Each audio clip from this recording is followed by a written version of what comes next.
What's up, sons? It's Blind Run with Son of a Tech once again, and right here over my head is the countdown timer for, of course, the Ethereum merge. So you can keep an eye on it the entire time through the show. It's on all the panels, and that is what's going to be happening. Now, we are starting about 30 minutes early, and that is because, well, I ended up booking a lot more people to guest on tonight's show than I originally anticipated. And so they start right at 10:30. And so I needed to start the show a little bit early just to get prepared. We can kind of go ahead and take a look at what's going on in the markets, answer some questions and answers and that sort of thing. If you guys have some very brief ones, nothing into too detail, right? Because we're a little short on time. We're going to make sure that we got everything going. Guests today, hopefully, if planned out accordingly and are going to work out, we have Bits Be Trippin coming on, and then directly after Bits Be Trippin, we have Mark with Coastal Crypto coming on. Then we have Vega, SerpentXSF. You guys may have seen his YouTube channel, as well as Hawk Crypto Mining, who will be coming on later on, as well as Fox Protocol Mining from Twitter, and then hopefully wrapping things up with Mr. Tech Yes City, who is currently visiting Japan at the time, so it should work out for the time zone for him to meet up and wrap up the guests for today. So that is pretty much what's going to be happening. As you guys can see right now, we're looking at about 3 hours and 20 minutes before the merge, but that is dependent on the amount of hash rate that's on the network, and the amount of hash rate on the network has been dipping. So that is kind of one of those things we have to keep an eye on. Luckily, we have about 3 hours of guests alone coming onto the show, and then you guys have me to sit back and chill with as well. So I hope that we have a good watch party. Hope you guys are ready to sit back and enjoy it. Remember, super chat stickers are the best way to improve the algorithm. And then, you know, on top of that, you can do some other cool things, I suppose, including but not limited to super chats and so on. So, you know, let me know what you guys think. Let's see. That looks about right. So want to make sure everything looks pretty good and is all set up and good to go. So here in about 25 minutes, we should have hopefully Bits Be Trippin, Carter, Michael Carter come on. We have a $20 super chat sticker or super chat from Stephen Cook. I'm not going to read that, good sir. Sorry. Not going to happen. But you know, it is what it is. So give you guys a little bit of the rundown of the tools we'll be utilizing to check everything today. We have, first and foremost, Bortle.wtf. I'll go ahead and link this in chat for you guys to take a look at. And Bortle.wtf, we do have to do like a manual refresh to get the update. What it gives us here is the current total difficulty, and then it tells us how much time is left to reach the target. Right now it says 2 hours and 22 minutes. It's actually the shortest prediction that I've seen so far. And then it gives you that the time, which is going to be 5:28 UTC. And then it gives you that current hash rate of 792 terahash a second. Now, this is different than what we're seeing, of course, in the time up top, and then the real-time merger tracker from Watcher.guru, which is another tool we'll be utilizing to go ahead and track it. This one says that we are going to be seeing it happen on September 15th, 2022 at 1:24 a.m. So that'll be here in about 3 hours and 18 minutes. We have 816 estimated blocks remaining for this one. Then, of course, we also do have ultrasound.money as a tool as well. So let me first, before we forget and get ahead of ourselves, so you guys can track all of this along with us. Here's the Watcher.guru ETH merge site. And then finally, like I said, we have the ultrasound.money website that we'll be tracking, of course, as using to track as well. Now, this one says 20 minutes and 9 seconds. I don't think that this is going to be accurate at all. However, it says UTC 326 UTC. I'm not sure exactly what's going on with this one. So, you know, I don't think if you refresh, you see a little blip of like 3. It's a little broken. So, you know, it is what it is. I'll link it so you guys have it, but there we go. So there you go as far as that tool. The other tool that we're going to be utilizing, because clearly we're going to be taking a look at hash rates, is we're going to be using mining pool stats .stream. And if you guys aren't familiar with this website, any of the new viewers hopping in, this is a website we use every day on the Crypto Mining Morning Show.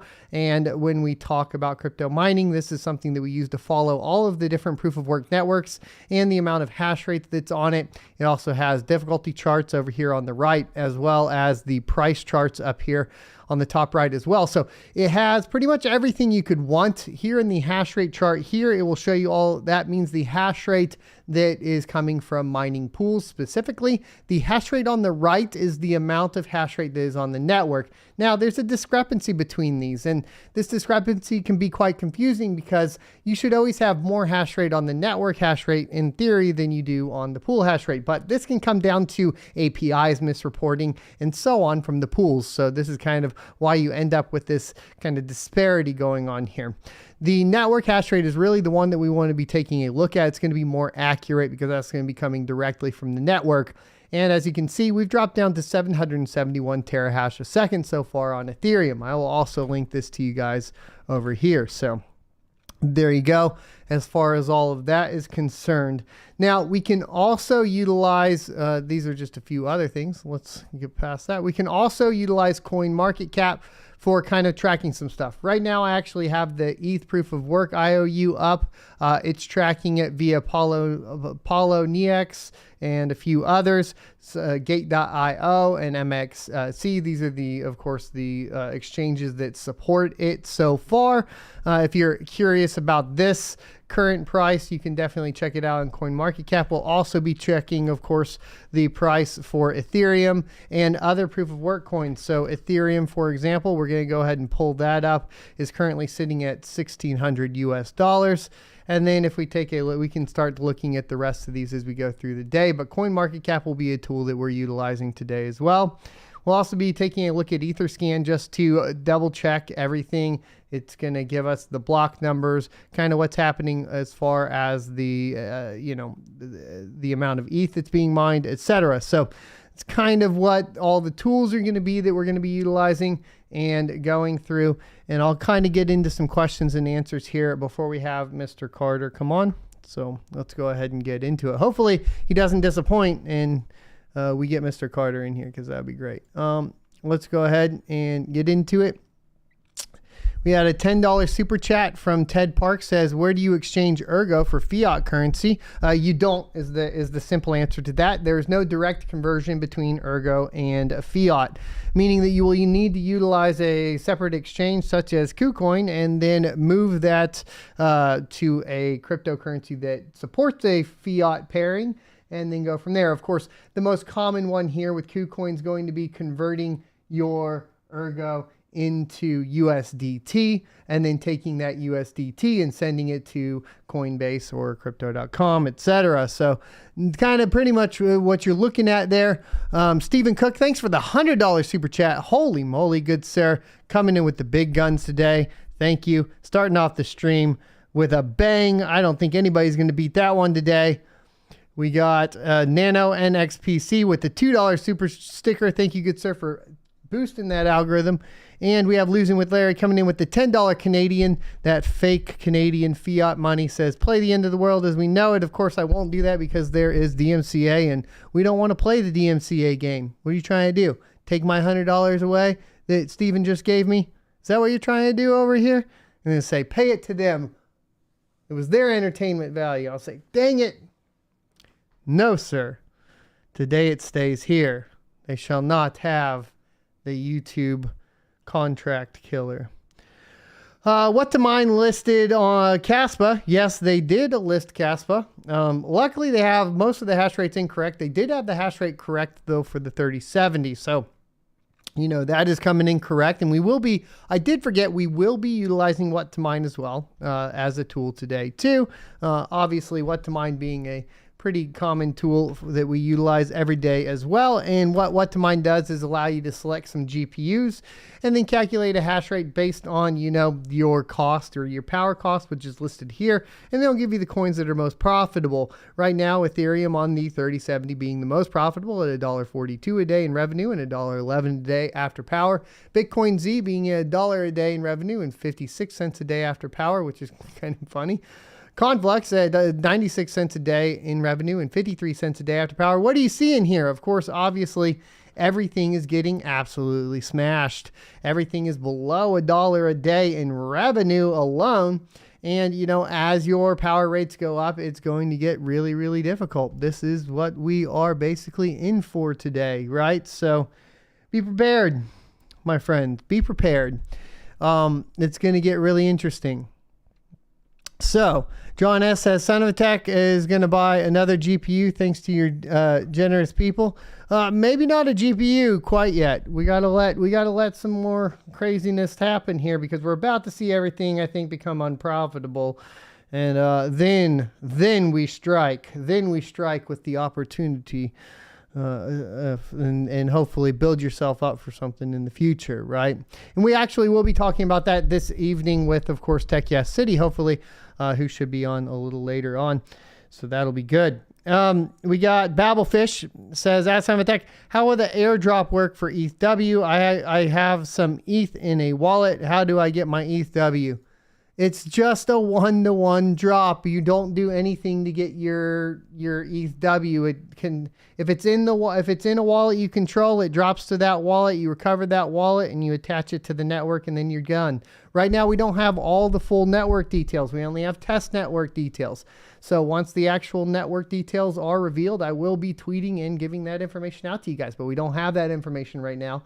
The only thing that you need to be aware of is it won't happen if you have it in an exchange, and you need to have it in a wallet with the private keys that you control. So that's about it.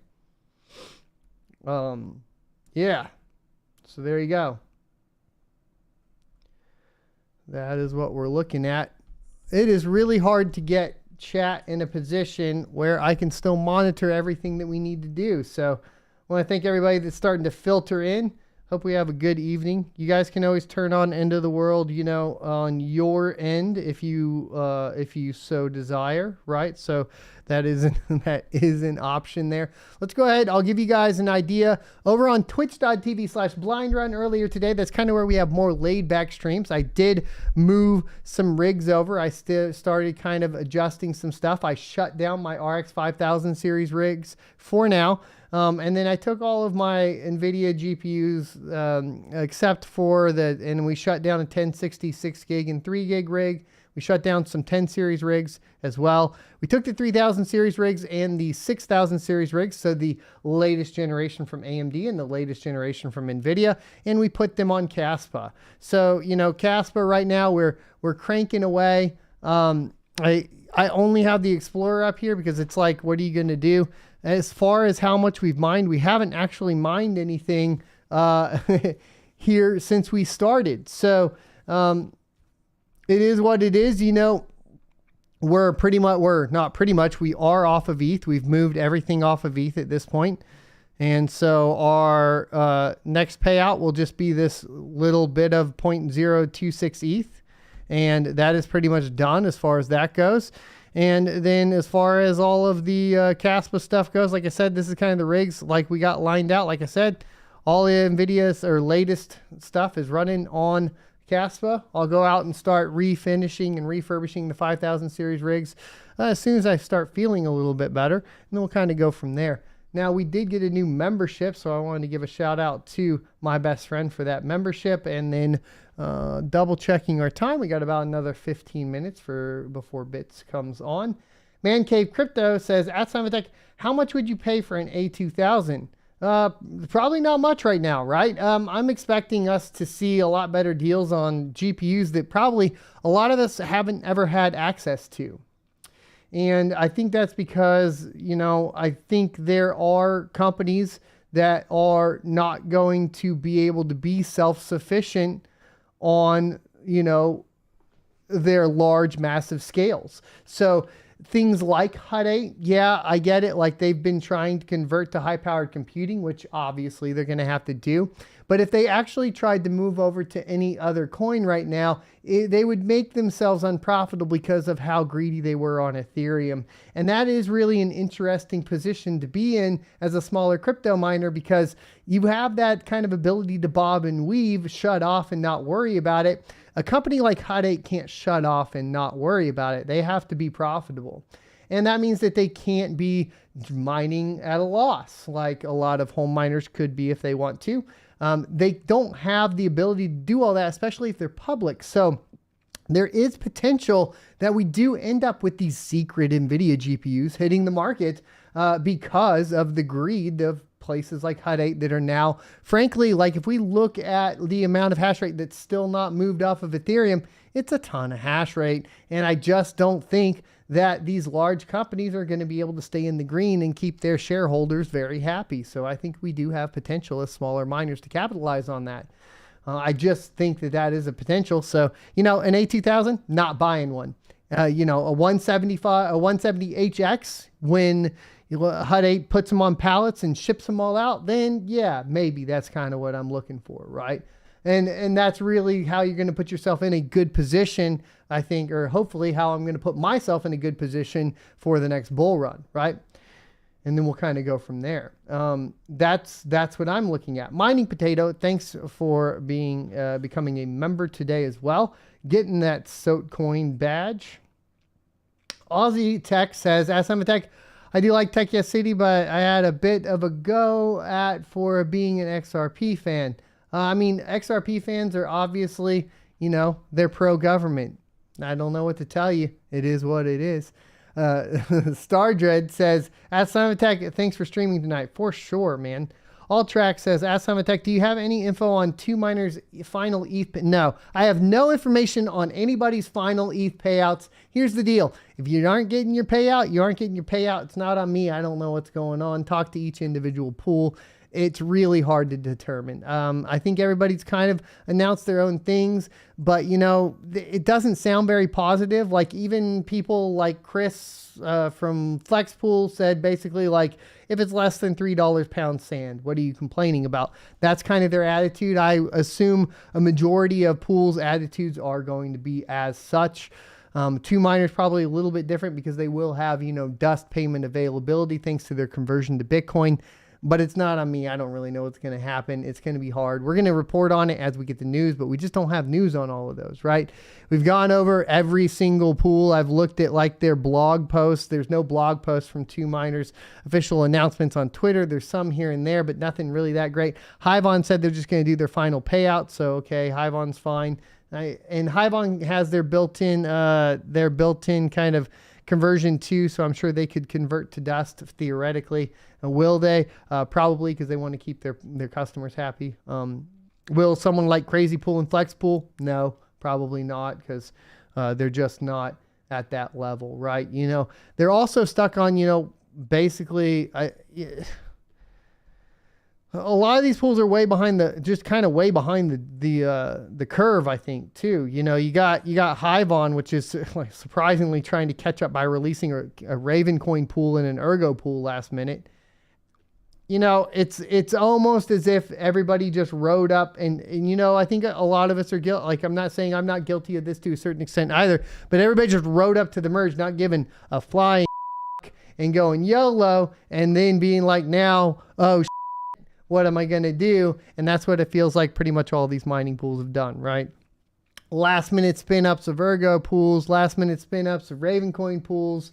And the fact of the matter is that if we look at the charts, it just doesn't look that good. We still have another 765 terahash to come off of the Ethereum network. Boys, like if we look at like Ethereum Classic, what are we at? 85 terahash. That's a 100x increase in hash rate that has to move over to Ethereum Classic. And that's the next largest proof of work coin that supports the same algorithm. So if like, it's just, there's not enough room for everybody to play. That is the fact of the matter. What's going to be interesting is like, everybody that mines Ethereum to the very end, how much hash rate stays on, and then when does this hash rate move over, and how much of it just stays turned off, right?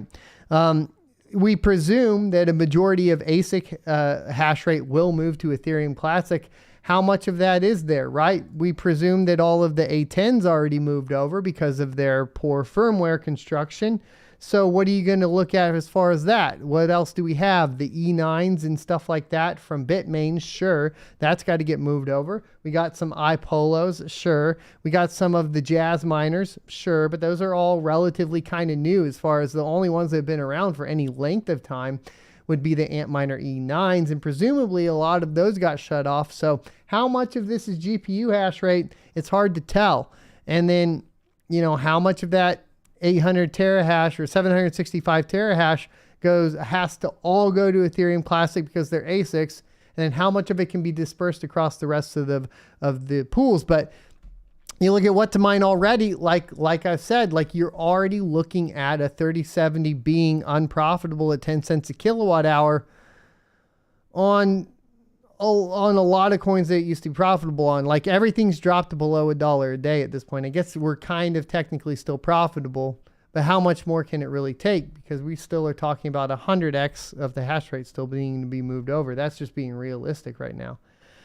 Now there is, like, obviously the point is, like I talked about earlier, is we can, like, the big companies that are going to get forced out that have to make a profit, like HUD 8, that's going to be a little bit different than, say, you or I, who can turn off for a couple months or something along those lines, or mine coins that aren't on what to mine, or try to go work a day job and pay our power bill with that. These are all options that we have, right? So there you go.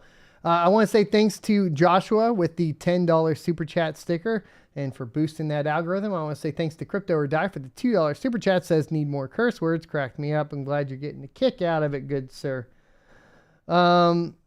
Let's see. So Josh Clement says, at SerpentX, we are here, boys. Longest night tonight.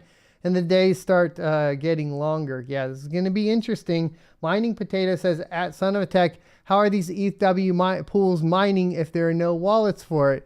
Because what you are looking at is clearly, as it is stated, and you should read it, it is a test net, right? All of these are test nets. It says it right here. It's the ET hash in red test net. Okay. It's a test net. It's not real. It's not real. You're not making any ETH by mining to it. Okay. Don't go to mine to this yet. Okay. Be very, very careful. The only time you can mine to that is maybe like in an hour or so. And so that's kind of where you need to go from there.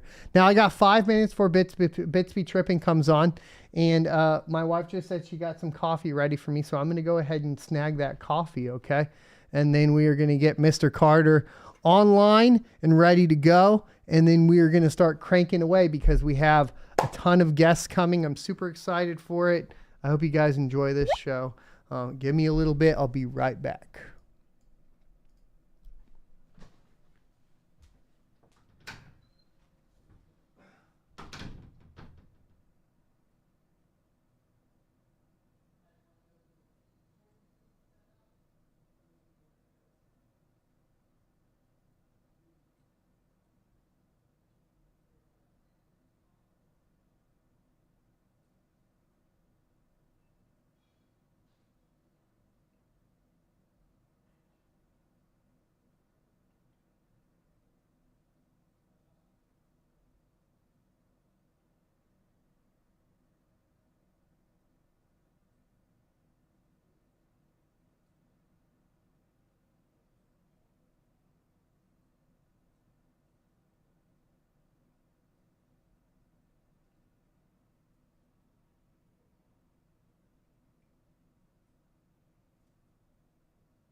Holy moly, boys, it is hot. That is some hot coffee. That's some hot coffee. Let's get this Zoom meeting started with Mr. Bits Be Trippin. Hopefully today. I need to change my name on here, but I'll be fine. You guys won't see this anyways. Oh. Yes, we broke 900 viewers there for a little bit. That was pretty crazy. Thanks everybody for the support so far. That is insane. Insane in the membrane. Insane. Got no brain. Hopefully we'll get Mr. Carter jumping in here in just a second. We got about 4 minutes left to go. Make sure that all the headphones are on. Now, we're doing this all live, so technical difficulties, they're going to happen, okay? We just may have to work through them all together. Let me make sure that he is ready to go.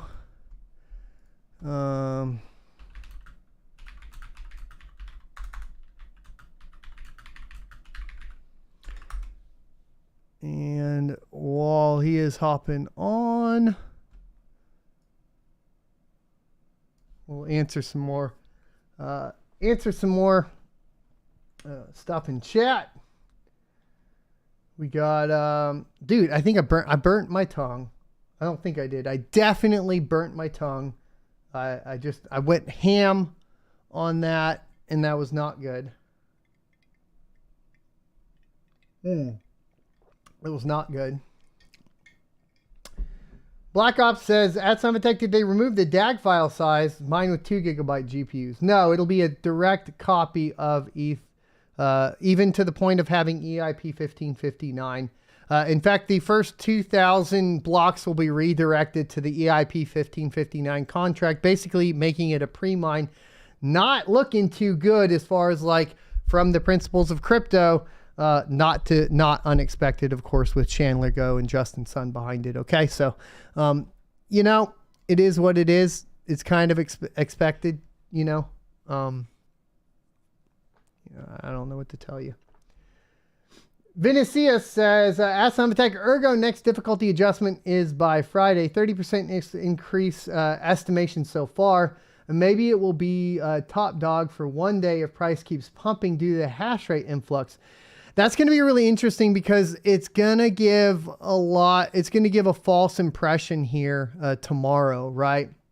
We just had the difficulty on Ergo adjust, just a few hours ago, right? And we got that new difficulty adjustment in, but what we don't realize is that we're about to have a bunch of more hash rate. And everybody's going to be as profitable as they are in this old difficulty, and then the difficulty is just going to go through the roof. I'm not sure that looks good for Ergo. I'm really not sure that looks good for Ergo, and I am worried about that being a problem, right? At the end of the day, I think that is definitely, there's potential for a problem there. So, I don't know. That's how I see it. Lorenzo says, at SerpentX, I love the show, bro, as it's now part of my morning routine. Glad to always have you here for the morning, and glad you enjoy the show. And I enjoy doing the show. I hope I can keep continuing to do it, right? My best friend says, all right, guys, I can't stay. Y'all have a good night. Have a good night, my best friend. Says, at SerpentX, I'll have to watch tomorrow. Thanks for the stream. Yes, sir. 99-cent super sticker from Forever Metalhead. Thank you, good sir, for boosting that algorithm. John Lemon says, at SerpentX, spitting fire like that could get you a DMCA. Well, there you go. Luca Fairgray says, at SerpentX, can you please get in the ring with Vitalik? He took our jobs away from us. No, because at the end of the day, they've been trying to move to proof of stake since the very beginning. So it was our job to be ready for that, right? That is kind of, was our job to be ready to find another way to move. So Michael says, that's SerpentX, is that coffee Irish? I don't know. Burnt my tongue though. Footlooker says, at SerpentX, holy moly, you're still up. Yeah, we're going now. Well, I got the kid down. I took a nap, and then we're ready to go until, essentially we hit the merge. I'm a little worried that Mr. Bits is not showing up.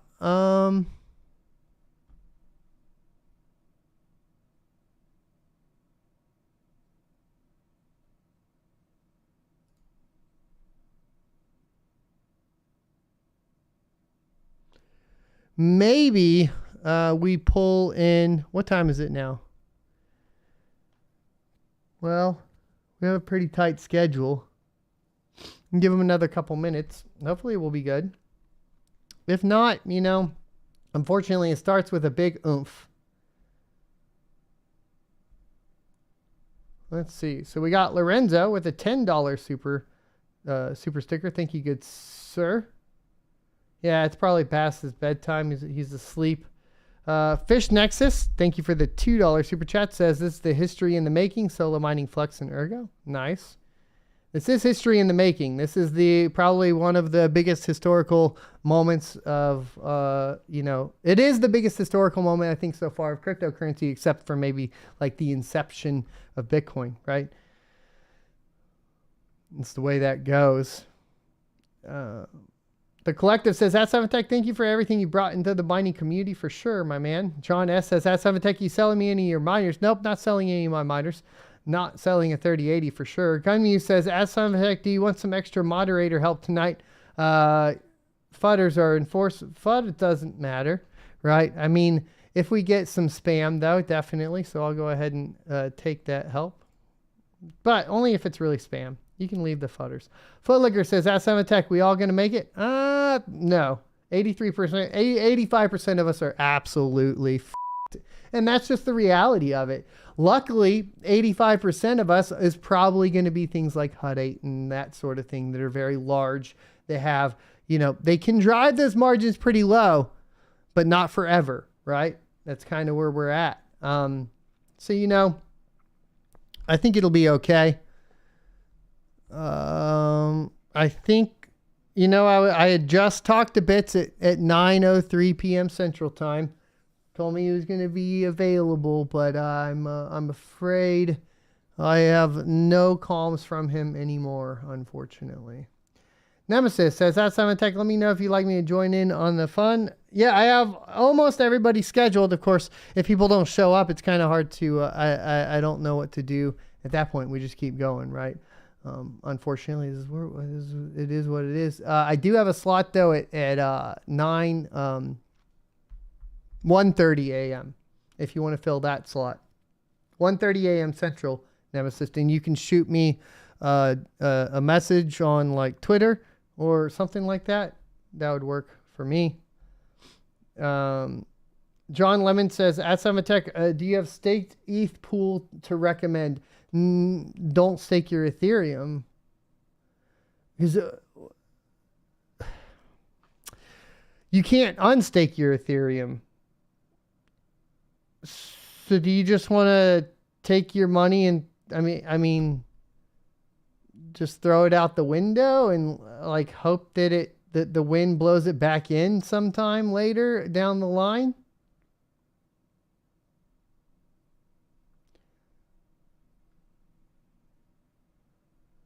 Hey, Losing with Larry, donating that $132 Canadian. Says, fake CAD money here. There we go. Love that fake Canadian money, good sir. Paul D says, at SerpentX, I'm hoping HUD 8, etc. are all over leveraged. And that is pretty much where we're doing there.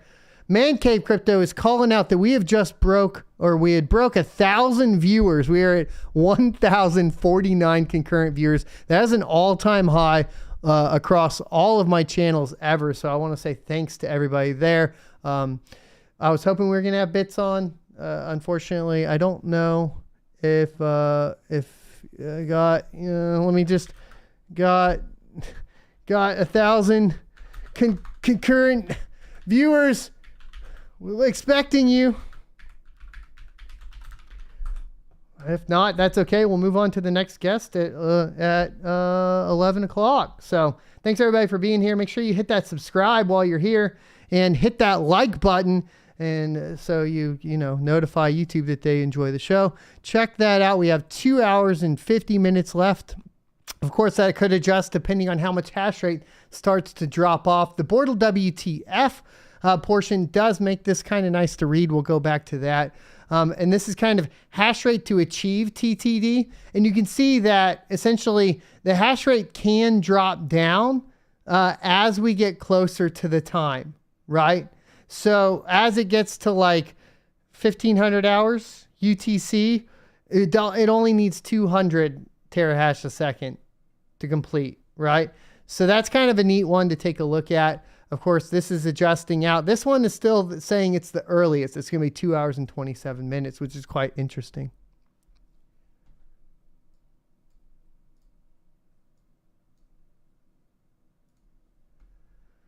All right. So TFK says, at SerpentX, can you give your impressions for possible farm adjustment to more Cadena, well, however you want to pronounce it, KDA ASICs.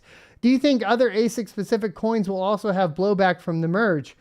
So everything that is proof of work technically has potential for from effects by the merge. And here's why, because your total volume or your total, let's say your total market cap, I think that's better. So that's going to be like your price times circulating supply.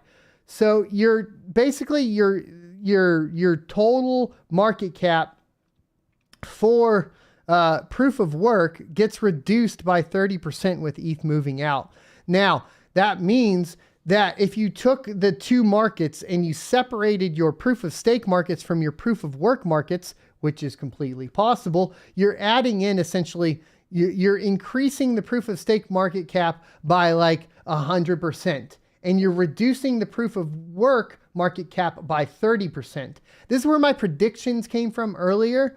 What that would actually mean is if all of that market cap went straight into the value of Bitcoin, the value of Bitcoin would have to go to 39,000 to make up for it. But that doesn't take into account all the rest of the proof of work coins. So more than likely, it'll kind of spread across all of the other proof of work coins, right? To a certain extent, with maybe some big winners coming out. Who knows what those will be? But yes, that includes ASIC cryptos. Now, what does that mean for all the proof of stake coins? It actually means for all the proof of stake coins, you have basically a potential for a reduction of essentially 50% of each one of those values across the board, meaning that as Ethereum moves into that, even Ethereum has that reduction, which was my prediction of going down to $723. Now, this won't be affected right after the merge. This will be affected as the markets realize the change. So that could be 6 months to a year from now. These are also, not taking into account other greater macroeconomic effects and so on.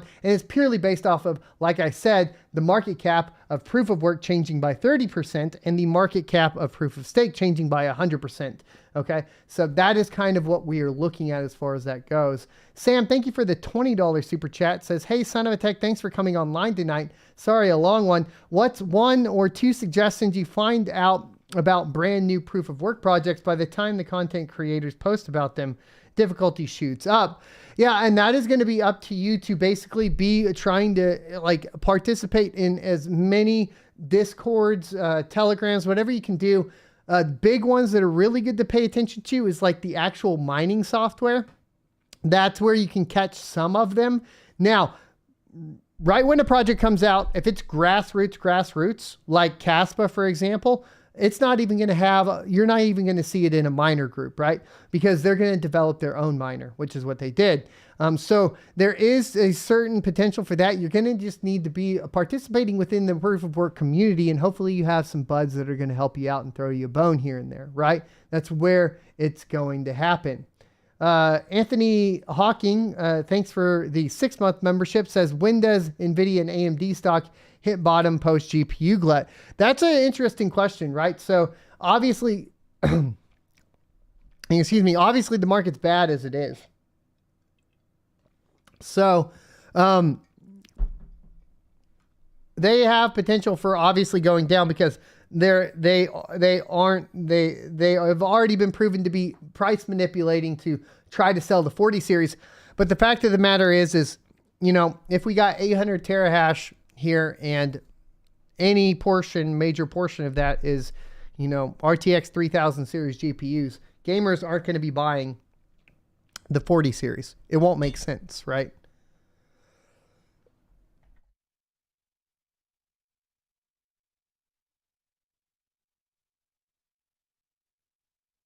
And excuse my cough there. Adrian, thanks for the $19.99 super sticker. We got Samuel with a $5 super chat sticker. Thank you guys for boosting those algorithms. 1K, baby. 1K. Will you share your thoughts on the Raven price breakout? I think that we're seeing that. We've been seeing each proof of work, GPU mineable proof of work coin kind of take their turn. Like even to the point to where Beam took its turn today. So a Raven price breakout isn't anything unexpected. It's not out of line with pretty much anything else that we've seen. So, I expect that to happen to all of the proof of work, especially GPU mineable proof of work coins. it's not surprising, right? I wouldn't actually think that any coin is special here at all. Ravencoin, of course, being least of which. So I don't really see that being that big of a deal. Rod of CryptoPodics says, at SerpentXTech, he's waiting for you to play his intro with that guitar behind you. Oh, no. Well, then maybe that's why he didn't come on. Unfortunately, I'm not going to do that today. Not today, good sir. Mining Potato says, at SerpentXTech, other than Zelcore, best Ergo wallet.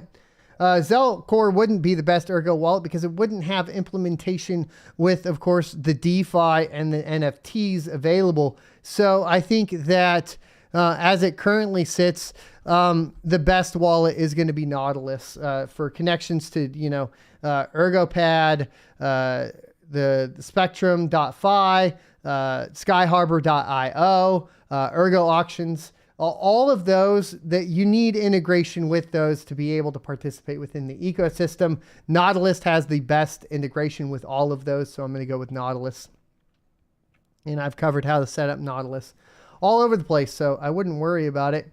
Gunmu says, as SerpentXTech, want to see it break 2,000 viewers. Let me text my network. All right, text your network. There you go. We'll go for 2,000 viewers.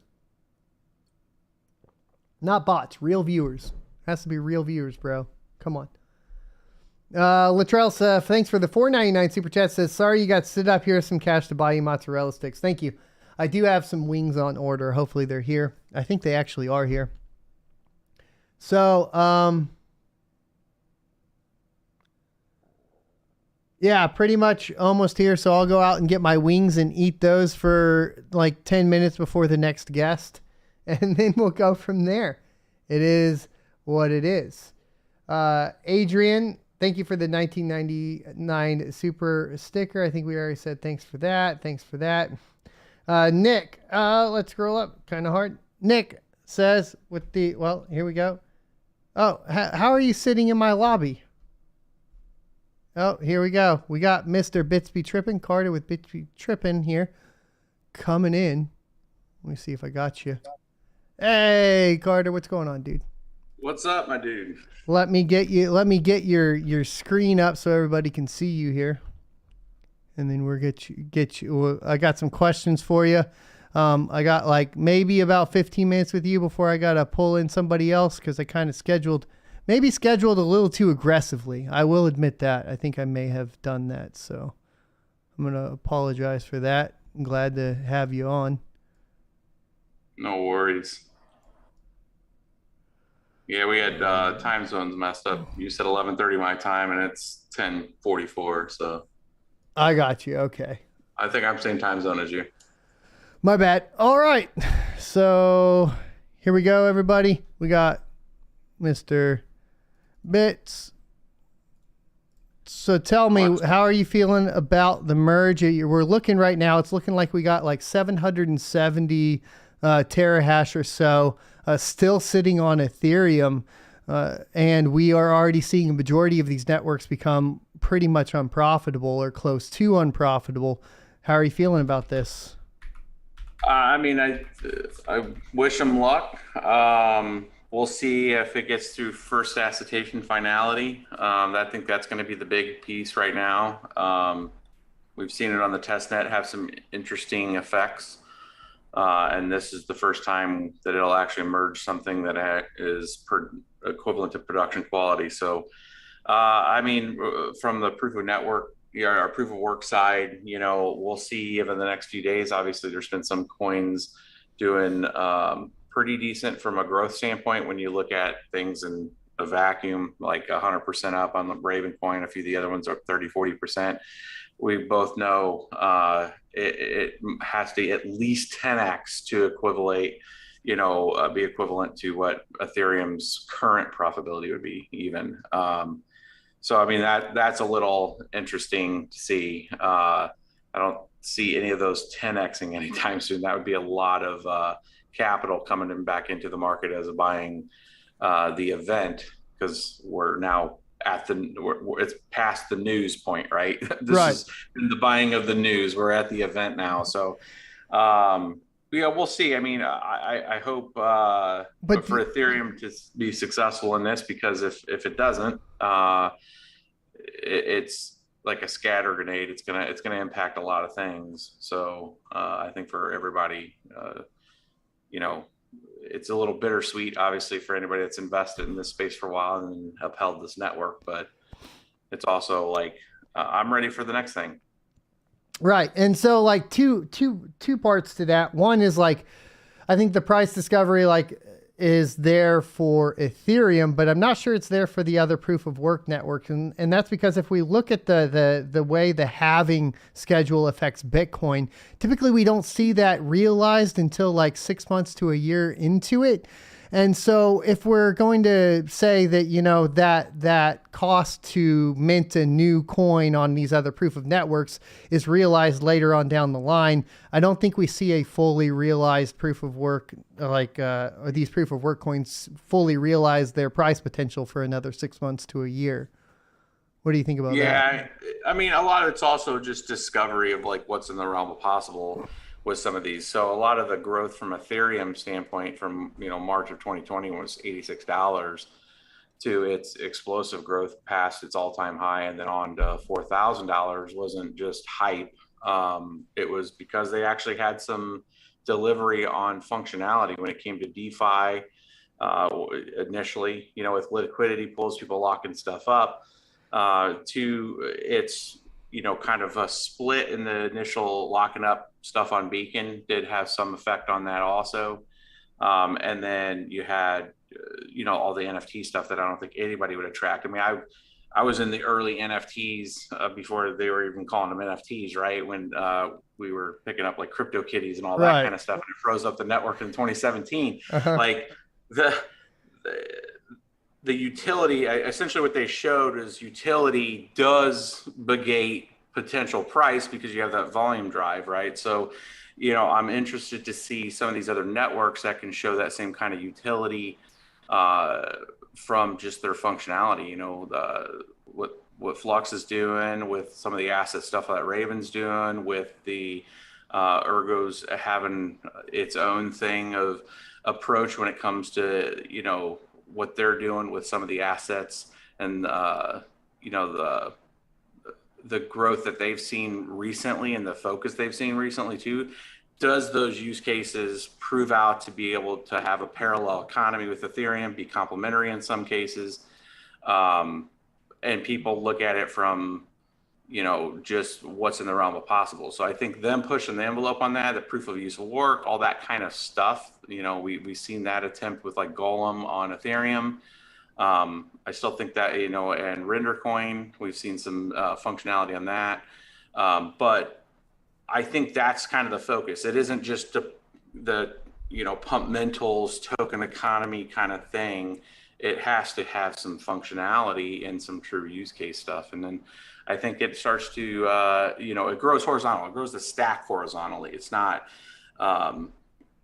a vertical growth like we've seen with just tokens and just getting 10x's, 20x's. It's got to have some utility behind it. So that's kind of where I'm focused currently, because now we're at that level. Like I couldn't have this conversation in 2017. The stack wasn't that mature, right? EVM on Ethereum wasn't a fully mature yet. There was Ether Delta was about as far as we got on, you know, DEX. It wasn't even DeFi. It was just the ability to exchange between tokens without having to use a centralized exchange. And we've seen the evolution, and a lot of the inheritance of that functionality has moved over to a lot of these other tokens. Can they do it better? We thought Solana, you know, could have done it, and it was actually proving it for a little bit, and then it froze up. And then it proved why low fees, and you look at why Satoshi in the early days was talking about the risk of low fees, was people could spam it, right? There's the penalty for failure was next to nothing. It's like just you could saturate the stack with a lot of communication, and you would see what happens like with Solana, where people would attack it and it freezes the network up, and then it starts to show the federation and the centralization when you're like, hey, everybody just run this piece of code and we'll refix it and reboot the network. And then you start to see, well, wait a minute here.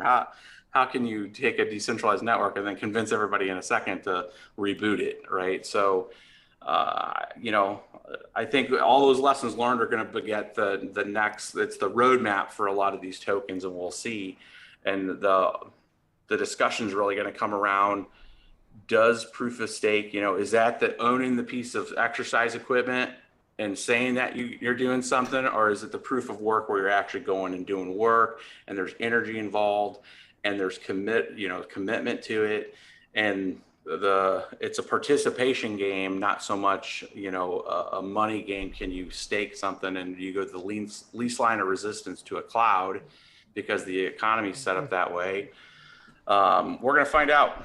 It's a bunch of game theory going on right now. So I'm interested. I mean, like a lot of people are like, how are y'all upset or depressed with this kind of space? It's like, hey, you know, when you have a business model and it's been affected and it has a real effect on people that have especially went full in this, it's like, how do you pivot? And I think part of that is just taking the knowledge as you know, especially if you've been in this space, helping other folks that are in the same kind of position to get better structured and diversify some, and then just kind of lean in to understand that stack better, point out the errors or the issues in it, be transparent in that, help them improve it. And then we'll start to see, you know, the use cases come up for these proof of work coins. Because we know that the consensus mechanism, it's been running in Bitcoin forever. It's been running a lot of these, it's what's held up Ethereum. We know that part's sound. I mean, that it's been running for 12 years plus. And that basic structure is there from a security architecture. Now, what kind of functionality can we build on top of that? So I have one big question for you, because I do want to make sure I get this in before, because obviously we could talk about the future, but what is Carter doing right now? What is Bits Be Trippin doing right now with his GPU mining farm? So I haven't split off on all three of the coins right now, learning more of what I can on Ergo. We do have some of the NVIDIA cards on Flux right now. I was tweeting out that today. We're actually going to be talking to Dan Keller and Davey tomorrow. Is it tomorrow? Yeah, it's still 10:50 here. So yeah, tomorrow evening to try to understand Flux a little more. And then the AMD gear right now is pointed to Raven. I've been playing a lot with that, trying to figure out the most power efficient, because Raven uses a lot more power if you let it. So it's a matter of configuring that. Now that's a lot less profitable. Our power situations is pretty decent, and in our area is a good power rate right now. We haven't really been affected by the price increases, which has been good. And with our, you know, the Bitcoin mining farm that we're building right now, we're taking advantage of that good pricing. So it allows us to stay operational a little longer. But again, as we start to see it start to peel any sort of ability to pay for that, then some of that stuff will get powered down. Why, you know, we watch the market have an effect. We'll focus primarily on the BTC side, and then just spec mine what we can with a few of the rigs until it makes sense to, you know, turn them back on. So it's the same thing what happened in 2014 for me, when essentially ASICs took over Script. And really, I had Feathercoin, and I had Vertcoin, and a few others, Darkcoin, which ended up turning into Dash. And we had a few rigs. Like I was up to 13 at that time machines, which wasn't a ton at that time. Well, it was a ton at that time. There was a lot of people more than 13 rigs at that time, but and most of those were like 4-car rigs. But it was a pretty sizable investment at the time. But it was still like $1,200, $1,500 power bill. And then, you know, I shut some of those down, got into some grid seeds for a little bit. And then, you know, when Ethereum came back on, we went full scale. So, I mean, some of them were down for almost 6+ months. You see that in the channel. You know, I've been making videos on YouTube on this stuff since 2013. So it's like you see those kind of cycles when things are a little powered down. And you still stay in the space. You try to figure it out. It's a good time to clean.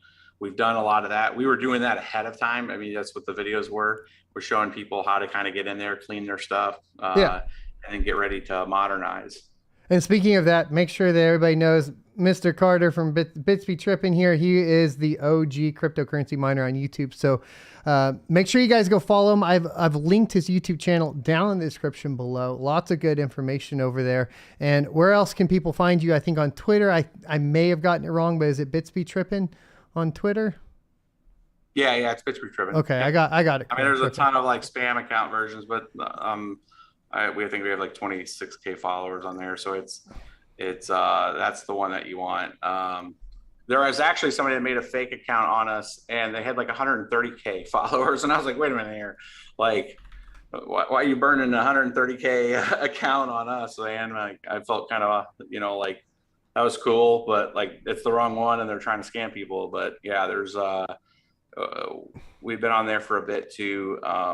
So yeah, I mean, most of our stuff was observe report type of stuff, and we're doing the larger Bitcoin mine farm video over the next few months, and taking people through that too. So if they want to see kind of a cradle to grave on just all the things that we've had to do to get, I mean, I started that project in August of last year, so we're just over a year to get the power rate where we needed it. Working with the power companies, establishing a rate, working with power brokers, all that stuff is going to be out there and how we did it. And just everything, all the nuance from permits, county, just there's so much nuance to get a farm set up if you're going up into the megawatts of level. Power, yeah. I've learned that. Compared to what we had up in Wisconsin was pretty straightforward. I mean, we asked for a little over a megawatt, and once you're over a megawatt, it gets really complicated. Like you need switch gear, you need all this other stuff, you need a different level of permitting. If you go over 3 megawatts, you're usually your own substation. So we've had to go through all that, and that's what we're going to be taking people through. Just trying to be, transparent, show that what it takes to do that level. And if people are trying to get into that. So that's what we're going to be covering here coming up. And then obviously watching and talking as much as we can on the GPU side. But it's near and dear to my heart. I actually I picked up a couple GPUs today because they were so cheap. Nice. What'd you pick up? We'll see what we can. So I picked up one more 3090 Ti, which is not ideal for mining by and large. That was a little probably selfish to put in a gaming box. Throw them on Caspa. Caspa? I have not tried Caspa. Well, so, Caspa is one of those, it's like Bitcoin, where it's going through the evolution of CPU to GPU to FPGA to ASICs. So it's going to be to a point to where it's good on it right now because it's core heavy, right? And then eventually ASICs are going to take it and you're going to be done. But there's a little bit of opportunity right now.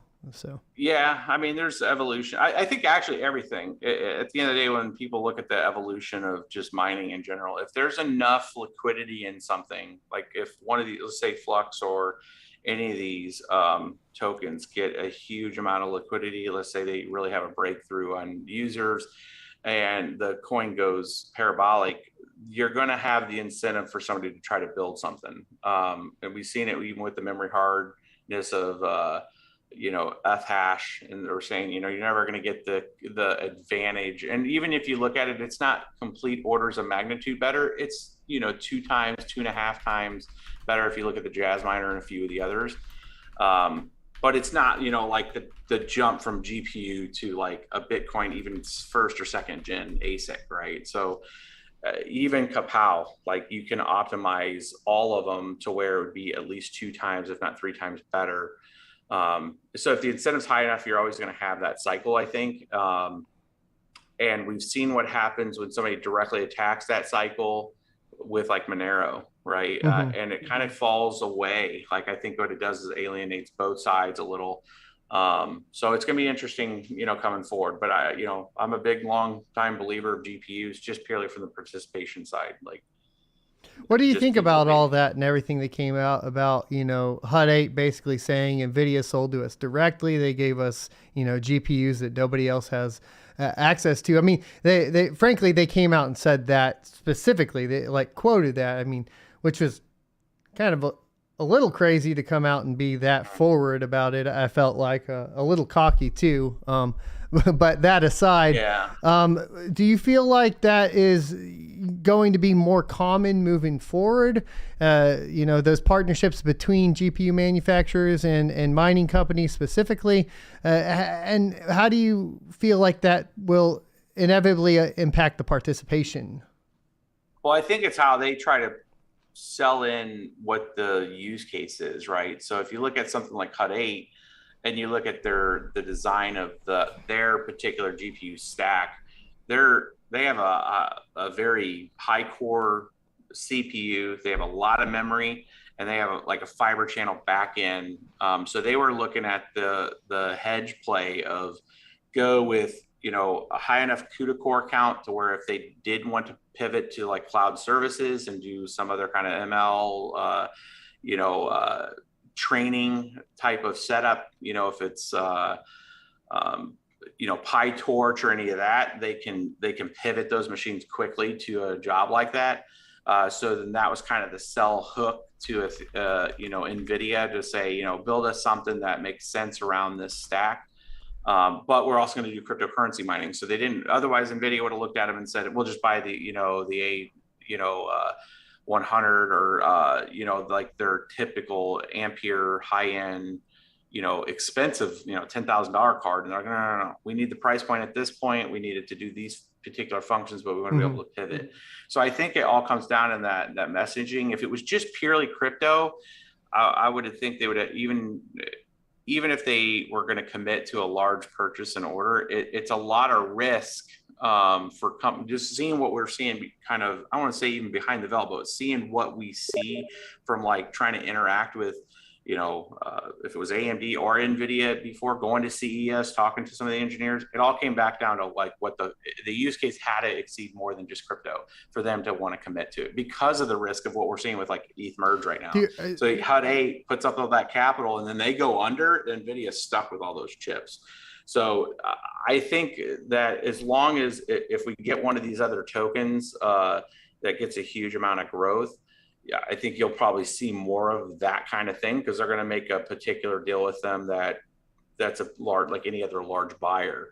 Now, does that offset the participation from us? I mean, it's just another large player, but I think that it's still they're going to only be able to buy so much. And when we look at it right now, even for Ethereum, there's a ton of ASICs on there, but it was still profitable for GPU miners. It was the most profitable thing for anybody to come in. But we're seeing the inverse of that happen on ETC right now, right? Where pretty much the GPUs aren't profitable, only the ASICs are, right? So I know like I have like the iPolo mini back here. It's still profitable. Because it's whatever 300 megahash a second at 250 watts, whereas pretty much everything else is sub 1 megahash per watt, right? So GPU wise, so that's kind of a shift that we're seeing that's a little bit different. And then as far as like the type of GPUs that are getting sold to someone like Hut 8, I imagine it's cut down cores with something like a 170HX, cut down cores with HBM2 memory or HBM memory of some sort. The problem there is there's not a lot of memory intensive algorithms anymore, at least like purely memory intensive algorithms, right? There's Ergo, and then that's kind of it. If we look at everything else, Ravencoin will use a little bit of core, all of the ProgPal uses a little bit of core. Flux uses a little bit of core, right? So there does seem to be a shift in the I guess the types of algorithms that are being utilized now across GPU mineable coins. That may put somebody that made a large purchase of memory intensive focused GPU units at a disadvantage too, right? Just some thoughts. Yeah, but I think part of that interesting part about like the proof of useful work is going to be this kind of merger of, I think the evolution of it's going to be something that a GPU can handle from the consensus side, but when they dovetail that with a useful work, it's going to put GPUs in their own class, and it's going to that's the kind of separation factor. I think that would then bridge away any kind of purpose-built ASIC. I think it would, our largest target at that point would be the FPGAs, because technically they should be able to do everything by and large the GPU can do. It also has a high-speed memory interface. and you can get them with HBM if you design the FPGA right. That would be the largest target. But then again, even on proof of useful work, depending on what the type of work is, the bit stream could only go so far, and then you're going to want something that's a little more general purpose, like a GPU. So I think as we see that evolution, once they're able to handle that, like HPC, high performance computing in general, the stack and by design is set up in such a way that it's super hard to do what they're trying to do with proof of useful work, because that current stack right now, if you're talking weather data or computational fluid dynamics or anything that's HPC, it's as much as important to have that core with a fast ability plus a high-speed memory dovetailed with the ability to, most of those run on like a native like OS that's designed to like hedge it across like a server stack, which is looking at the fiber channel, it's using the IO. So for them to kind of separate that part of that advantage to be able to be competitive against an HPC, you would need to have that on your GPU mining rig, right? And I know that in the early days with Render, part of that testing was, can we separate these jobs in such a way that we could hand them over to a GPU miner, they could run them on their CUDA cores and stuff, and then give us back a return. And the reality is that that handler, it's still kind of a federated kind of process. So it's like, what if you were breaking all those chunks out, kind of like study at home, how do you reform them and then get your result, right? And is that any faster? While we can make up the speed of the process of you getting your bag and processing it and then sending it back to the concentrator that's handling it, it's that handoff that's the slow part right now. So as we start to see that kind of form, which I think we'll get there, because at the end of the day, the incentive is there. There's 7+ million GPUs that are going to be looking for a job. And they know that they're there. So we have that factor that we know GPUs are out there and they're ready for work. And there's a pretty large amount of community that knows how to configure stuff, and they have the financial incentive to do that. So I think we'll start to see some options here now, finally, because it's hard to focus on that when Ethereum was there, right? Because it's like, this is cool, but I'm just going to keep it pointed here because it's one that's the least line of resistance and it's making money. Now you have to actually show up to work and figure out, like, okay, how do we make this function? Because you do have that opportunity cost of all this sunk cost that people have on GPUs. So I think there's enough incentive out there for people to build that, right? And to nurture that part of it. So we'll see. I mean, I think this gives way to those kind of opportunities, and we'll see. Again, I'm cautiously optimistic that this will move forward, you know. I think, though, going back to your kind of barrier to entry into cryptocurrency mining in particular, I think the proof of useful work kind of negates that to a certain extent, because now, like, if we're talking about high powered computing, your investment costs, like just in the server stack alone, you're talking about like $40K before you even get to GPUs. And that's probably like relatively low end right now. I mean, this is the stuff I used to build out, right? That's what I did for a living. So I'm aware of like kind of where the pricing is. And like, if we're talking about that kind of barrier to entry for a single rig with maybe that can hold, 6 to 8 GPUs at the end of the day, right? Something that maybe you would see in like a architecture firm or something like that. You know, you're looking at near 100K, and that, that's one rig racked in on a 4U probably, or something along those lines. And then if after that type of investment, you're really going to be looking at wanting to seriously invest in all the proper power, all the proper battery backups, all that sort of stuff. So you're just going to skyrocket your cost, and your barrier to entry goes way up.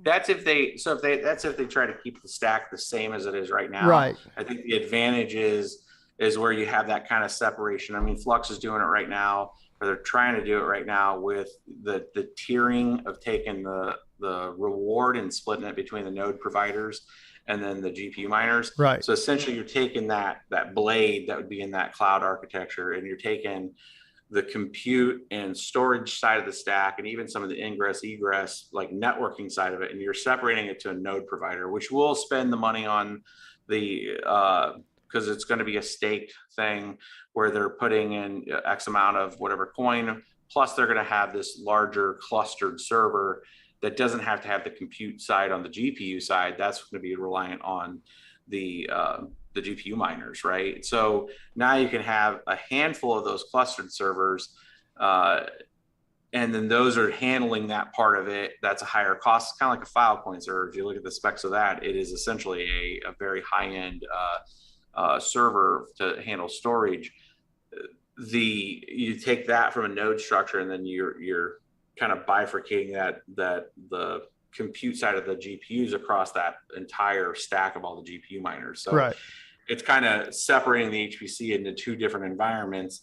And I think you incentivize the node providers which will be a lot less, but then you have this huge amount of compute on the GPU side that could be divided up over amongst a range of people. So then you wouldn't have to have like what you're saying, and I hear you, on where you'd have to have that big CPU, Optitron or some other kind of high-end CPU, high-end motherboard, redundant power supplies, you need an epic fiber CPU channel. with all that. Yeah, right. Yeah. So I do have like a couple, I wanted to redirect back to the merge, specifically in relation to Ethereum and some of the concerns surrounding centralization. See if you share any of those concerns, and specifically as it pertains to censorship, right? So there's a couple points. I feel like from my perspective, there are multiple points of failure in regard to censorship right now with Ethereum, as far as the potential for censorship as we move in from proof of work to proof of stake. Some of them are related directly to the move to proof of stake. Some of them are not, right? So for example, one of the moves here that would I would bring up, of course, would be the Flashbots MEV and kind of their participation within the sanctions, right? But then outside of that, also, we have to talk about the centralization of the actual nodes on AWS, where we have 40% currently on AWS, with probably another 20% coming from Hetzner here soon, as they've banned, of course, the nodes from their end. So for this last 10 minutes that I got you for, just kind of wanted to get your thoughts and ideas on that as we move into the merge. Yeah, I mean, I think even the strongest of proponents for Ethereum merge 2.0, the evolution of Ethereum, are pointing it out, right? I think they realize the ceremonious event that's occurring right now. They're there now that they've walked through that veil, and they're like, we may have an issue. Right. So they're seeing the risk that a lot of people have been pointing out, but has been, I think, covered up in that kind of signal noise issue where they weren't wanting to hear it. But the data's out there showing that there is an existential risk now, that the incentive, and I look at things, I like to think of most things are not necessarily set up from a sinister or malicious way. I think it's people, by and large, take the least line of resistance as possible, just because we're all busy, right? We all have lives, we have families, we have all this stuff, and this goes for everybody. So then when they look at like, okay, this is the way you set up a proof of stake node, here, let's build this easy how-to. Most people went there and was like, click a few things, add some ETH, here we go. And then it ends up centralizing by design, because they were showing people how to go to Lido or a few of these others, or Coinbase sets up a structure and allows people just to take stuff that's already in there and just move it in there, and move their Ethereum over to a staked system there. And then what you end up having is a very quick centralization or federation over just a couple of the clouds that are out there. And then there's been a few pictures and reports that came out that shows 60+% is sitting on the world's clouds. And do we run an existential risk that if Gensler or anybody from the government comes out and says, you know what, like proof of stake, we peeled it back, this mechanism may require you to do some KYT of some sort, or try to declare certain things, and if not, then we will provide a sanction or a requirement on the cloud providers to, you know, kind of hit them with a subpoena. It's not changing the laws. It's just putting a subpoena out to the cloud provider. And I'm going to tell you, the cloud provider is hosting a lot of other people's stuff, not just Ethereum nodes. And they're going to go, that's unfortunate. You need to provide us some more information on all your owners. So if it's a provider that's a third party providing for all these other ETH nodes, and then they come down with a, hey, we got this request that we need more information from you, and now everybody has to declare who they are, then it's essentially doxing everybody. They may well like, oh, I want to pull that, when now you can't withdraw. So now you're probably having to liquidate it into STETH. So it creates this huge like risk that if anything from, you know, not just government, but just in general, you have this centralization that's occurred because of things trying to be as lean as possible. Part of that, I think that is one of its biggest existential risk, is that could the government or somebody pull a parlor on them and shut them down one day? Could they shut off nodes or services? Right. Well, they could, you know, right? I mean, historically, it's very clear that, even if the government decides that they want something shut down, they can go to Amazon and say, hey, we want this shut down, and Amazon will adhere to that, right? So, or the cloud service provider, which is happening right now with one of them, right? Right. Of saying, hey, no, this violates our price, our services, you know, and part of that was because of the way the German regulations work, and they could be financially responsible for transactions that run across their servers. That was my understanding, which seemed absolutely insane to me. I would hate to have a data center in Germany, but, that's reading a little much too far into it. I mean, it's a kind of the same. There's this very gray area when it comes to, and it's not even cryptocurrencies. It's just any kind of monetization of tokens of any sort. I mean, if you look at the same thing, the same argument could be called out in the Steam stores, right? So like if you get skins and there's a whole Steam trade thing, but they keep it internal, and you can buy, you get Steam credit and can buy a game. But at the end of the day, you're selling stuff, right? And if you read the laws, at least for the US and the IRS, states that if you've gained some kind of, you've sold something, you're supposed to declare it. Well, if you had the Steam store and you're doing that, so it's how they read it and how they want to react to it, and it's within their terms of service, and they can make a quick reaction. So if something comes out from, and it goes so much further than just the bigger government. It could be local. It could be like New York. Like New York did some things with miners that caused an impact. Washington recently just did an excise tax on, like, everybody had kind of locked quote unquote rates, and you had all this transmission, everything's locked in, and then the state comes in and slaps in, another 10%, 20% tax. That was why one of those large crypto firms moved from being a crypto mining farm to being a high powered computing data center, right? I remember Correct. That story. Okay. Yeah. Yeah. So, I mean, you're making a pivot to like, well, we do other things too, and we're not as classified as this. And, there is some nuance in that. But even with that, and that's showing also that it can affect a proof of work in some ways, right? Not just proof of stake in one thing. The difference is proof of work is spread out everywhere. So that that wasn't just Amazon shutting down in Washington or something like, and this could affect, 60% of the network if Amazon it gets pushed into a corner with making a decision.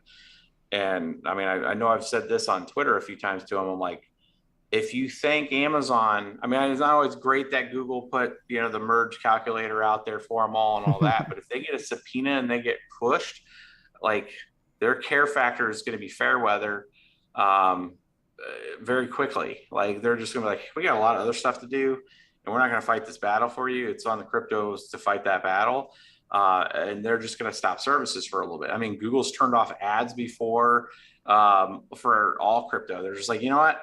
Don't want to deal with it. And then they just make that call, and it ends up being a headline. And then you see all the trends and everything take a hit, right? When that happens, that could be the same thing for some of these proof of stake nodes. And that's one of the disadvantages of, I think, any of them that are cloud hosted, right? Because it's not going to be just Ethereum, it's Polkadot, it's everything, Cardano, anybody that's hosted in that fashion, it's going to be a one fell swoop across the stack, right? So when we bring, anytime I talk about that kind of stuff, I know the proof of stake, oh, you're just bringing doom. I'm like, no, man, like this is just, it's like in good due diligence in any kind of operation, you look at your risk and assumptions.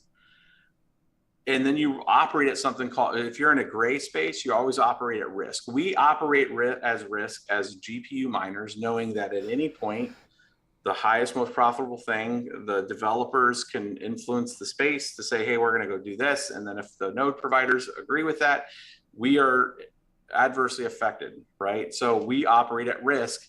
We took risk when we bought GPUs. We took risk when we participate on that. And it's the same way that the proof of stake providers are, we're helping them try to understand that, hey, you are at risk, right? 60% of you are sitting on this one thing. We don't have that kind of issue right now. Well, Bitcoin did in China for a little bit, but it quickly reacted and was able to respin back up here in the US and a few other areas. But, Right. you know, the resiliency of that could affect the network, right? And there's people going to get slashed. You know, it's a deterministic systems have to have some kind of penalty built into them, where proof of work was just like, oh, well, I get more coins because I'm allowed to stay on and somebody else has to turn off, right? So we have a natural healing network where you have this other thing that penalizes you for it. So I don't know, man. We'll see. I think to answer your question, the shortest form, yes, I think that's going to be, I think we're going to see it coming up in the next few weeks as they start to see how it settles, provided everything hits finality and they don't have any kind of salon. Oh, I knew it was coming. I wanted to say something. I only, there's supposed to be 30-minute calls, and I only have 40 minutes because of the, Michael, I want to have you back on. If you want to come back on later tonight too, come back on. Make sure you guys go follow Bits Be Trippin and subscribe to his YouTube channel down below. It's because I don't pay for Zoom. So it's 40 minutes. I got 40 minutes for a call. That's why I schedule them all for 30 minutes, because I don't want to pay for Zoom. It is what it is. But they're taking you out, bro. They're taking you out. So make sure you guys go follow Mr. Bits Be Trippin. And then I do still have another slot at 1:30 a.m. If you're still up, you want to come on after the merge happens, let me know, ping me on Twitter, and we'll go from there. Here, I do want to pull in Mark with Coastal Crypto here for about 10 minutes. If you're still there, let me check and have you come in. I'm going to ask you a couple questions. And then we have a couple others coming up as well. So let me make sure. Can you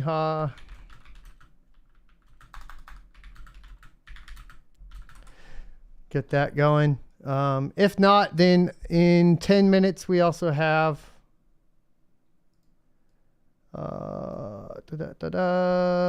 Mr. Vega coming in as well. So there you go. Boom. So we got about 2 hours and 12 minutes left according to the current time. And then let's see here. There we go. We got Mark coming in. Let me make sure this works.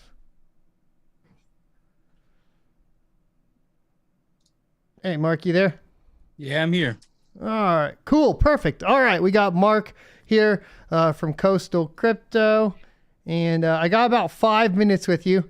So give me the rundown. What are your plans? What are you doing with your GPUs? Do you have any GPUs? What are you doing with your GPUs for this move? A majority of them right now are still mining ETC, but for the last couple of days, I've been moving things, testing a little bit, with Ergo. I do have a rig currently on Ergo. And I've been mining Flux for quite a while with a couple rigs. So still testing the waters. Every time I utilize tools like what to mine, things like that, based on my current cards that I have it going, Ravencoin seems to be the most profitable after Ethereum for me. So it's too hot where I'm at physically to mine Ravencoin right now, but I may be leaning that way just depending on what's kind of Well, luckily unfolding. the winter's coming.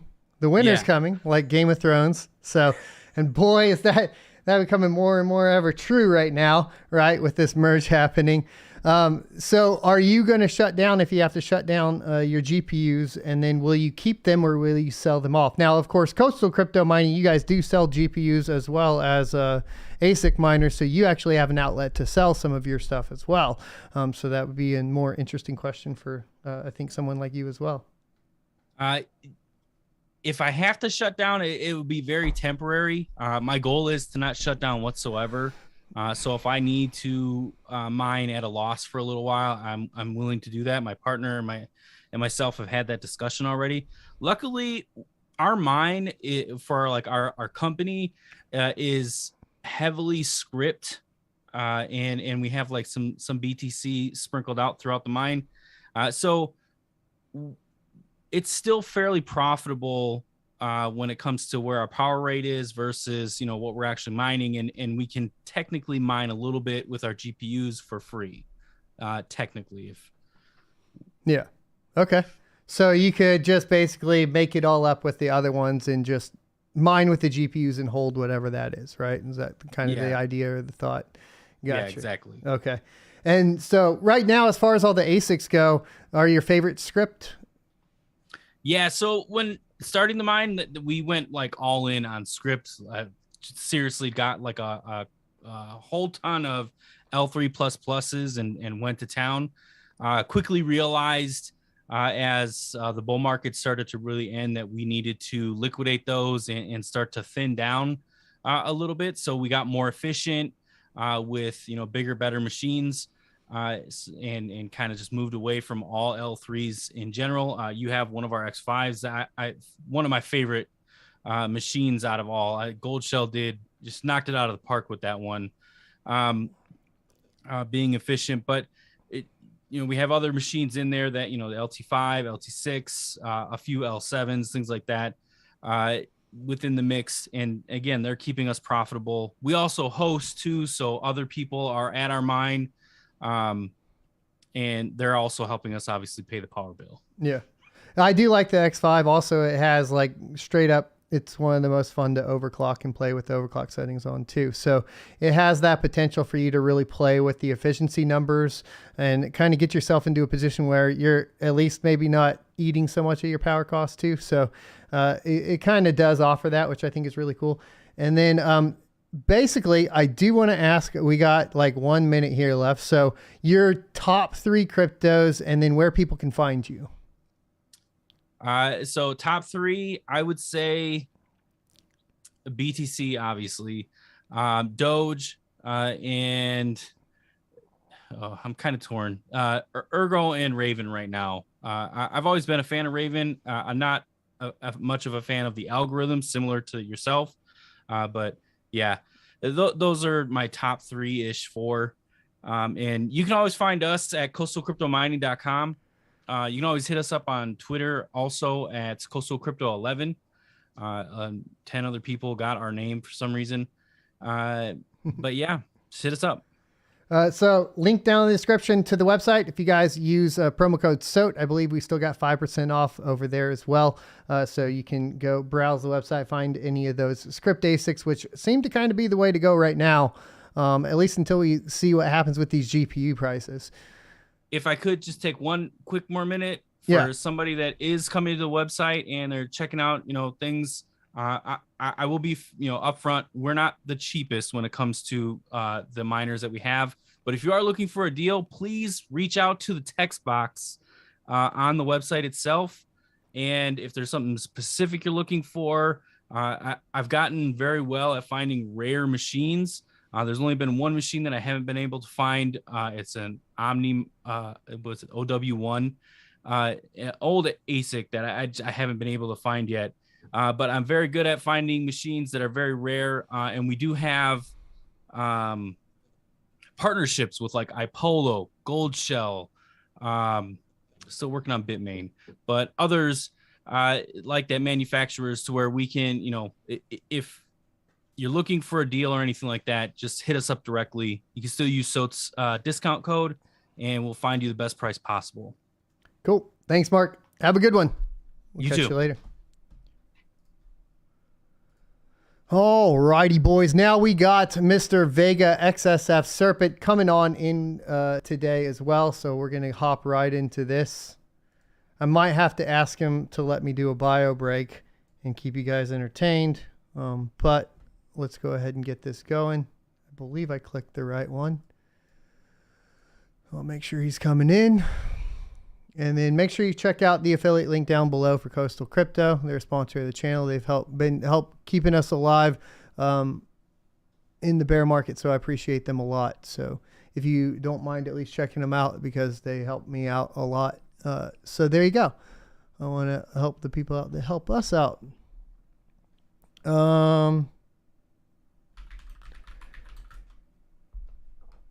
No, it's not 12:30. It's 11:30.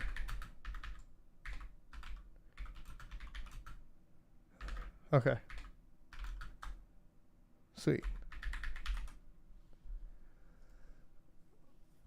All right. Make sure his video comes up and we're all good to go. Hey, Mr. Chris Vega. What's up, man?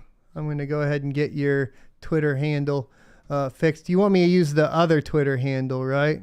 Yeah, SerpentX Tech. All right, I'll grab that one. So welcome to the stream, and everybody, go check out SerpentXSF. His YouTube channel is linked down below. You can check it out. So, Mr. Serpent, give us the rundown. What are you seeing so far? Is there anything kind of standing out as far as the merge goes? It looks like, as far as I'm seeing it, we got just a few blocks left, right? We're almost to the 500 mark. You're going to be crossing the 500 mark here with us during your time. And they will have 500 blocks left. We're looking at 1:36 a.m. Central Time. That'll be like 2:30 Eastern. And it looks like even a little bit faster according to Bortle.wtf. Yeah, so it's actually lengthening. It's actually going further away. Originally it was like 1 o'clock in the morning, then 1:30. Right. Now it's 2:30. It's looking like 2:30, 2:45, somewhere in there. My time, Eastern Standard Time, which is a little bit different for everybody, or 16:45 UTC. But as more people keep dropping off, that increases the time frame. So I'm very intrigued. It's going to happen while we're asleep. It's actually at least going to happen when I'm asleep. So my rigs are already switched off and moving, but pretty much what you're seeing at the same time. Well, yeah, I'll be streaming, so I'll be up and getting this done. We'll stay up until it's done. Hopefully not a lot more hash rate drops off, but we'll have to see. I think we're down to 744 terahash a second, which we seem to be holding steady around here. I'm kind of thinking we're maybe at the point of everybody that's still on ETH right now, sticking around and remaining on ETH. Best I can tell. What is your prediction on amount of ASICs currently still left on Ethereum versus GPU hash rate? It's not looking as good as I thought. I'm going to say about 500 terahash out of that 880 that I saw earlier today is ASICs. That's a pretty decent amount of hash rate. So they're going to mine that sucker until the last block, until it can't be mined anymore, and then switch off or switch over to whatever the heck they can, because not all ASICs can mine ETC hash, right? Well, a majority of them can, right? We got firmware for most of them. Yeah, like the E9 just came out 2 weeks ago. Yeah. So I think they'll be able to. And then we have the ETH proof of work that technically you can mine. So that one's going to be interesting, because they're saying within an hour after the merge, they will have ETH proof of, or ETHW up and running. Okay. Well, 60% of the net hash I projected was around 60 to 50% was the ASICs, the amount of ASICs that were on the network. And I think it might be a little bit more than that, but we're going to find out here shortly. I did record a quick video trying to lock in what everybody's hash rates were, like Ravencoin, Ergo, Flux earlier today. So that way I can refer back to it tomorrow, so we could see how everybody disperses. Still going to take some time, a couple days afterwards, but I'm interested to see how everything pans out. I'm thinking 85% shut off after tomorrow. 85% of the total hash rate that was on Ethereum pre-merge. I think it's going to get pretty rough as far as all that goes. Oh yeah. Have you seen the delays on what to mine because of the increased difficulty and stuff like that? Right, and that one's extra interesting if we look at something like Ergo that has a 1.5 day delay before the difficulty adjusts. Like, that's going to be absolute insanity in a 1.5 days here, because technically the entire hash rate of ETH could move over and completely screw the Ergo network, which I hope doesn't happen. Because you got to realize what it's going to do is the difficulty is going to stay the same, which means all of that payout's going to go way up and way beyond what it should be in reality. And then it's going to have to wait a 1.5 days for the difficulty to adjust. And I'm not sure that is going to be healthy for the Ergo network. That's something I have a really big worry about, actually, to be completely frank. To be honest, until you mentioned it at the miner meeting, and thank you for coming, like, I didn't even pay attention to that fact, and how big the delay was. 1.5 days is quite drastic. That's going to be a huge impact once all that hash rate gets on there. But I mean, everybody voted for what? Ergo, Flux, a little bit of Ravencoin. Some people are going to do ETC, but I think ETC is going to get wrecked because of all the ASICs. So how's that gonna work out? Yeah, the thing is right, and I brought this up with Carter, because this is kind of the question, is like, you know, how much does hash rate and the cost of the new minting of the coin really affect the price of the coin? And initially, if we compare it to something like the halving of Bitcoin, right? The halving of Bitcoin doesn't affect the price of Bitcoin the day the halving happens. It affects it like 6 months to a year down the line. So the problem is that what we're going to see is all the move of the hash rate over to ETC, but the price not immediately be affected. And it's going to take 6 months to a year for that to actually be realized, right? If we compare the two. Now, it could be a little bit different here. I'll give you that. But that is the risk that you run, which means, I mean, frankly, hopefully that just means a whole bunch of ASICs get turned off, right?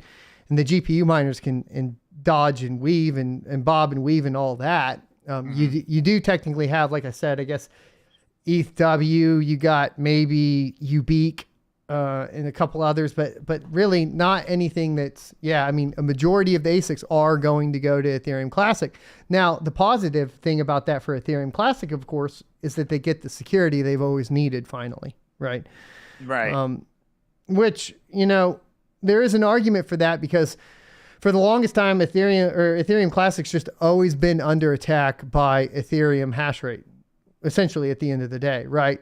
All the Ethereum hash rate go into NiceHash, people rent it out, and they attack Ethereum Classic. And it's just kind of been the story. Now that'll be kind of impossible, right? Ethereum Classic will finally have all the security they need. Now, they had already kind of fixed a lot of that. Yes, I'm aware of everything they implemented to fix the 51% attacks. I'm just saying, like, now they definitely have all the security they need. Which could in turn, of course, bolster it. It's going to make it attractive. It's going to make it attractive, especially as various projects, including NFTs, switch over to Ethereum Classic. It's going to take some time for price discovery to happen, but the increased security is going to make it attractive for sure. But I think as GPU miners, that's going to quickly turn out to be not one of the coins that we flock to, unfortunately. Well, I don't think that GPU miners can, right? Because already what we're seeing is, you know, basically the ASICs are still profitable, but none of my GPUs are profitable on ETC, right? So my V1 Classic back here, perfect. It's you know, 300 megahash a second, 250 watts, golden on ETC, no problem. We're still profitable. Everything looks okay. A 3090, not so much. You know, 3090 needs to go somewhere else. It's not 3070 even, one of the most efficient. Kind of starting to get to the point to where it's not looking so good on what to mine. And we haven't even got, like, we still have 775 terahash a second still on the Ethereum Classic or the Ethereum network, right? So there's a lot more hash rate to move off, right? And I think, right now a 3070 is doing 23 cents a day after 10 cents a kilowatt hour on ETC. If I moved all my rigs, and it's not a lot, it's only like 1.6, I'm only making like $5 after electricity. It's not worth it whatsoever. But you know, that's why you got the iPolos and the Jazz miners and all that other stuff that, you know, does make it very much profitable. And if you look at the ASIC miner value, that iPolo ASIC is profitable. I'm interested to see how those shake out after the Ethereum merge. Dropping down from, a V1 miner dropping down from $85 a day to, probably what, 40, You mean like an 50 E9 bucks. or one of those big ones? Yeah, On the big miner boy stat? ones. Yeah. Yeah, I'm interested to see because this is going to change the whole landscape. It's going to change the GPU profitability. It's going to change the ASIC profitability. It's going to change everything. So it's impacting every single one. So I'm excited and I'm happy that the Ethereum merge is finally going on because they were been kicking the stone down the road long enough. But I know a lot of people were upset to lose Ethereum as an option to mine. So a question coming, you're a GPU miner. What are your GPUs currently mining right now? So I got 2 on Ergo, and then I have 1 on I can't say it correctly. Everybody keeps picking on me. Neoxia, I whatever you just say call it. Neoxa. And if you don't like it, you don't like it. Just pronounce it in your head. I don't know. Yeah. So I got yeah. So it's split between Ergo and Nox. But I may pick up some more Raven if I can in the future. Cool. And if it becomes unprofitable, will you turn your GPUs off, or will you continue to mine and pay for the power? So I was streaming a little bit before I came on here, and this is a perfect time to do maintenance. Like, all right, it's hot. It's about to be fall here in Florida. I'm gonna shut down my rigs. I'm gonna do some maintenance, replace some thermal paste, thermal pads, clean up everything, get everything squared away. But I also have some repairs that I need to do. So perfect time for me to do some quick repairs. And once everything kind of settles down, price discovery happens, hash rate spikes and difficulty adjusts, then I can figure out where I'm going to dump into. But right now I'm just keeping my eyes on Ergo, Flux, Neoxia, and Ravencoin. Those are my top 4 coins to keep an eye on that I'm going to probably dabble in. I did mean to actually talk to Carter about this, because he was bringing up geographical restrictions, as far as like a lot of these coins. He brought up Steam, right? And like the trading of Steam cards and that sort of thing, and their regulations and so on. I do have worries surrounding Neoxa in particular, and the regulation, right? Like they put up in their disclaimer when you join like the Rust server that, it gives out the Neoxa coins, but they have no relation to the price of Neoxa. That's set by third parties, but how long do you get away with doing that, right? And I don't know that is actually like legally sound. So I have some concerns surrounding Neoxa as far as that goes. Just I agree, to be clear. So, because I know like a lot of people are bullish on it, but there's a very clear regulation issue there that like once it hits a certain point, it's going to have to pay the piper, right? And that's where you kind of a lot of these projects in the past have just crumbled, right, when it hits that point. Yeah, I mean, and the coin's got a $9 million market cap, so it's not up on people's radar yet. But as they continue to grow and work with various projects and continue to promote, then they're going to get on somebody's radar and be like, hey, wait a second, what are you doing here? And then, like you said, they're going to have to pay the piper. Honestly, as far as spec mining goes, I got a video coming out about this. I made out pretty good because I was mining it before everybody else started talking about it, before all the content creators were talking about it and creating videos. So I got a nice little bag. And then I'm not sure if you paid attention to the recent pump, I got out. So I did not completely out, but I had to take profits, pay for electricity, stuff like that. Yeah, and right now, especially as a miner, that's kind of our big deal. Which it's looking like it's going to be nearly impossible to do that with the merge at this point. That's why I was asking, if you're going to shut down, do maintenance. Sounds healthy from the miner's perspective. I'm sitting here looking at up to 6 months of struggle here. Is that kind of the timeline you're looking at? Do you think it'll be a little bit quicker before we start realizing, different coins being profitable, or how long out do you think we are before we start kind of seeing this price discovery? So I have my chart set for, it looks like the end of October is when things should be done settling and stuff like that. And we should have at least concrete or the foundation laid for our top three cryptos, like are consistently, because that's the hard part in crypto. It's not what the number one coin is today. It's what's the number one coin or the top three consistently. I have that shaking out at the end of October, but as far as the market looking good enough to where, you know, it's profitable to mine, it's probably going to be, yeah. So 6 months will put us what, Q1 of 2023? Yeah, That something sounds like about that. right. That sounds about right, because the market is being impacted by a whole host of different factors, not pertaining to the Ethereum merge, but And we do have the potential of speeding up to the Bitcoin halving with more hash rate coming onto the network over the winter. We already saw it kind of actually getting closer, right? It's broken into Q4 of 2023 there for a little bit, Q1 of 2024. I think originally when we were kind of looking at the next halving for Bitcoin, we were assuming Q2 of 2024. But now we're in a different cycle. And so I think a lot of people are starting to realize that Bitcoin now, as far as the hash cycle, the hash rate cycle, is now, as opposed to being based on the rainy season in China, now being based on the summer to winter cycle in the United States. And that's going to actually, we're going to actually see the first season cycle coming up here as we move into the winter. So that's going to get really interesting and see how that impacts the markets as well. But the big question that I think a lot of people are moving into, let's actually talk about the Ethereum merge and some of the potential issues that are coming up.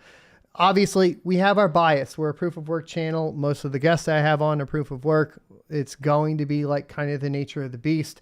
But, you know, I think that there are very valid concerns when it comes to censorship as we move into proof of stake for Ethereum. I think that some of those already existed without, of course, or without proof of stake. One being, of course, flashbots.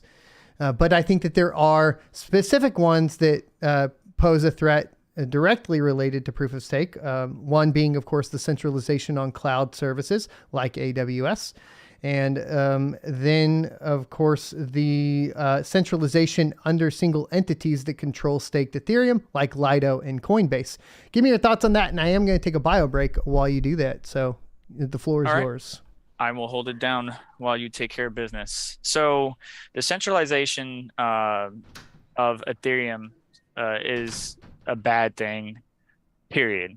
As Carter was talking about, or Mike was talking about just a second ago, you know, if the local government, state government, or what have you, were to go and say, hey, Amazon AWS, we need you to censor this contract address, blah, blah, blah, person, or anybody using this address, then obviously Amazon would have to comply. But that's not just Amazon. It's any cloud service provider, as BBT said. And that brings in a whole bunch of concerns and questions that I don't think they really thought about, because if they did, they would have made sure that it wasn't 40% on Amazon by itself and then 20% on Hetzner. That's no longer acceptable use policy, right? It breaks their terms and conditions or terms of service. So that's going to be a growing pain that Ethereum is going to need to work through. And that's not the only problem. There's a whole bunch of other problems that I don't think anybody else has been talking about. And if you reference on my Twitter, we had a Spaces, actually was hosted by Seth, Mind Your Biz, because my original one broke down. But there's a bunch of 0 days that we might actually see take effect over the next couple months. I'm not going to name names, the perpetrators, the groups, or individuals that may attempt these 0 days, but the MEV exploit, even though they said they got a switch, or SerpentXSF said they're going to use a switch to flip it and try to stop any pending attacks. There's a bunch of other exploits that we may see. The MEV sandwich is still a problem. MEV is still going to be exploited, and there's going to be growing pains to this. And then not to mention staking, right? So we just talked about it. What was the fork that we said during the meeting that we're looking for that would provide clarity to users on when the possibility of, you know, or clarity on how we can unlock, when we can unlock, and when that's going to happen? Shanghai. I forgot the name of it. Shanghai. So, we need Shanghai. The Shanghai fork will be the one that provides unlocking, right? or of your stake, right? The ability to withdraw your stake. But there's no clarity on how that will function or anything, right?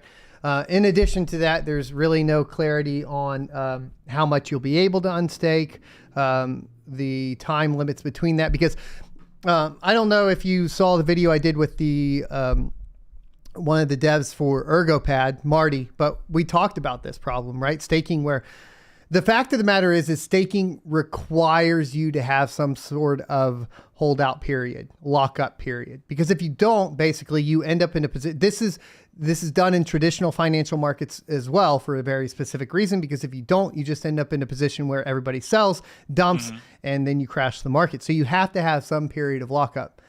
The question is what is that period of lockup? I don't think that Ethereum even knows, right? I don't think the devs even know at this point, right?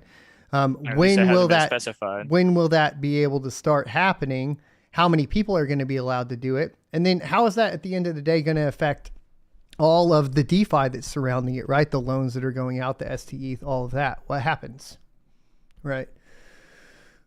And the time frame, what I believe in the meeting, we were just speculating, and this is just pure speculation.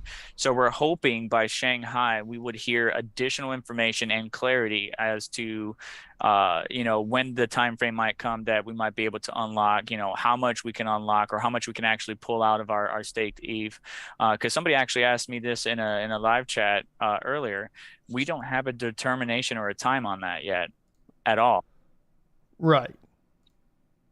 And Shanghai we don't even know when that would actually happen. So after the merge, there's multiple steps that need to be taken.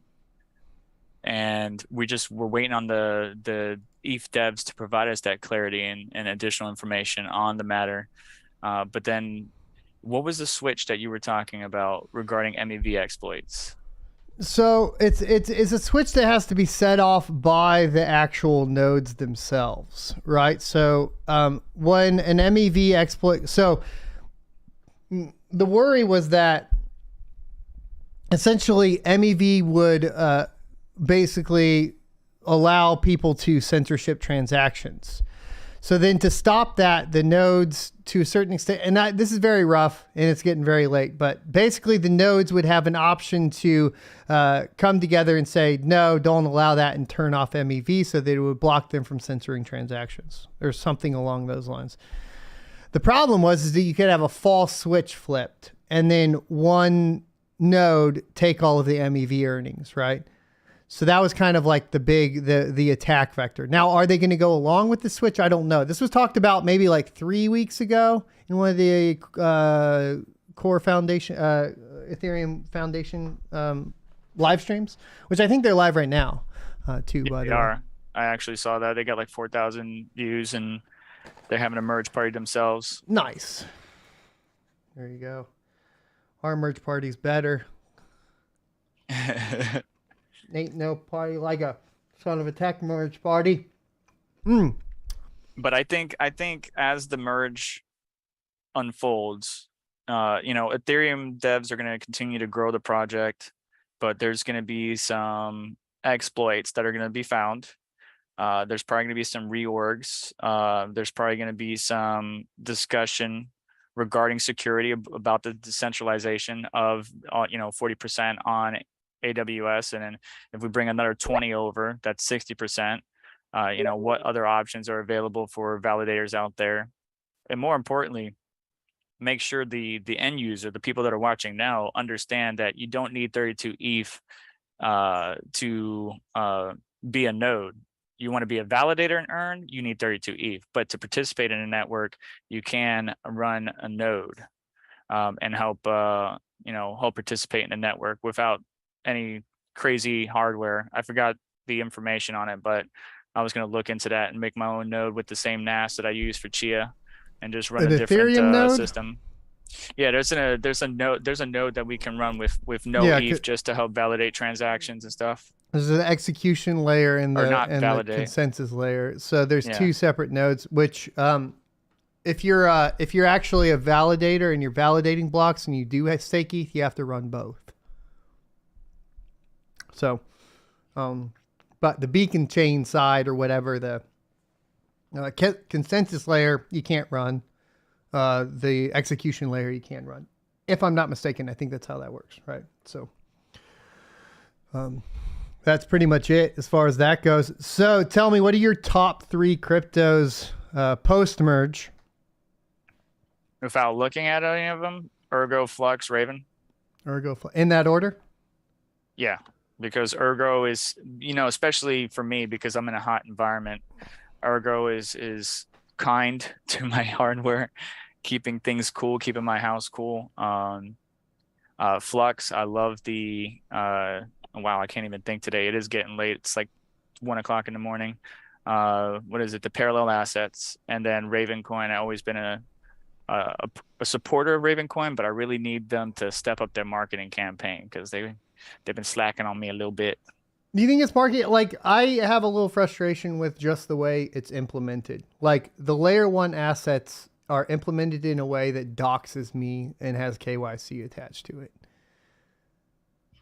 Unless I go in and like do it myself, like if I try to go through any of their built-in services, it's like, oh, I have to register and dox myself. And like, why would I do that? Like, especially if it's something that's supposed to be like principally connected to the blockchain. Like, I don't know. I think it just needs more work from a development standpoint. Does. That's it. Like, it just needs some more work. But from a fundamentals perspective, I like it, right? Close to Bitcoin, adheres to Bitcoin, that sort of thing, right? All good. It's just supposed to add assets to it. It sounds good on the surface, right? There's just, especially with something like Ravencoin that I've been watching since 2017 or 2018, whenever it first launched. I think 2017. It's one of those that holds a little bit of disappointment for me. You know what I mean? Yeah, I understand. I feel like it could have been a lot more, but it could have, and there's some great ideas, but I don't see any fruit coming into fruition here. They need to step it up a little bit. I mean, they're always doing like different events and stuff, but I want to see some actual development continue. If you look at their GitHub too, it's kind of gotten stagnant. And it's really what it's all about. Is, I think we do. You know how they do all those like GitHub polls for like Ethereum and Cardano? They put like all the big cryptocurrencies and how many GitHub commits there have been. We need to start building one of those out. I started building one of those out, but I need to start building one of those out for all the GPU proof of work coins. Yeah. And so we can actually start to get eyes on, because I think that is very important. To kind of see which projects are committing the most, right? Is it Ergo? Is it Flux? Is it Ravencoin? Who is it? And actually have a solid answer to that. That way it's not like I'm assuming their development is lacking. It's like, no, I can prove to you by the amount of commits that their development is lacking. And that's kind of something from my perspective I want to do to make sure that I have for the morning show. But to wrap it up with you, thanks for joining us today. And where can people find you? And obviously as well, guys, down in the description below, I've already linked it for his YouTube channel, so go check that out. But where else can people find you? And I'm on IG, Facebook, anything but TikTok under SerpentX Tech. I did change the name in retrospect just to identify the channel, but SerpentX Tech, at SerpentX Tech on Twitter, Instagram, Facebook, and YouTube. Also have a secondary channel, SerpentX Media, but that's going to be more like automotive related stuff not related to tech and crypto. And you can't mix the two together, unfortunately, in this day and age. Nah, you might get in trouble.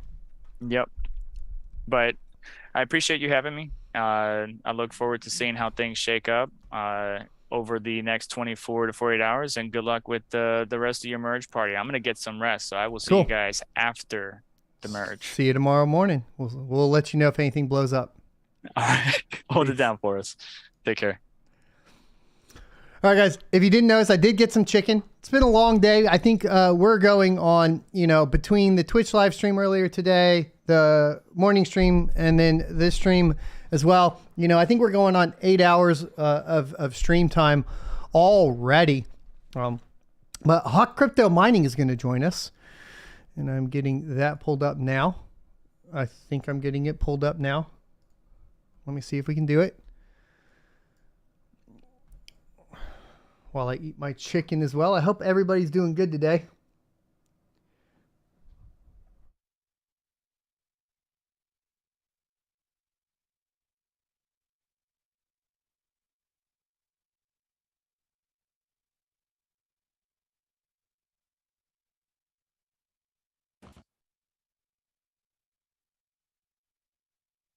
Yo, yo.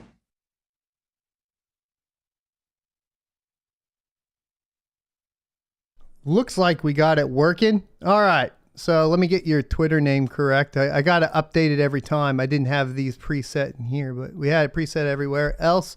Go ahead and introduce yourself to the audience. What's up, everybody? It's your boy Mike, Hawk Crypto. Dude, thanks for having me today, man. This is awesome, dude. For sure. I'm absolutely floored by the amount of support we're getting today. I think this is the most viewers I've ever had in my entire life.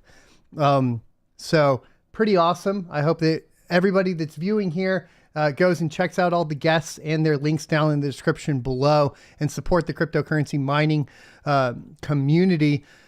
Let's talk Ethereum merge. First question first, though. You got some GPUs running. What are you running them on right now? Are you sticking with Ethereum to the dying end, or have you already moved off? I've already moved on. I'm done with Ethereum. I've closed the door. A lot of my clients too, because as you know, I run a hosting facility. They've all sent me text messages and emails. Hey man, can you move my rigs over? Here's my wallet. Some people do it on their own, but I do it for some people too. And yeah, I think the majority, if I have 600 GPUs back there, they're all off Ethereum. What are they on? Ergo. I got clients that myself included, Ergo, Flux, a couple people doing Neoxa. I got some Raven coin. I even, I got somebody doing Vert coin. And I even put a rig on it. I'm like, you know what, let me try it because it's actually really efficient. And I know it's not really profitable, but you never know what's going to, go up or down. So. Yeah, and right now with the GPU mining, this is the place we're in, right? I talked about it with Carter at the beginning of the show. 2014, shutting down some rigs, kind of mining on what you could. I have about half my rigs shut down right now. The other half are running on Caspa, actually, and that's because I feel like I can kind of get away with Caspa because with GhostDAG, I can mine old blocks and still get paid out for them. That's kind of the trick to Caspa. It's not quite reading on what to mine right now yet properly, so can kind of get away with it. It's kind of my reasoning behind it, but I have a feeling I'm about to get smashed and turn everything off and rebuild it tomorrow. We'll have to find out. So let's talk Ethereum merge. I think right now, Bortle WTF is showing that we have essentially an hour left. It's showing a lot shorter. However, the other counters that I'm seeing are showing an hour and a half left. Which is going to put us at 1:37 Central Time, which is 2:37 Eastern. And that is coming up down the line. It looks like we're getting a lot closer here. Has the hash rate dropped off a lot? I was live on another channel prior to coming here, and I haven't really been paying that much attention because we were all talking, but yes, looks like, it is dropping 754, right? And that's not much of a drop. When I started tonight, we were at about 780. So we've only dropped about the 25 terahash or so. Not much, right? So I don't think in general that it's going to slow. I think the hash rate we're seeing now is in fact, it went up 10 terahash since I last checked. So 30 minutes ago, it was at 740 terahash. So we've gone up 10 terahash within the last 30 minutes. I think this is where we're going to sit around through the end. I don't think we're going to move much more. I think that the people that are on it right now are going to stick it out to the very end. The question is, how much of it do you think is ASICs and how much of it do you think is GPU? I had this talk the other day, and there's in my company, there's a guy named Yeti who's been working for me for a while. He's a developer, and he's helping me build everything up for my systems, and he's very knowledgeable with this. And we were talking, he mentioned he thinks it's about 60%, at least half, though. He said worst case, he thinks it's at least half of the hash rate on Ethereum is ASICs. And now with all the companies pumping out the firmware, it's going to be interesting to see if all of that moves over. There's a lot of GPUs out there. He thinks it's about 60%, probably best case scenario.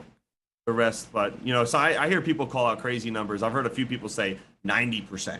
ASICs, and I don't think that's true at all. But that's just my opinion there. I think I would say pushback on the 90% ASICs would essentially be it's clear that Hut 8 admitted to purchasing specific GPUs from NVIDIA for mining Ethereum. I remember that. And they were very efficient. And it's probably something along the lines of a cut down core with HBM2 on board. And that's kind of what we're looking at, right? Something along those lines. But to be fair, you could almost classify those as ASICs because what are they not going to run good on? Pretty much any non-memory hardened algorithm. So, you know, those GPUs aren't going to run as good on Flux, Ravencoin, Caspa, that sort of thing, right? Yeah, it's going to be interesting, man. I have a lot of I just had a customer too today. He bought 96 GPUs and we just got done. I had one of my guys here inventorying it.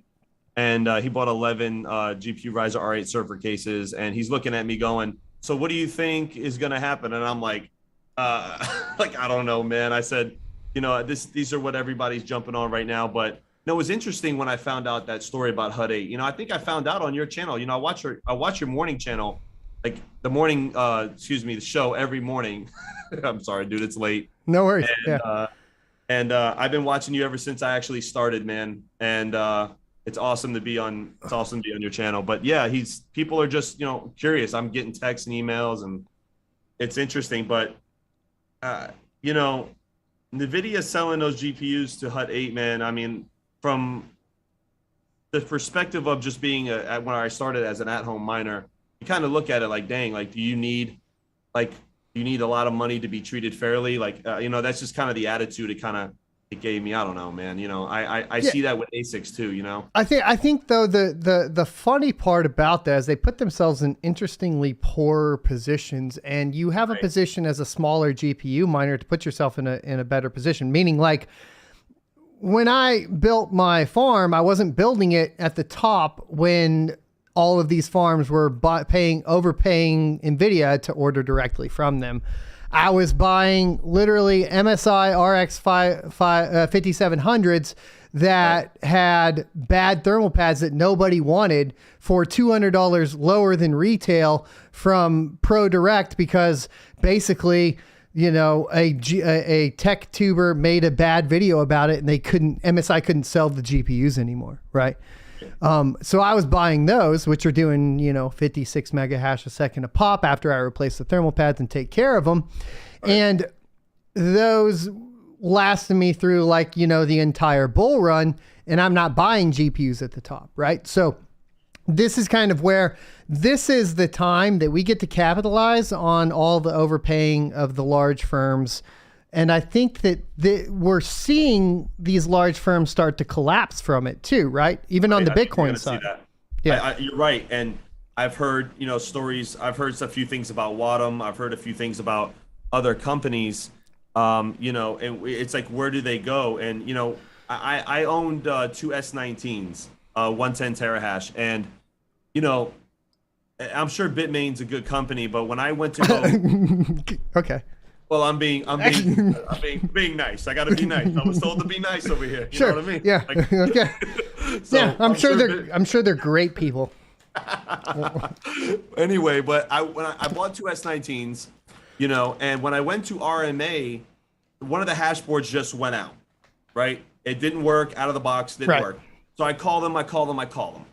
And because I only own two of them, or I'm only getting two fixed or one fixed, it took 3 months to get a hash board. Didn't wait. It's better. They sent me another one, and it still didn't work. You know what I mean? So finally, I'm like, all right, that's it. Like, now I just got to find someone who can fix this. And believe it or not, I sent it to Carter, Bits Be Trippin. He should have it there now. Actually, I sent it last week. Well, and hopefully he can get it fixed for you. But yeah, I mean, that's a big problem. It's a huge problem, man. That's the barrier to entry problem that we were talking about. That the GPUs provided us lower, middle class, lower class, whatever you want to say. It gave us this out, like at least the way I viewed it, because I wasn't even really aware of the concept. I grew up with a poor mindset, if that makes sense. If you've ever read like Rich Dad, Poor Dad, that kind of thing. Yep. And that poor mindset, like obviously for me was just like, you know, I always rented stuff, like all that sort of stuff, right? But the biggest thing was like, I never understood like revenue generation, right? Like generating revenue over just buying and hodling, for example, in cryptocurrency. And cryptocurrency was the first thing, especially like GPU mining was the first thing where I could actually put that into practice at a level that I could afford. Because clearly I can't go buy an apartment building, right? Like I can't do that. I don't have that capability. I don't have that kind of capital. Right. So I really liked that. But then these barriers to entry start with the ASICs first, right? And then I'm like, okay, so now I got to get $10,000 for an ASICs, and then it's like, well, then you're going to get $10,000 for an ASICs, and it's going to make you $3 a day, and then the power company's going to jack your rate up, and like now where do you end up? It gets a little frustrating. Right. And obviously this is a little bit of a tangent off of the merge. Dude, I'm all about tangents. Anybody who follows me knows I go on rants. But you know, I actually sold my two S19s. The one that I sent to Bits Be Trippin, I sold it. Because you need like 50 to 60 of them to even be profitable. And at my electric rate, which is not too, I'm actually in the same area as Serpent. I'm not too far away from him. And our electric rate for commercial here is not appealing for ASICs, put it that way. Right. So, you know, now with the new data center we're opening for hosting, that's a different story because we negotiated our rate there. But, you know, I just don't think ASICs, for me, I mean, I want to, you know, even with my hosting company, I want to appeal to the GPU miners and people that are paying a lot of money in electricity. I have one L7 that I'm keeping because I actually like the L7. I think it's still profitable. It's a great machine, and I am, you know, not financial advice at anyone, but I am bullish. I am definitely bullish on Litecoin. I think Litecoin's a sleeping giant. That's my opinion. I actually would go with Dogecoin, but I have like kind of a weird view on that that I think a lot of people miss about Dogecoin, which is essentially that at this point now, with the removal of the devs, the primary devs, you have a no supply cap Bitcoin is what you have, which sets you up actually pretty nicely for a transactional cryptocurrency that does serve the people. And the best part about the script miners is you can merge mine, and it has the most amount of coins out of any other algorithm that's ASIC. So I think the L7 is a great choice. I do too. And I actually had a friend of mine call me actually 2 days ago. He's like, hey man, I want to get into ASICs. What do you think? Thinking about buying an S19. And I'm like, no, not at these prices. Well, and I don't know if you've experienced this, but I've had a few come. I've had the S19, the S19 XP Pro. I remember. I've had some that they require a lot of cooling compared to what the previous models of the S series needed, and they seem to be the least reliable. I've had the most hashboard issues with them, that sort of thing. Yep. Actually, any of the new generation Bitcoin ASICs, except for the What's miners. Yeah, I heard What's miners are actually tanks. I don't know. I've had good experiences with them. Yeah, I've had a lot of people say good things about them. That's what I was going to say. Like, everybody's got good things to say about the What's miner. I mean, you know, here's the thing. Like, the only Bitcoin mining I'm doing is I have you're going to laugh at this. I have a block eruptors. And I got them just a little lottery device that sits on my desk in my house. And that's it. Like, I'm solo mining BTC on it. Maybe it'll hit in 2 years. Are you doing your own node, or are you doing CK pool? CK pool. Okay.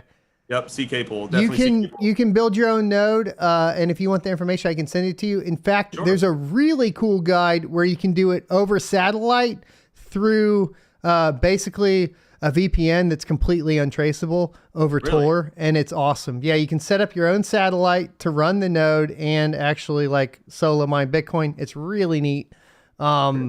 And I think like it goes to show that, and it's something that like the Bitcoin community did and like put out guides for, where it's like, this is neat. This is what is the fundamental of crypto, right? This is, okay, at this point, you're gonna shut down my internet connection because I'm participating in crypto. I'll use a satellite, right? Or like we saw with using transacting with ham radio, right? Awesome stuff. But you know, we're talking about the merge here. What do we draw from this, right? We draw, okay, if I have a Bitcoin node, I can build that myself. I can throw a little USB miner on it. I can connect it to a satellite. and go through Tor and completely negate any sort of censorship based on ISP, cloud service hosting, or anything else. And boom, we're done. Can I do that on proof of stake? No. Gonna say no. My thing. I mean, listen, I heard there were people doing things with Starlink. You know what I mean? But the upload speeds, I think Starlink was having issues. I don't know if you heard about that with their upload. I had Starlink pre-ordered, but then I ended up with an ISP, so I'm not using them. Yeah, they were having issues with their upload, and I think that's where a lot of people were running into issues. But they're making an upgrade. So, listen, what do we do? You know, you must get this. If you had $1 for every time you got this question, like, you know, what are your plans post merge? But I've seen a lot of people talk about it. You know, I want to know, because I haven't talked to you. What are your plans? What are you going to do? Like, my plans, like, I actually ended up in a very bad position. I'm a very terrible position right now, because I ended up in a position where my electric company completely screwed me over. They increased my rate by 300%, but it's not a part of my rate that's under my contract. So they tacked it on as an additional fee. That fee is actually a part of the fee that the grid paid the large Bitcoin miners to turn off. So in July and June and July, they were paying the large Bitcoin miners $9 million a month to turn off. Well, they took that and they passed that fee on to the consumer. And of course, I am commercial rates, and I was locked in at 5.5 cents a kilowatt hour, but they added on and tacked on this additional fee. And so my bill, for example, last month was $654 for my original rate, but my total bill is $2,100. Oh my God. So it's actually in the middle of a class action lawsuit right now, but I'm in a very odd position. But it comes at a kind of convenient time, because shut off, clean up, go home. Right. That's kind of what I'm at right now. So, and you know, I listen, like, you know, and this is the issue that I'm having with a lot of people that hit up the hosting company, right? There's a new company that I have, Terra Hosting. It's in conjunction with GPU Risers. We're working together. We have a brand new data center. But, you know, when we went to the table and we were talking to the power company, you know, which we have another meeting tomorrow to solidify everything, we want a contracted rate. And the good thing about it is GPU Risers, the owner, Mike, he is an attorney as well. So it's always good to have somebody there so they can look through everything. Because sometimes there's just this you have to read the fine print, you know what I mean? And certain words and things may be different, you know, and, you know, in my career in law enforcement, we always used to have to write reports a certain way for certain things, because that's just the way it was, you know? So I feel terrible, man, because I think I heard through the grapevine that you were having issues, but I didn't know it was to that extent. Yeah, and I like, these are lessons learned, right? And I'll be okay. Like, I always have to like learn these lessons and then figure out like what I'm going to do. I mean, I need to negotiate direct off grid. Part of the problem though there too is you kind of have to have a bigger power requirement to do that in some certain circumstances, right? So I was in a position where I was trying to essentially find the cheapest power, get a commercial rate, and then expand, right? And then once I expanded, then I was going to be able to take that and have more leverage. I'm using this amount of power. I can now use that as leverage to move into something different, direct off grid or flare or wind power, you know, subsidizing that. Now I just have to move faster, more different, but my plan doesn't really change from the perspective of how to treat a bear market, which is going to be literally selling everything I own and buying everything while it's cheap.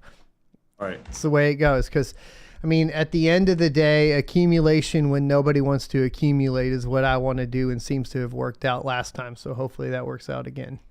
Yeah, listen, everybody knows how I felt about the merge, you know, and listen, you go by past behavior, right? And I was listening to people who are actually very educated on it, like yourself and Bits and Serpent, a lot of these guys that have been, you know, in the game for a while. I personally didn't think that they would even get to this point. I'll be completely honest with you. But they're here. It's awesome. Listen, we all need Ethereum to succeed, right? We need them to succeed just for crypto in general. Would you say that? So yes, right now it has to, because if it doesn't, DeFi collapses and everything is tied to DeFi. That's just the end of the story, end of story as far as that goes, which definitely makes me extremely nervous, because if we look at it objectively, what we're looking at is the most potential for censorship that's ever existed within cryptocurrency about to happen. Right.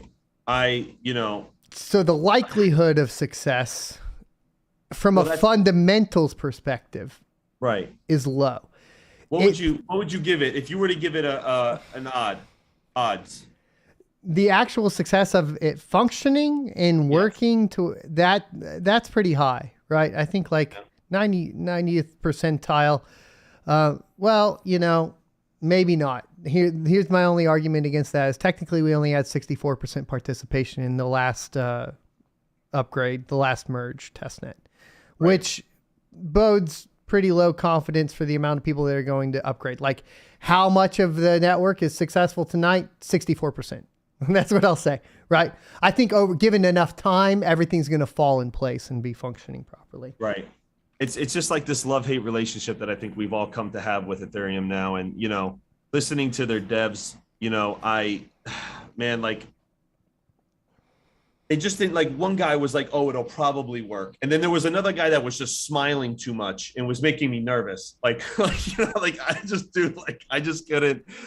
take anything they were saying seriously. And it just listen, I want Ethereum to succeed. Well, the argument is always the problem is the force through was always this narrative about power, right? Right.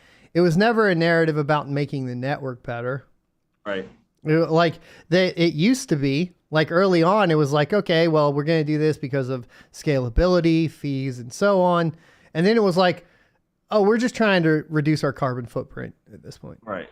I think that's a little bit of they're trying to push that narrative of we're saving the environment and all the thing. It probably is a little bit more, efficient. But when you look at it, it's more wasteful though. Right. I agree. But we did these numbers on the, earlier, and and I'm just going to give perspective here for everybody. The entire planet uses 170,000 terawatt hours a year on average, right? Let's just give you that number. Okay. So the internet, just the internet alone is responsible for 10% and will be up to 25% by 2025. Well, Bitcoin mining. I think it's a little hard to say the internet, because I think obviously that can encompass literally every single computer and cell phone device in existence, right? At the end of the day.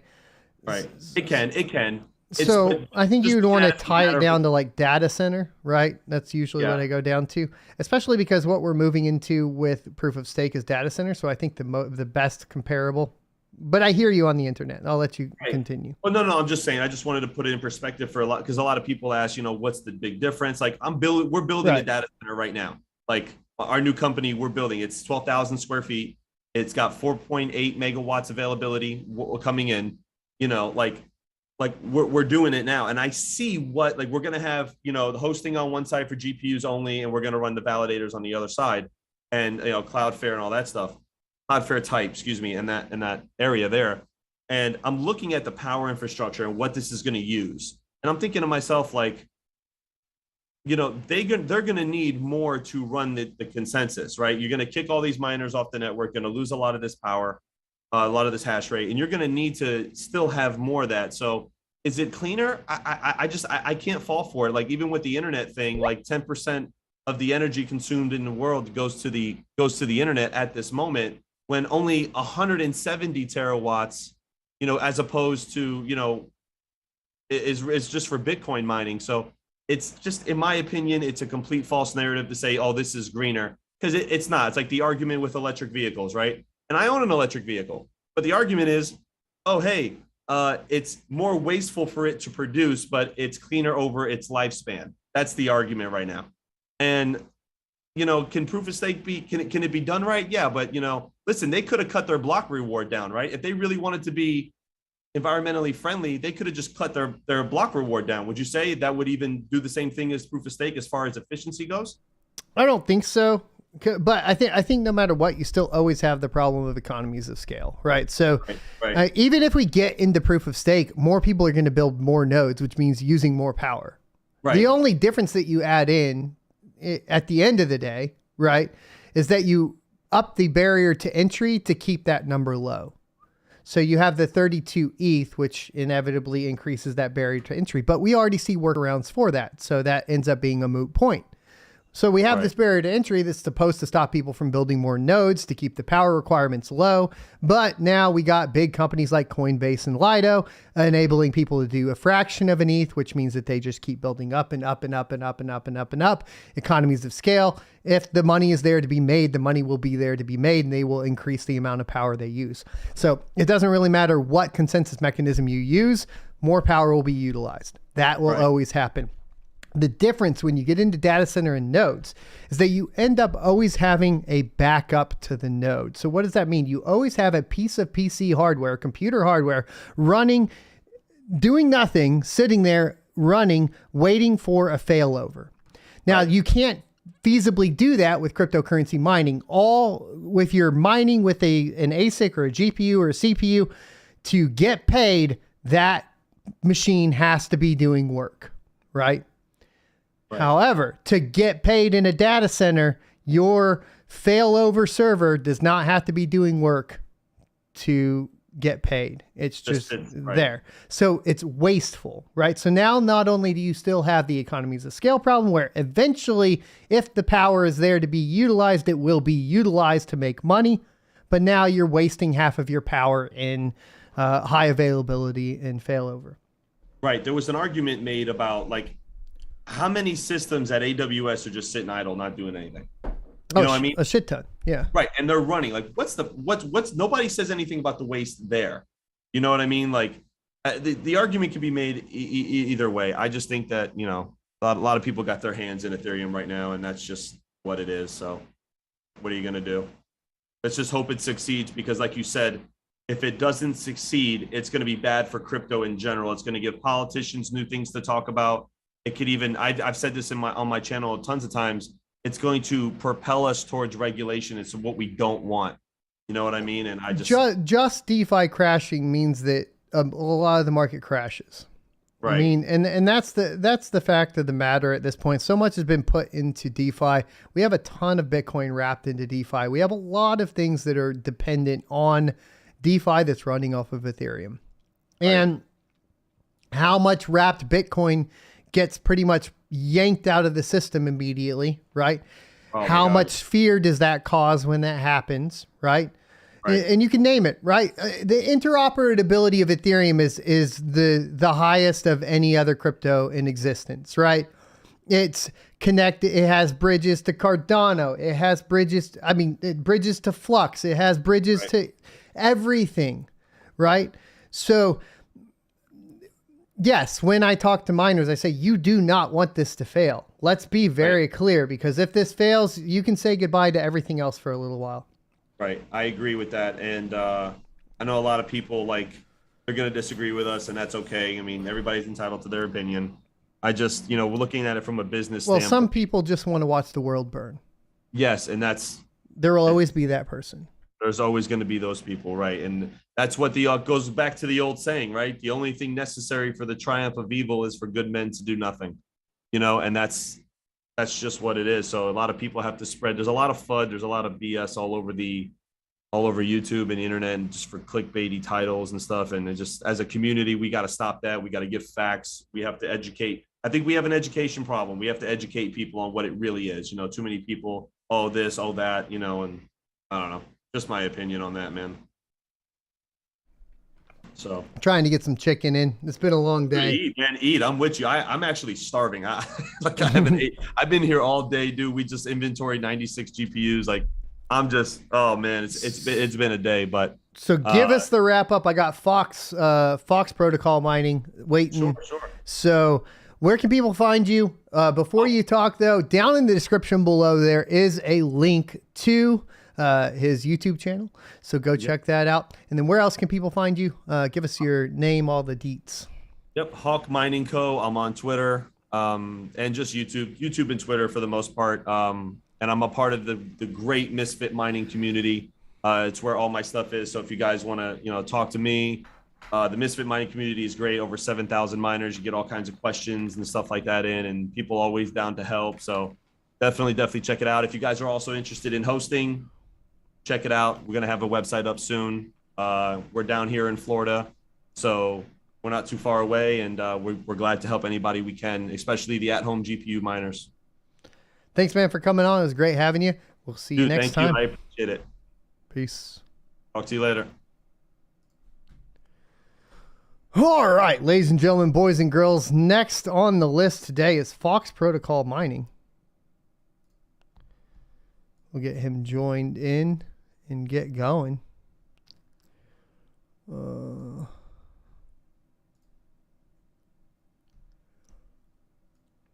Right now, it looks like Bortle is saying we have 42 minutes left, and Watcher Guru is saying that we have an hour and 9 minutes left. I do not have a deal up, unfortunately, for that. See if Fox Protocol comes in. I got an echo. Watcher Guru is saying that we have an hour and 9 minutes left. Not have. Can I get you to mute my stream in the background, Fox Protocol? Yeah, hang on a second. Cool. Just gotta make sure I got the right mic here. And get us some video too, if you can. Yep, hang on just a second.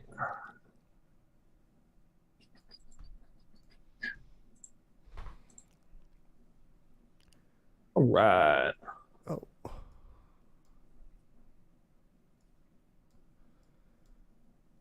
Can we see me? I think I can. Let me get you up over here for everybody else to see you. Looks like your video is a little, like, pull your head down, like duck down, and push the screen back, or I don't know, something. Oh God. Close enough. Let me get your Twitter changed up here too. So welcome, Mr. Fox Protocol. Go ahead and give us a lowdown on what are you mining right now. Are you sticking with Ethereum to the bitter end, or have you already switched off? And if so, what have you switched off to? Well, we switched off of Ethereum a while ago. I am a home miner, and I'm mostly packing older hardware. So I've got 20 series, 1000 series cards, and some old RX 580s still running here. I've been on Flux for a long time, probably at least the last 8 months. I've been on the Flux network primarily. I did switch off all my Ethereum rigs, and I've pretty much gone off the deep end in spec mining at this point because, Raven, Ergo are all great projects, but we're seeing the hash rate saturation on those right now as we've barely even touched the beginnings here on what the Ethereum hash rate's going to do to those. And I'm just looking at Raven coin. Like right now, we're seeing like 150% increase in the difficulty, which is absolutely nuts. Right. And we still have 750 terahash, which I think is going to stay on Ethereum through the bitter end. It's looking like it, at least. We have 750 terahash yet to come off the network. Yeah. I actually moved all my old AMD cards. I took a dive. I found a layer 1 project called Radiant. It's not even exchange listed at this point. It's only been around a little bit. We've seen a lot of these little proof of work projects kind of come out of the woodwork, to try to fill the shoes of Ethereum.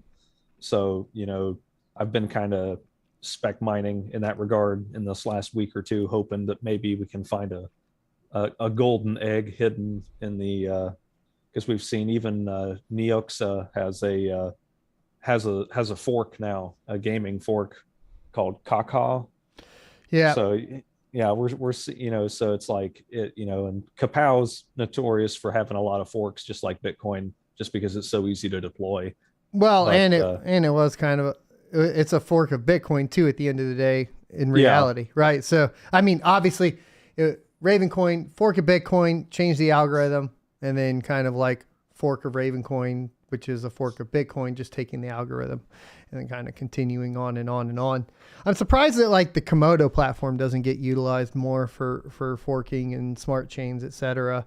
I think it's a better option. I think it provides more security. That's a whole other tangent though. I still need to work on I've been working on that script for a while, which is like, why aren't you using Komodo, you dummy? And like, why go for Ravencoin, why fork Ravencoin when it's been proven that every single time you fork Ravencoin, it gets 51% attacked, when you could just fork Komodo and take all of the security from Litecoin and Komodo and apply it to your network and not have to worry about a 51% attack.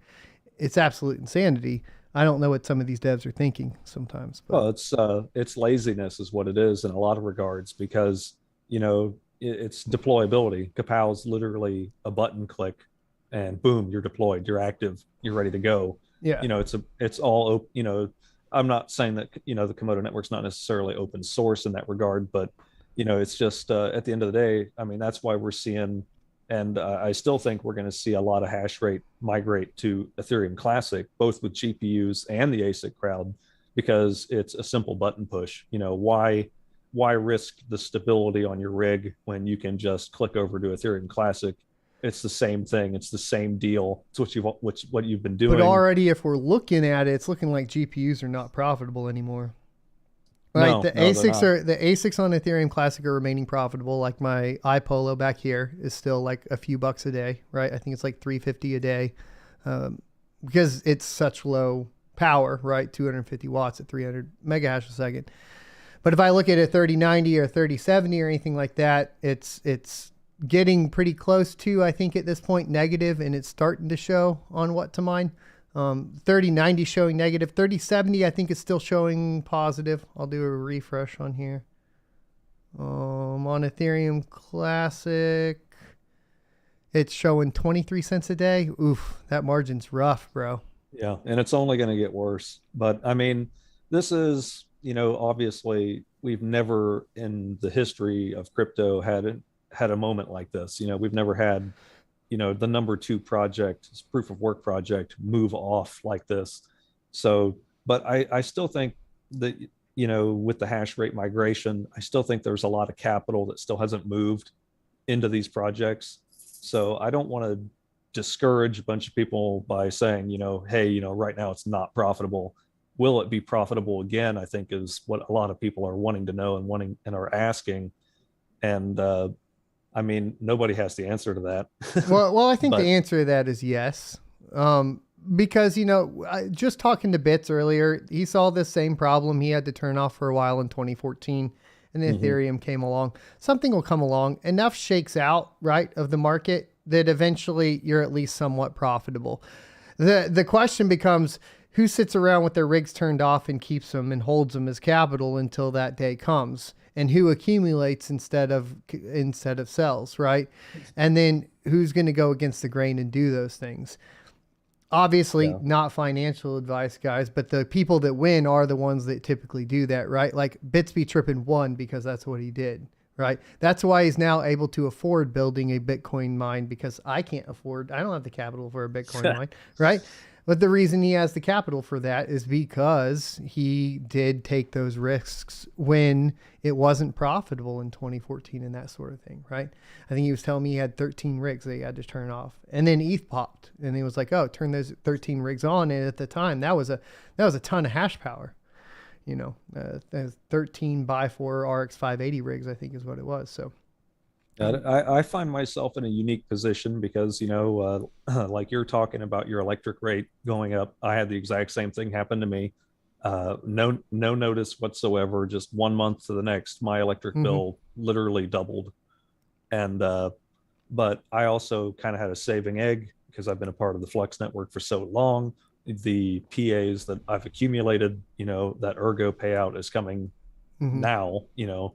So that is effectively helping me along with my electric bill during this time, so that I'm able to spec mine these other projects. So there is something to be said for that. Like a majority of where I'm gonna, like, I have a bunch of Caspa to fall back on because I spec mined it before it was like before BZ Miner even had it available. You had to download the CUDA miner from like their GitHub and run that, and you had to have the node up, right, and all of that sort of stuff. And that put me in a position now to where, like, if I do have to sell, I have a little bit to sell to like cover power for a while, right?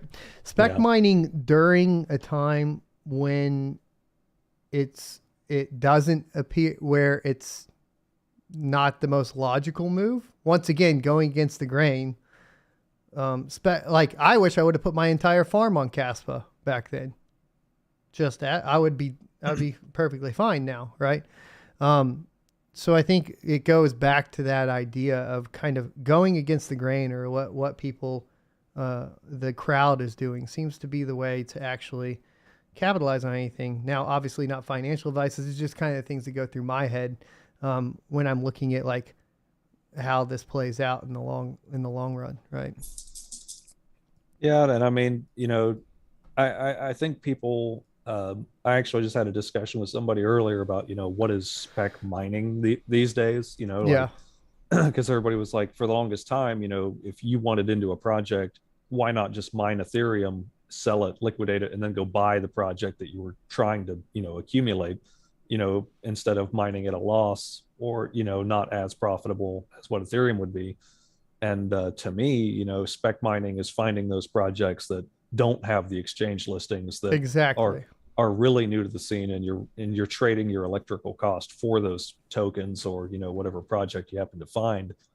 And, you know, and like you said, it's an against the grain kind of thing right now with the Ethereum merge. Everybody's looking, in my opinion, to the same old projects. You know, you're looking at Ravencoin, you're looking at Ergo, you're looking at Flux. They're well-established products. They've been around for a while, you know, and everybody's talking about them as alternatives. But, you know, it's these up and coming projects now, because everything's changed now. You know, Ethereum going away, you know, we really need to look at some of these new offshoots, if you will, or these new startups, because, you know, who's to say where this hash rate's going to go? Who's to say what the new Ethereum is going to be in this? You know, everything's different now. And so spec mining right now, to me, made the most sense, because I don't have anything to lose, because Ethereum's gone away. So I don't have that revenue stream anymore. But I wonder if it's actually spec mining while Ethereum was around was the most beneficial. And if I look at actually the profit margins on, I mean, I'll put it to you this way: from the launch of Caspa to now, solo mining with 8 1063 gigs made me more money than all the Ethereum in the past 6 months. So one rig, a 1063 gig rig that basically cost me nothing. It was basically like just old cards that nobody wanted anymore.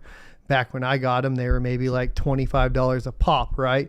75, I think it was. But, you know, you threw those on, and one rig made more than my entire farm, basically, because it was just sitting on Caspa for 6 months or whatever.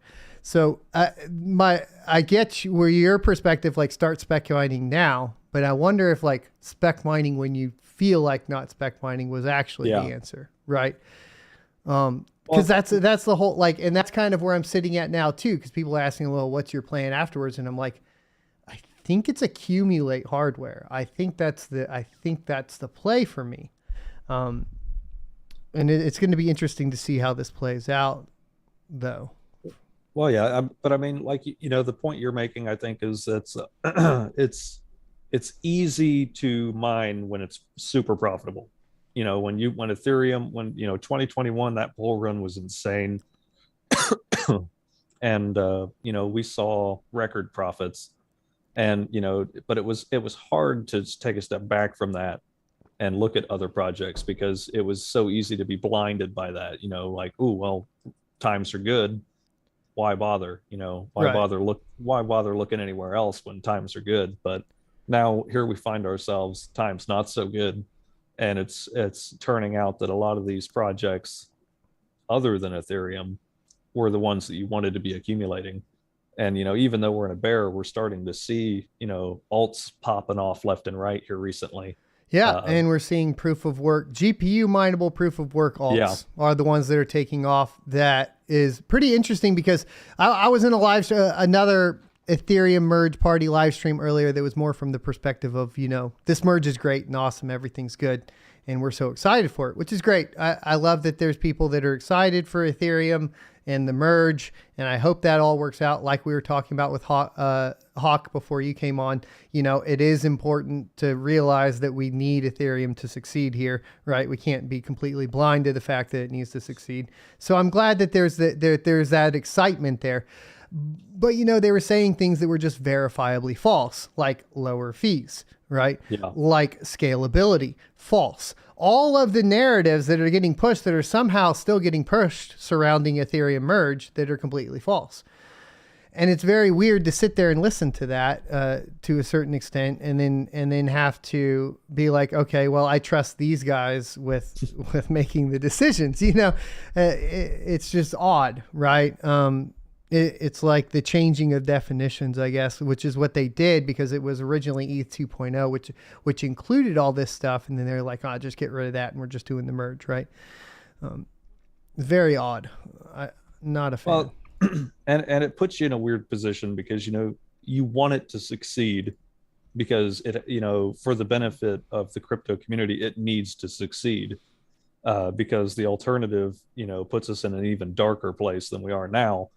But like you're saying, there's some inconsistencies, there's outright lies being told, and it puts you in a weird position because you want that honesty, you want that transparency, and you're not getting it. So you want to you kind of want them to fail, but at the same time, it can't happen, Right.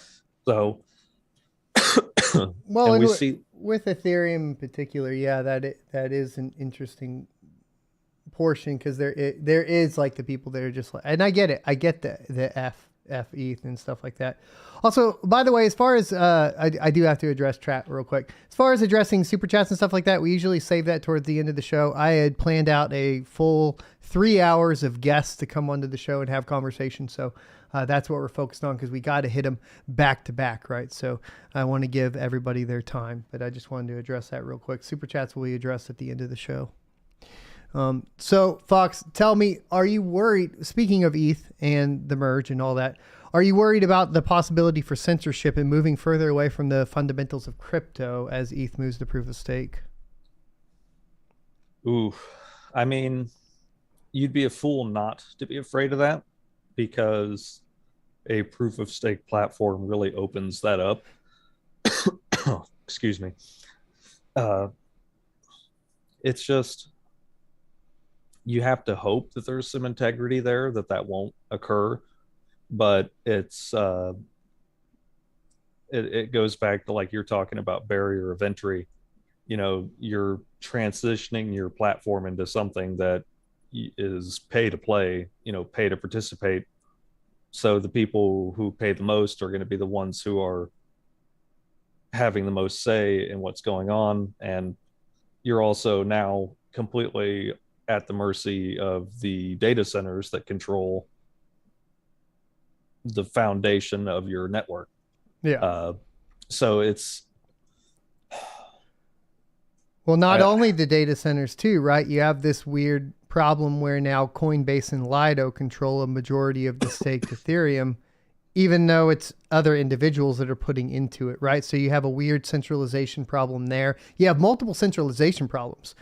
You have a hardware centralization problem from the fact of the cloud services, right? You have a centralization problem from who's actually controlling the stake because people can't afford it. So they go into these basically into these Ponzi schemes, if we want to be honest, of give me money, I'll stake it for you, right? Which is exactly what is going on with Lido and Coinbase. And then you still have this oddity with MEV where, Flashbots can just decide to censor transactions because they control it, right? So yeah. Well, and it goes back to a fundamental distribution problem because, in a proof of work scenario, and anybody can participate, anybody can get into the hash rate pool and get their fair share of Ethereum. And here you are with moving to a proof of stake model where to become a validator, you need to have 32 ETH. And we're not even going to talk about the Shanghai problem where if you even to become a validator, you risk locking your funds and not being able to touch them. So, right. And 32 ETH is no small chunk of change for the average consumer. Like you're talking about, these, like you don't have the capital to go buy an apartment building. Well, whatever, given whatever the current price of ETH happens to be, 32 times that, is a significant chunk of change. Some people would much rather spend that money elsewhere than just to become a part of the network. And you're a small part of the network. You're not a large part of the network. You're a very small part of the network. So it's, I mean, the points are valid that, this is a huge, huge risk. I'm not even sure, I mean, we all knew it was coming. Ethereum has long talked about the fact that this has been their end game, their end goal, but it's still kind of a sour taste as this happens because there's so many unanswered questions revolving around it. And yeah. Well, so it goes back to that problem we talked about earlier. We need it to be successful. We want it to be successful. But if I adhere to the fundamentals of crypto, everything inside me is saying, at this point, it should fail because if it succeeds and we basically give the control over to basically centralized entities, what have we done with crypto? Have we actually solved anything? Well, it sure feels like we aren't solving anything if it all just goes back to exactly what all the other fiat systems have put into place in the first place. So that's kind of where you end up. There's that contradiction in what you want to happen versus what you think should happen, right? Well, and we have another problem on the back end, I think, that hasn't really gotten much limelight is you have a lot of this hash rate wrapped up in Ethereum. And granted, you can argue all day what the percentage of GPUs to ASICs is, but let's just assume for the argument's sake that it's a 50-50 split. So we have 400 terahash of Ethereum miners that are looking for a new home. And we run the problem on a lot of these projects that we could see some serious hash rate centralization in the pools as that hash rate moves. Right. Because a lot of people don't, when if you're an average home miner and maybe you're not that tech savvy and you download LOL miner, for example, you might just use the pool that's it defaults to. You might not pay any attention to that. So we're going to see a lot of this hash rate move to Ergo, to Raven, and it opens up attack vectors on those chains because we're seeing all of an unprecedented amount of hash rate move. And so I think as a community, we need to work on that problem on the back end because that is something that the community can control or mitigate in a way is that we all need to be diligent in our own right during this transition to make sure that we're not opening these new chains to vulnerabilities. Right. And you bring up a very good point there because I think if we look at Ergo, for example, 2 miners initially had, a 6 terahash on it, just earlier this week, and now it has 22 terahash on it. Whereas Nanopool both also had 6 terahash on it earlier this week, but now only has 8 terahash. So basically what you're talking about is 2 mining pools essentially sitting at the same level, 50-50, right? Yep. You had a huge increase, over 100%, 300% increase on 2 miners, and barely, a 30% increase on the next second one in place. So now you have a hash rate centralization on 2 miners for Ergo already, right? And we haven't even moved everything else over. So I think you bring up a very good point there. Yeah, and it's just because, Ethereum Classic has survived a lot, 51% attack abuses. And the biggest pain in the butt that comes out of this is, and I don't know if it was you who talked about this, but the confirmations. That is the defense that a lot of these chains end up adopting is right. It takes you 3 days to liquidate or, even to move your assets from one exchange to another because the confirmation times get so high. So that is something I would really hope that we can all avoid. Well, that's already, we have to already worry about that with Neoxa. We already have to worry about that with Ethereum Classic, which honestly, if we just look at this from a liquidation perspective, miners being able to liquidate, it's not easy, right? Because not only is, for the most part, volume low on every single exchange for all of these coins, right? But you have high confirmation times as well to deal with, and few services to go through, right? And zero fiat pairings, right? Yeah. So you have your stable coin pairings, but you got to go to KuCoin, you got to get your stable coin, got to pay the fee to get out. So now you're adding in all these additional fees, trades, etc., that end up putting it in a very new spot for a lot of miners, right? They're going to get themselves pinged as well or we are going to get ourselves pinged as well, potentially here with a lot of different taxes and fees and so on as we move into all these new different coins, right? So if you're not experienced in that, or just the dauntingness of actually doing it, a lot of people, that have been mining Ethereum have been mining Ethereum straight to Coinbase and then cashing out for fiat. They don't have experience with decentralized exchanges. They don't have experience with, any exchanges really outside of like your Coinbase, right? Or something along those lines. They don't know how that works, right? So it gets very tricky for a lot. I think for a lot of people here soon, very shortly, and I think we do see some pretty big volume problems on Ergo, Ravencoin, all of them. Even ETC to a certain extent, because ETC's confirmations, I think last I checked on crypto.com was like up to 5 days before your ETC confirmation is done. So it's kind of completely pointless to directly deposit Ethereum Classic to either crypto.com or Coinbase, because your confirmation times are so high that you're actually not going to be able to liquidate in time, and therefore you're not going to be able to file that properly on your taxes either, and you're going to end up in a position where you have a whole bunch of like capital gain shit to F with now too. So it just gets very awkward very quickly.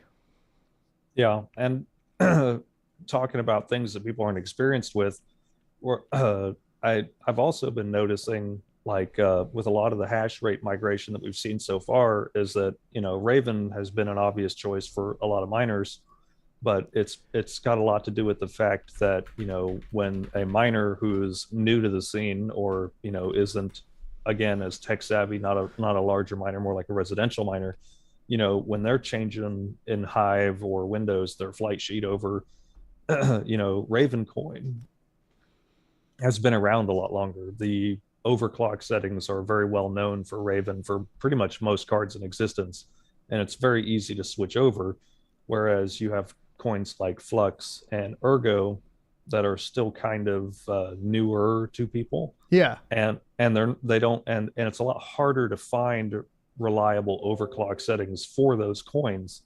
I work with Miner Pool a lot, and we've been seeing a lot of people come in from Ethereum to Flux, and and they're completely clueless. Like my Ethereum settings aren't working right. Right. What am I doing wrong? And it just comes down to pure lack of information sources. People don't have that information source. Especially if you're on Windows and you just are Googling Flux overclock settings. Yeah. And things like that. There's not a whole lot of resources out there. Even What to Mine generally lists the Ethereum overclock settings when it's giving you profitability list. It doesn't list anything else. So it's becoming kind of an interesting experience for a lot of these miners, because they're just they're still new. 2021 saw more miners come into the scene than ever before previously. Right. And Ethereum was the main catch for profitability wise. So nobody's really had to do anything like this where they've had to change things up on this scale. So it's part of the reason why I think we've seen Ravencoin difficulty wise increase so drastically compared to Flux and Ergo. Yeah. It's just because it's easier to migrate than it is anything else. And we're coming into the winter months, at least in our hemisphere. So temperatures are coming down more, and people were willing to tune into Ravencoin. Yeah. I'm seeing 90 degrees all week. I'm not that lucky. I can't turn it on yet. But. Me neither. But I got to get you to wrap it up now, because I do have another guest coming on. So thanks for joining me today. I think you brought up a lot of good points. I value a lot of what you had to say. I think you make some very valid points too. Got a little bit more deep into the proof of work side of things. Where can people find you? And down in the description below, I have linked, I believe, to your Twitter, so they can find you over there. That's what you preferred. Is that still the case? Yeah, I have a small YouTube channel, but I'm not very active on there. I've got 5 kids, so Okay. it's hard to find the time to stream. But I am active on Twitter pretty much every day, every hour, all over crypto Twitter, which you can see my link there right below me. Would appreciate you guys coming and checking me out. And Son of a Tech, thank you very much for having me on tonight. It's always a pleasure interacting with you, and it's an honor to be on your stream. Yes, sir. Awesome. Thanks for being in and hanging out. I'll catch you next time. All righty, man. All right. I have a very exciting call coming up now. We have Tech Yes City, the YouTuber, the one and only. Now, this is a little different. This is a tech YouTuber. It's hard to get tech YouTubers to go ahead and join and talk on a cryptocurrency mining show. So this is, I'm ecstatic to have Brian from Tech Yes City on. So let's get him on.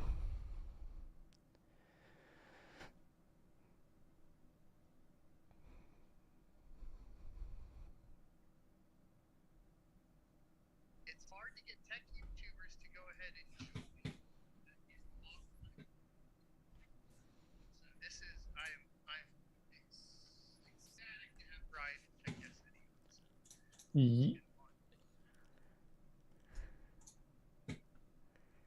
I think we're almost there.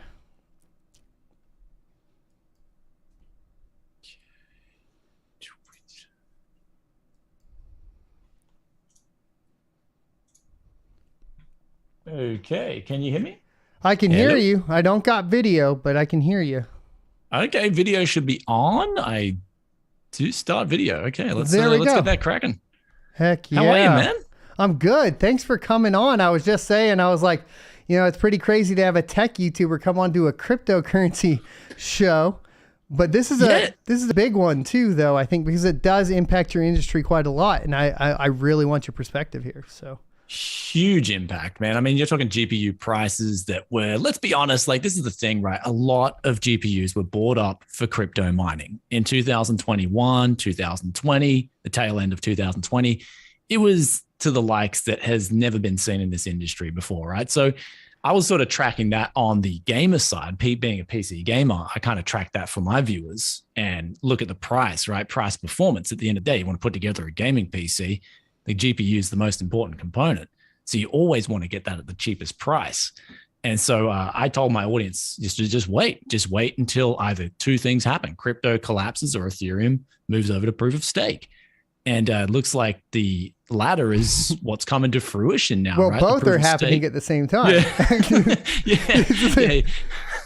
You're having both happening. And so I think with this merge, I mean, I did watch a little bit before I joined. I got back because I had to go to Tokyo for just a meeting in there. And I got back and I was just watching some of the previous. You got a lot of people who are very bullish on crypto on this show.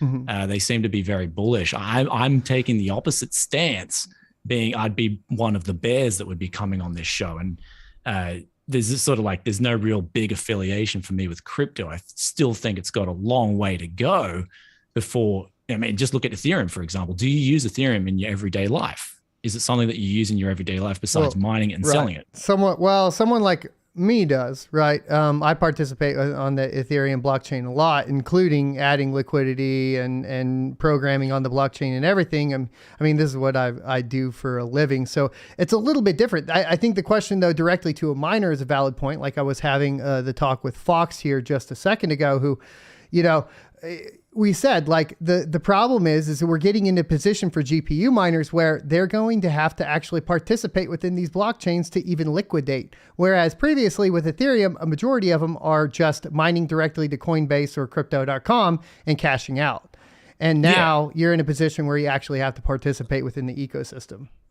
Absolutely. So, I mean, part of that. So what would say for instance, what would you be doing, not on the mining side, but say for instance, when you talk about programming and things that you do on Ethereum, I'm really curious to what you do in terms of transactions, because I look at the cost of a transaction. Isn't it still like $5 per average transaction, $7 fee per transaction? It is not. It is much lower now, within like pennies, right? So that all, you know, has to do with the amount of stuff that was going on the network. You know, a lot of what was happening is, you know, essentially new money coming in and a whole bunch of transaction congestion, along with, frankly, manipulation through something called MEV that was causing really, really high fees.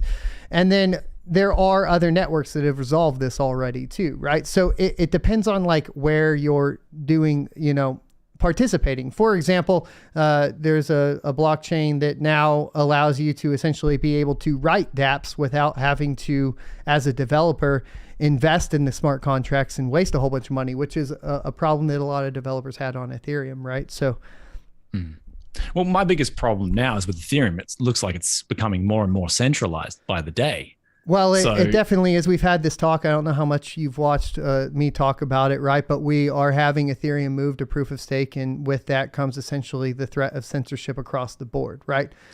You got 40% of the nodes running on AWS, with 20% running on a German cloud service that is kicking them off, which will probably go to AWS. At that point, you have over 60% of the network on there, right?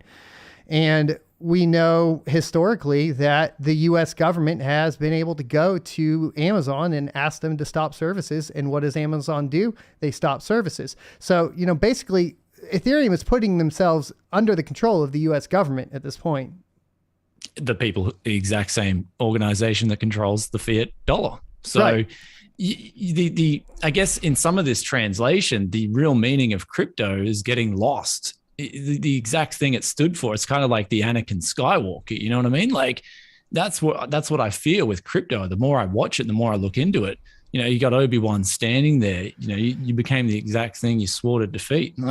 Yeah, you have. I keep saying we have this crossroad coming up in crypto where we're either going to take the path to CBDC in a completely controlled totalitarian state, or we're going to go ahead and say no and stick to the fundamentals. But the problem is frankly, people don't understand it enough at this point, where we're kind of hitting the crossroad before people even understand what the fight is, right? But people are starting to wake up, man. They're starting to wake up because they're going to the grocery store, they're going to these places, and they're like, whoa, like, why are these things more expensive? Like, they're not just more expensive, they're shockingly more expensive, to the point where you take it, you stand back and you're like, whoa, that's going to impact me if it keeps going up, and even if it stays at this price, this elevated price. So that's what a lot of people, the individuals, are worried about that. And so it's a big concern right now, because the people responsible for it, they're blaming, you know, apparently Vladimir Putin's responsible for the whole world. Yeah. No, but people know it's the Federal Reserve and governments. That's what people really start to learn now. These are the people who are causing all these problems. You know, look at 2020, 2021. Look how many small businesses and medium businesses just got choked out. That was before Putin even said anything about Ukraine. Yeah. You hit the nail on the head there, which is also why when cryptocurrency projects and these pools for Ethereum and stuff started participating in sanctions, I was like, no, I'm not going to support these pools anymore. I'm not going to support these crypto projects that are doing this, because it's against the exact fundamentals of the reason cryptocurrency was created in the first place. So what are we doing now? We're just participating in U.S. sanctions because why? Because you're scared of them. So you're participating in it for the exact same reason you participate within a fiat system too. It didn't solve the problem. And this is why, like, I've always, like, me and Blind Run. I love that name, man. I love how you call yourself Blind Run. It's awesome, man. So we've been like kind of like shadow friends, I'd call the name. Like, I've always liked your content, man. Even though you've stood, like, you're pro crypto, you're pro GPU mining, I'm kind of anti GPU mining, and you know, like, I just think it's good that if gamers and miners could get along, because you're really not the enemy in any of this. Like, I want the PC gaming community to understand, like, a lot of these big tech tubers, they constantly blame the miners over and over, and it's like, no, the miners are just simply doing what would be called the invisible hand in the free market. They're just filling the gap. You know, that's all they're doing. You can't hate a man for wanting to eat, right? So Right. at the same time, you're plugging a gap. And so that's why I said the real problem here has always been the Fed and the governments. And that's what people are starting to learn. They're starting to learn this day by day. And it's a really good thing. We're starting to see with Jay's 2 cents video about the market manipulation that NVIDIA was performing. And, you know, the GPU miners are sitting here, most of us home miners, like, we were not participating in this complete, like, ghost NVIDIA GPU that was being sold to HUD 8 behind everybody's backs for, you know, in bulk. Like, it's not like a majority of miners had that. The problem is we end up, I do feel like no matter what, we always end up in with the same problem, right? Where, like, it's kind of like the rich get richer kind of trope, unfortunately. But unfortunately, the gamers always targeted the home miners, which I think was misplaced, if that makes sense, right? So, but it's not only that. If you're looking within what's happening, right, you've got these inflation numbers coming out. They're much higher than expected, but also within that, like, if you look at the normalization of inflation, right, it's basically based per person. But if you look like, oh, okay, in the same period, the average income's gone up 5%, but that's heavily skewed towards higher incomes going up more in that same period. Right. So not only are the middle class and lower class getting wrecked by inflation, they're getting wrecked by the actual, let's say, the bias in the numbers that they're presenting, right? So your average wages aren't actually going up as high as those percentage figures even say. So you've had this lockdown on small and medium businesses. The average person's doing it tough. Now they're doing it even tougher in 2022 because of all these things. And so it's time, like, guess where all that wealth got transferred to as well? Amazon, big supermarket chains, Walmarts, you name it. They're the beneficiaries of the whole pandemic. And then guess what? In turn, they lobby for your governments to get those lower tax rates to keep doing business as they're doing. And the small guy gets screwed over. So, like, I kind of seen that. I mean, it's weird because I talk about PC gaming as a tech channel, but like a lot of my viewers want me to start talking more about this stuff because they find it interesting. They find it fascinating. Well, I think not enough people are talking about it anymore. And we're getting to the point to where, like, there's so much at risk that you might not even be able to PC game at a certain point. Like, if this gets so out of control, you know, what goes away first? A lot of your entertainment goes away first, right? You stop watching movies, you stop, you know, playing video games. These are things that you have to give up because at the end of the day, you know, if you're lower class or middle class that is getting turned into lower class, you just end up in a position where you don't have time for that stuff anyways. So your interest shifts into these topics, right? Because how are you going to combat it if nobody's talking about it, if nobody's bringing it up into the forefront? So I think your audience is probably indicative of where the culture is shifting in general. But it's not just that. It's the essence of the industry that you're in is going to shit. Right. Like, you know, you saw in 2021, it's like, what's going on with gaming PCs? It's all over the place. They want you to buy a motherboard with a GPU. You got to buy 10, like, for like behind the scenes, I spoke with retailers. They had to buy 10 motherboards for every GPU. That's how bad the industry was getting. So, yeah, it was funny, right? So yeah. You got all these factors at play now. I love it how audiences are starting to critically think, but that's only because they're starting to wake up. And that's a good thing, right? They're starting to realize what's going on. That's why I want, like, tech tubers and sort of miners to get along and talk. I mean, I've always liked you because you're just such a humble dude, man. You just say it how it is. You don't really blow up at anyone. I've always just watched you and been like, yeah, son of a tech is a cool dude. I want to meet you one day, actually have a few beers and talk. That'd be nice, but I don't know if I'm going to come to your commie Australia though. Yeah. I mean, you look at 2020, right? I think it's 45% of GDP was government, right? Now, I raise this to the people who are like pro-government, right? There's a lot of people out there like, the government's doing great. 45% of GDP. Did they contribute to 45% of your life in 2020, right? Did they provide you with all the food, electricity, and everything you need? No, you still had to pay for those things. Yeah. So people starting to learn, like, wow, what is government doing for that 45% of GDP? I mean, it's gone down a little bit, but still hugely elevated. If you go to a country like Singapore, you got much less government involved in the economy. So I think a lot of people like here, a lot of people are sort of like watching and going, well, just buy BTC. It solves everything. And it's like, no, the government's still there. The crony, corrupt governments are still there.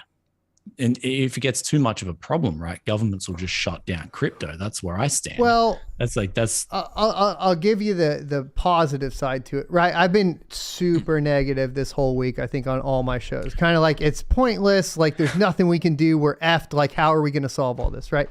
But I will give the light at the end of the tunnel. We have seen stable coins used in Argentina here recently to essentially save the middle class and the lower class, while the upper class was basically able to swap into US dollar because they were able to participate in higher end financial institutions, while the middle class and lower class couldn't. So they were able to utilize cryptocurrency to do that and buy US currency stablecoin and bypass that, right? So there are instances where it is working, right? And I think that there is positivity there. The fact is like, how do we push for more of that adoption, right?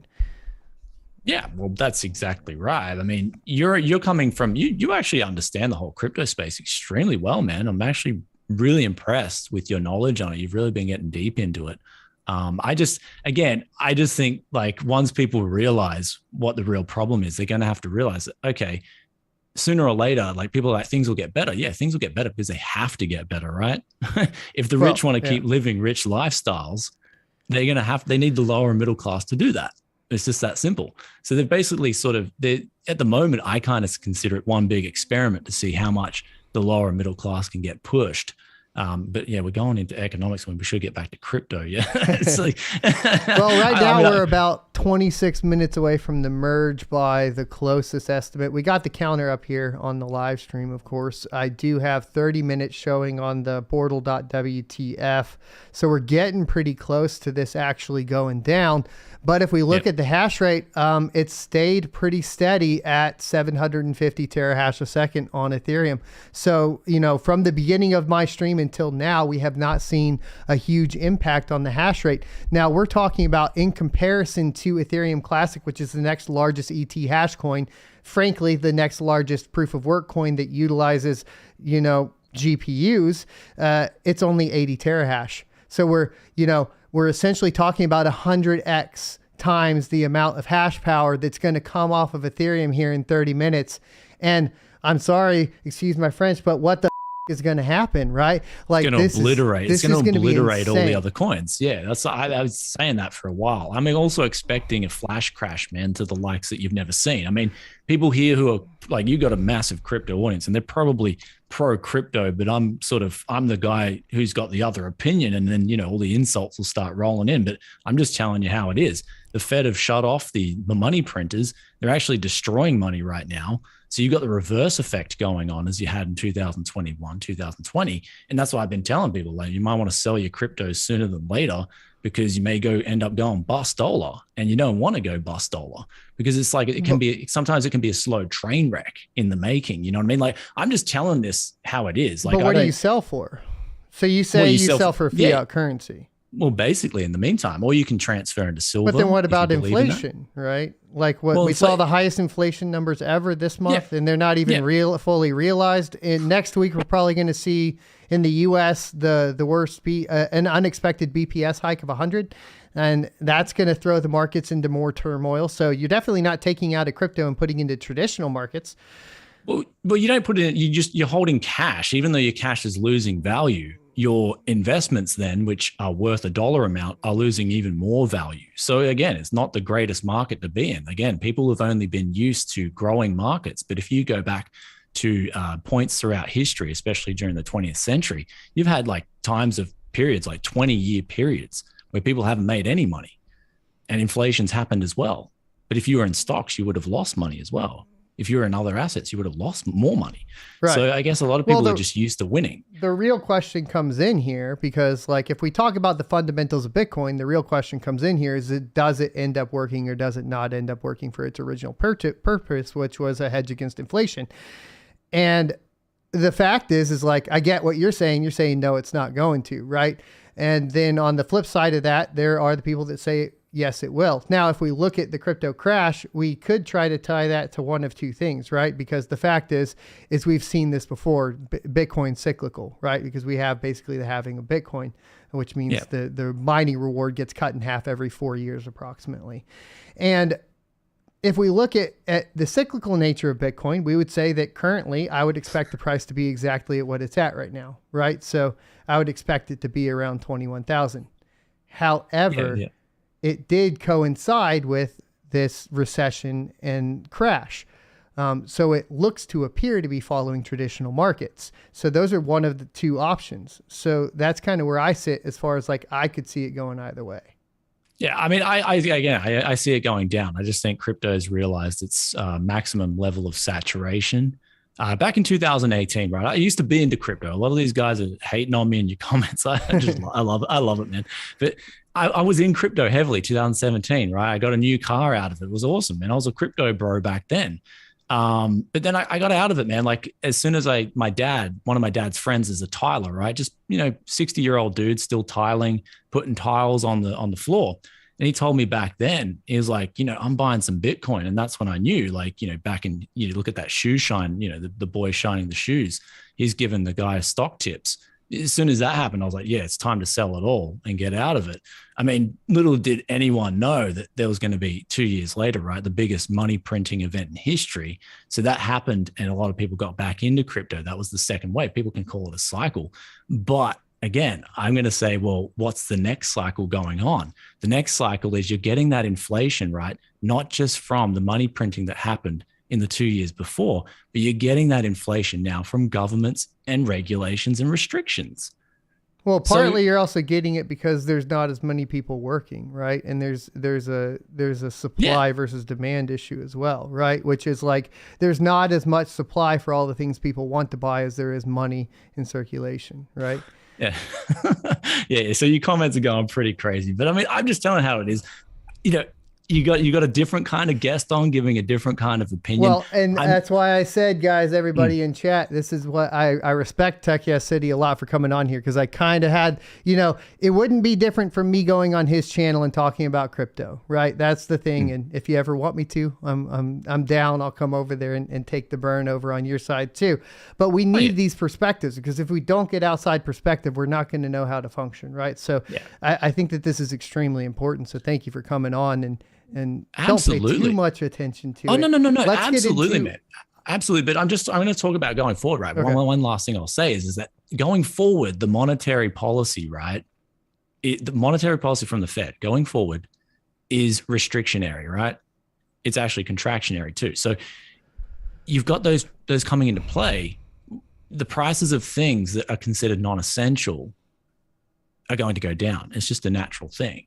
So the tightening is getting heavier from September. So again, I could say that you would expect, I mean, if a flash crash happens on Ethereum and Bitcoin to the likes that you've never seen in your life, don't be surprised because the volatility, at least pre this event and in the last month, the volatility has been picking up quite a lot. So again, at the end of the day, I just want a lot of your viewers to be aware and I hope they don't lose a lot of money because I've seen the average guy lose a lot of money in 2008 when I was just out of uni. I lost a lot of money in 2008. Yeah. It was a horrible event. Since then, I haven't lost money. You know what I mean? Yeah. I haven't lost money. So I've been a lot of people lost money in the first crypto boom too, right? So there is. It depends on how many cycles I think some people have gone through. I think that's why we had Bits Be Trippin on earlier too. So, but I don't think so. How would you?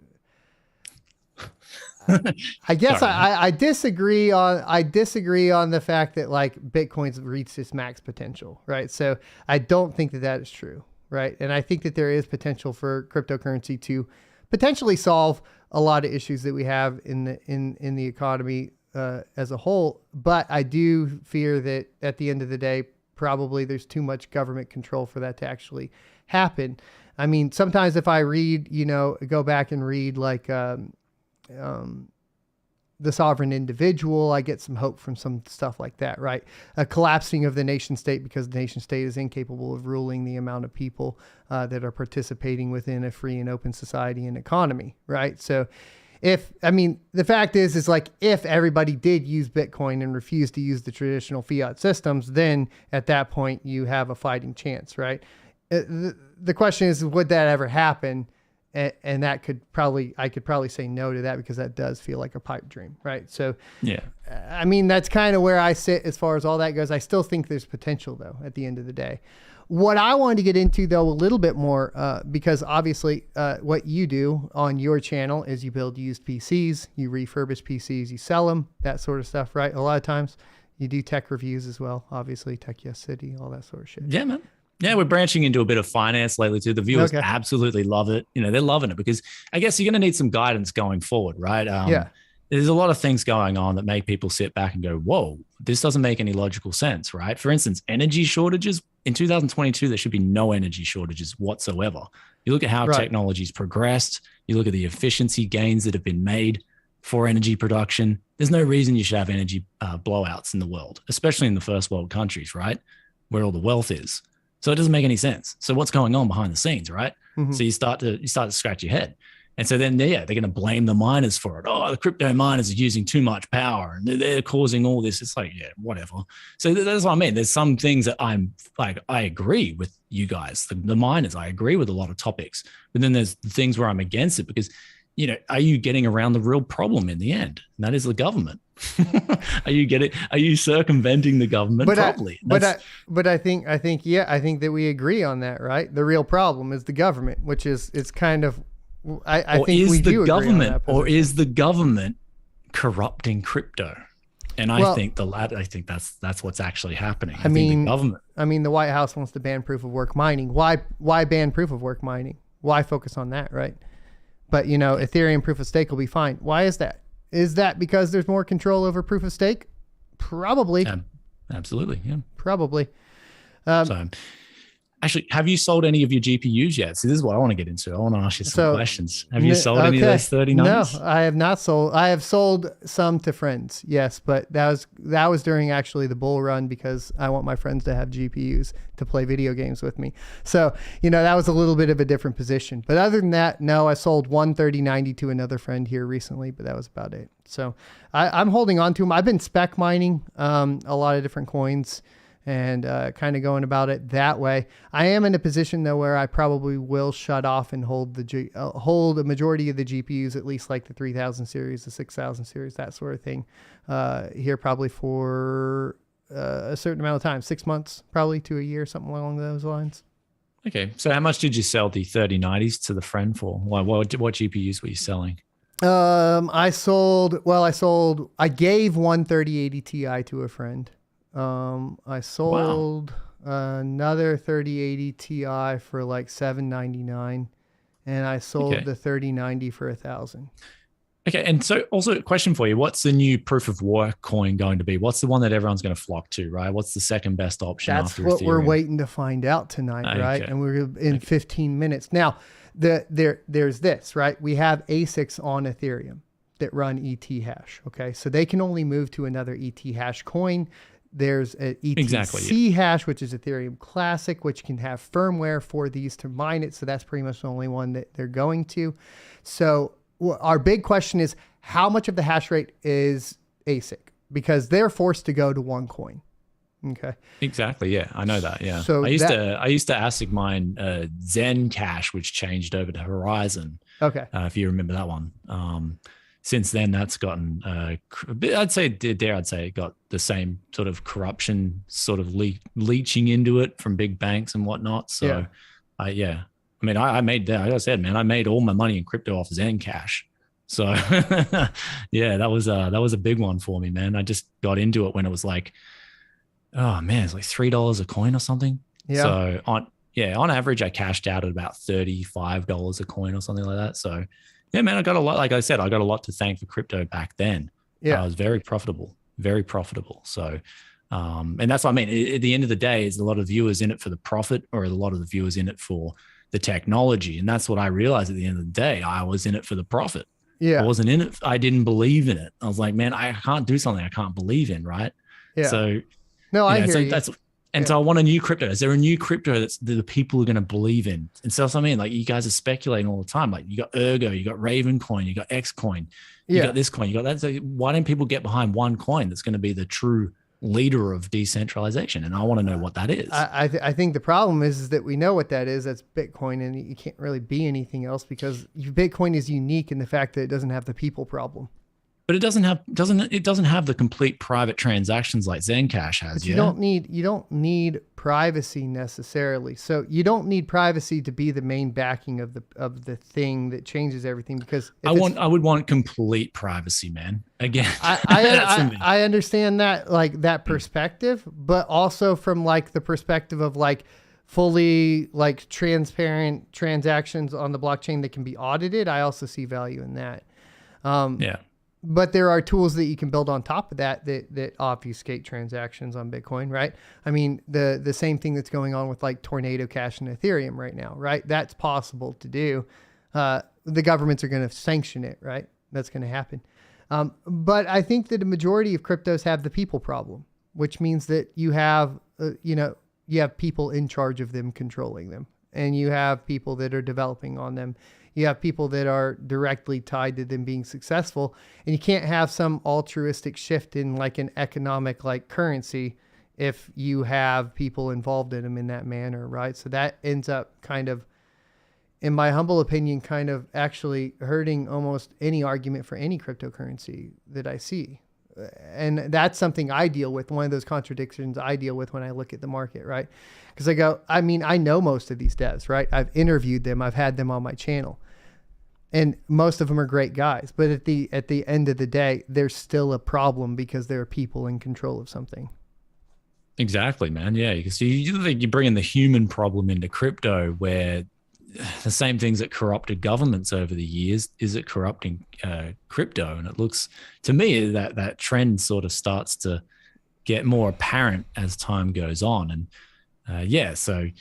But Ergo is the biggest one that I would say. At the end of the day, because Ergo is basically, Ethereum that will remain proof of work. It will remain ASIC resistant, and it has all of the functionality that Ethereum has, and they've been able to develop that within 3 years. It adds a whole bunch of other important things, like I was talking about before. Developers don't have to pay to develop on it, so that's very important. And you have the people problem, but the person is, a renowned blockchain developer that's, put on a pedestal by Charles Hoskinson from Cardano. He's worked on Cardano and a whole bunch of other projects, and it remains proof of work, which means clearly from what we've seen, if the government is against proof of work, then there's probably a reason for it, right? So I'd say Ergo is probably a good one as far as like that goes. And if we talk about votes in my channel, we've been doing tons of votes. It gets the win, right? So if you're wondering what the people think, that's what they think. Okay. Oh, yeah. Thanks. Like I said, I come onto these things to learn as well. Like, yeah. So I give my thoughts and opinions. I like listening to other people's thoughts and opinions. I love it, man. Like, I love discussion. And this is the greatest thing about your channel. I think if you get more tech tubers on, or more other people in different fields, it would be great to sort of see, grab that bridge and really just open up ideas so people can sort of, relay what they think and what's going to happen. Yeah. But I think the biggest thing for me is, so are you an ASIC miner or are you a GPU miner? Basically, I'm a GPU miner, but I have ASICs as well. Now, if you wanted to talk about something from the tech perspective that's extremely interesting, it's proof of useful work. Have you heard of that? No. Educate me, man. Okay, so proof of useful work will actually utilize solving blocks on the blockchain while also solving AI problems. Oh, wow. So this is one that a coin that, now here's the problem. The coin that's working on is centralized. I might be okay with that in this particular case though. And that is because what they are is they're a Web3 service. So what they do is basically, right now they're already functioning. You can go on and rent a VPS, a virtual private server that runs on the blockchain. It's much cheaper than a VPS. It has a few problems, right? It has persistent storage problems and it has high powered computing problems. They're about to solve the storage in Q4. So hopefully that'll get done this year. The bigger problem, it's probably going to take a year out, a couple of years out, something like that, will be high powered computing, essentially AI, solving AI, stuff like that. And the way they're going to solve that is with something called proof of useful work, which is essentially going to be able to solve in the transactions on the blockchain utilizing GPUs while also solving AI. Problem here is infrastructure for miners, right? You're going to have basically epic grade, epic servers with, all of your fiber connections, your BY8 PCIe lanes, and you're going to have to run pretty expensive hardware. That's a barrier to entry issue, but at the same time, it's a really cool tech. Bro, your viewers are going out of control. Yeah, 5,000 people. I mean, great insane. bridge. You've got the devil's advocate, so I'm playing devil's advocate. You've got, pro crypto, son of a tech. So you got got it all. Yeah, and the thing is, who's good, who's evil, right? And good versus evil. We're 2 minutes out. We're 2 minutes out, guys. Okay, so does your audience think it's going to flash crash or it's going to go up? I don't think anyone thinks it's going to stay flat, right? So like I said, I'm thinking flash crash. You're predicting the price will go up with ETH? We have 39 blocks here. The price doesn't move at all. You know why? Because all the exchanges are locking it. Yeah, that's true. The exchanges were for this event. They weren't taking deposits. Correct. And, but what about the pressure on mine? Like, I don't know. Is there any behind the scenes brokers working with, say, commercial clients or investment banks? Is there anything else going on? Where's the link for it live now? Everybody's saying it's live now. I can't get the actual click through. I'm showing I'm showing stuff messing up all over the place now. So this is this is push come to shove. His stuff is shit breaking now, guys. The chat's going off, man. Like, I think something's going right. I think it's going right now. Mine Bitcoin. Hold on. I'm gonna pull this up and pull my screen up. It's like Happy New Year. Yeah, it almost feels like it's New Year's on this. It's like, let the GPUs rain. Guys, go mine Ergo, go mine those other cryptos, and then when you're not making any money, just sell your GPU to me and sell it to all the other gamers. Sell it to me. Okay. What do we got? Bortle WTF is saying 8 minutes out. Have we actually hit the total terminal difficulty? Where are you guys seeing it? I got to go over to Twitter. Let me go see. We got to do the hunt. Where's the confirmation of this actually going live? Right now. It says yes, in the end of an era. Is the hash rate dropping off? Hold on. Is the hash rate dropping off? Let's go to two miners. Let's pull up Ethereum. Oh, wait, Ethereum network hash rate still showing 737, guys. Yeah, wow. I mean, those miners, are they going to be are they going to be sweating? Are they going to be scrambling? Like, let's get onto this coin. And then are you going to see like these massive fluctuations in profitability and difficulty on these various other coins?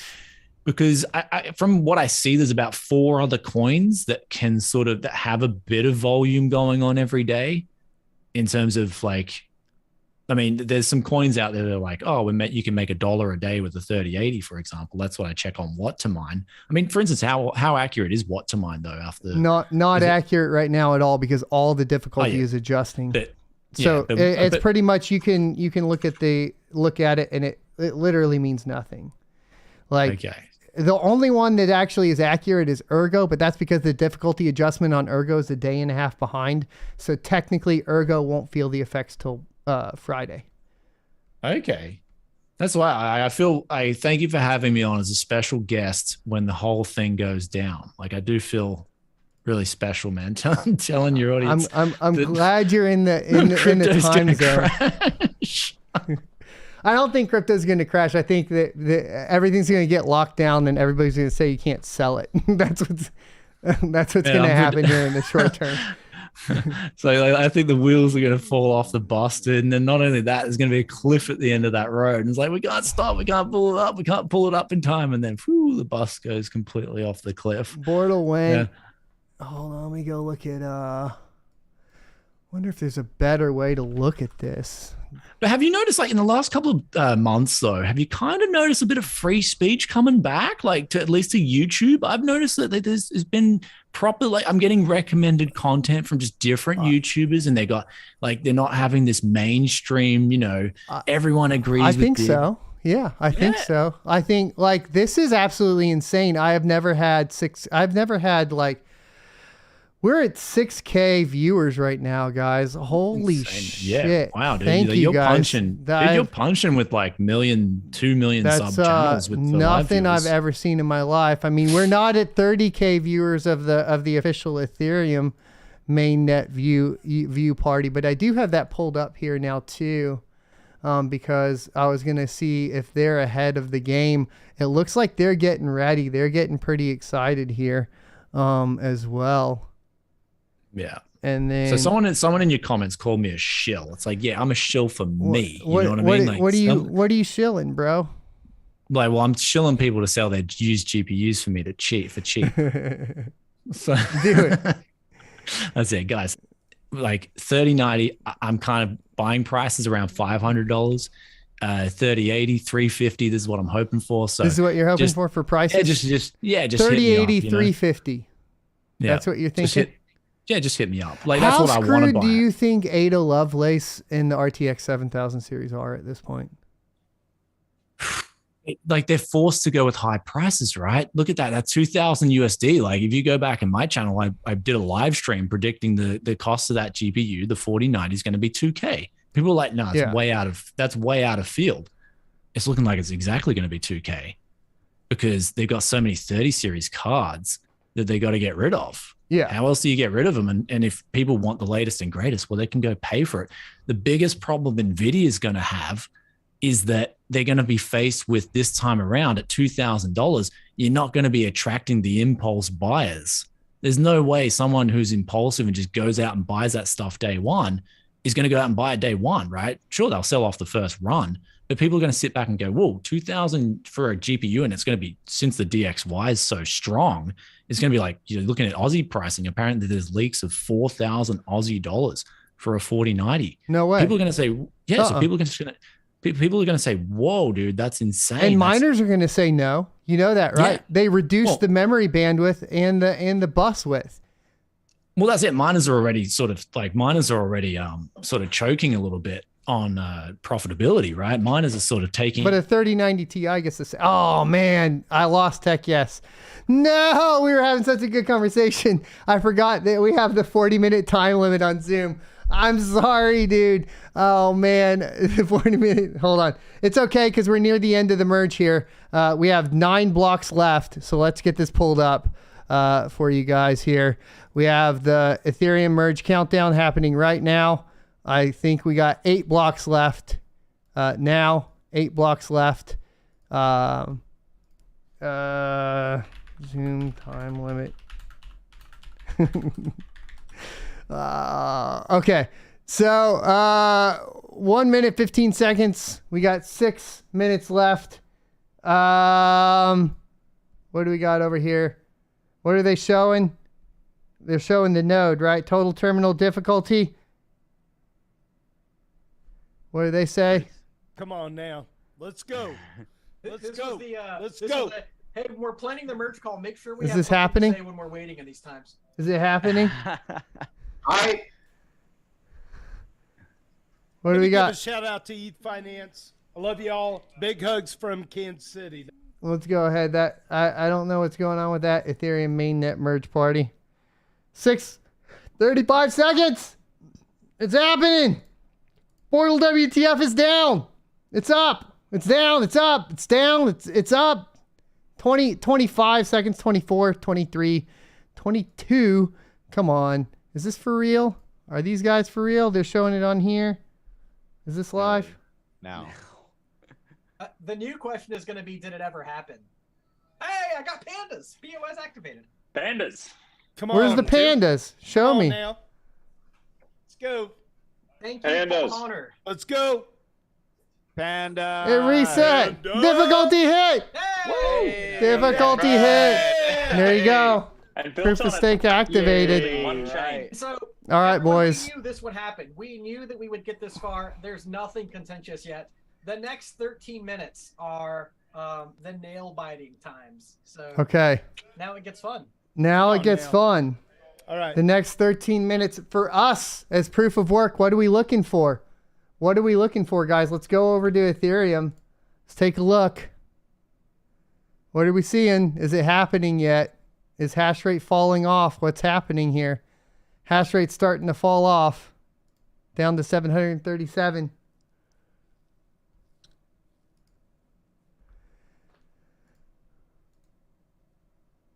Did all of them complete? Yep. Supply chain since merge. Already 13 ETH burned. We're deflationary. We're deflationary, boys.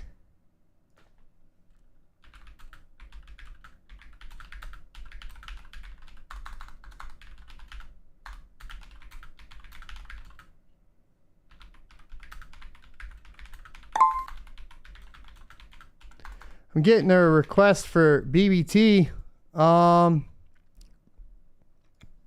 You up? Here, we'll just ask him casually.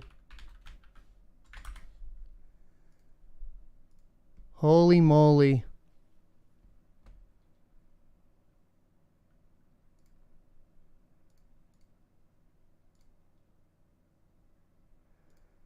What's happening to the price of ETH? Ah!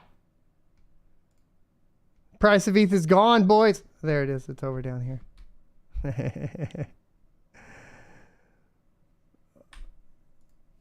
Ethereum. What's going on? I'm still showing hash rate. Are you guys, can you guys still mine it? Ethereum proof of work. What's happening over here? Still on the test net. Ethereum Classic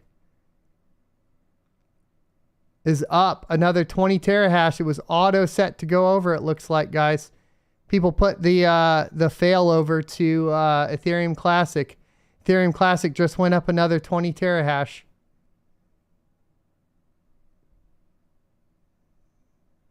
Ethereum Classic just went up another 20 terahash. I'm eating black licorice for to drink some Lafroig's. You know, we can just like enjoy the moment. Hey, so isn't aware of this yet. GPU miners on Ethereum are no longer active. If GPU miners are no longer active on the Ethereum proof of work network, nothing is happening. You cannot. Well, you can mine blocks, but they will not be on the Ethereum network. Attention, GPU miners. You have a huge future in AI renderings. Your watch has ended. No, but thank you. I mean, I never want to. Let's appreciate all the GPU miners did for us. They really yes, are absolutely, 100%. Yeah, absolutely. A lot of us all did that thing. I mean, we all did it. And I mean, I eagerly welcome GPU miners to come to Proof of Stake. The network has done a lot for you. You're a part of us. Join us in Proof of Stake. So we've seen all blocks so far. Every slot has had a block. So we want to see 7.6 justified. What? Yeah, but it happened part way through the epoch. No, I'm just impressed that we have 0 misses. Like, you know, we all kind of expected to have a few missed slots. We just kind of oh wow. To have... Did that feel pretentious? That felt pretentious.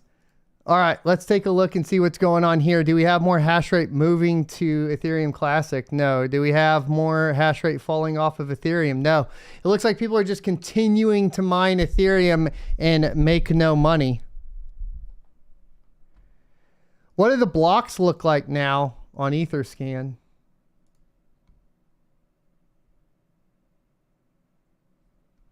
Look at this. No new rewards. Look at this, guys. The 2 block base reward is gone. 0.4 ETH.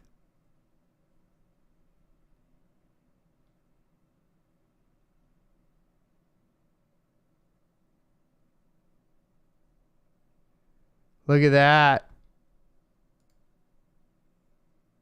No more newly minted ETH, guys.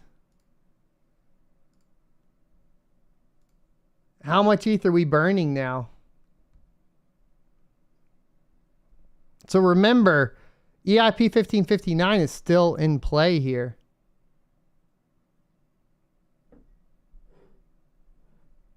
Doesn't matter if you're getting shares, you're not getting paid out anymore. This is crashing. Blocks are going through.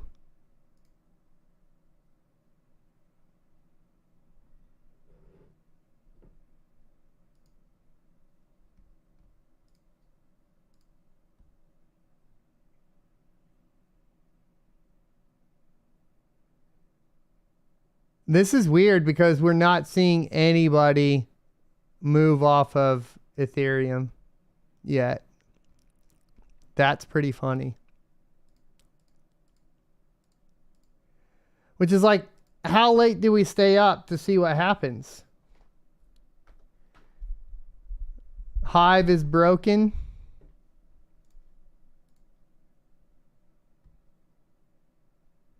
Hive is not broken for me.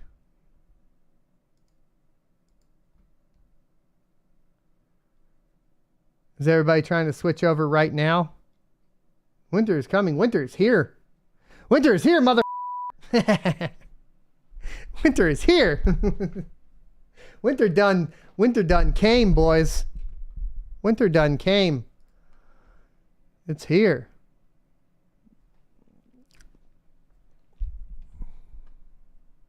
Good news. I'm finding Caspa blocks while you all are stuck there trying to refresh your Hive OS unsuccessfully. Sorry, I had to. I told you all it was happening. Ethermine's dumped some here recently. Still 750 terahash. Let's look at 2 miners again. 2 miners is not showing, you know, hash rate really decreasing. I'm going to take a bio break real quick, guys. 1 second.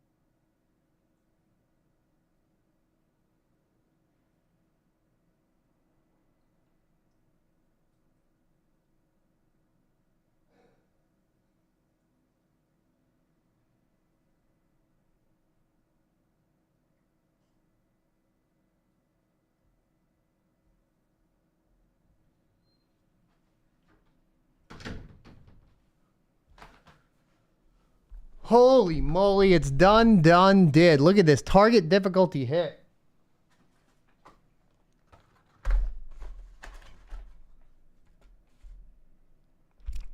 I may eat some chicken. And then we're going to review more and see what's happening over here, huh? 6.4 minutes away from the epoch, and that's what we got to wait on, right? To see if something breaks. I love Tech Yes. We might have him back on here in a second, too. He has to come back on. I asked BBT if he was up. He's not.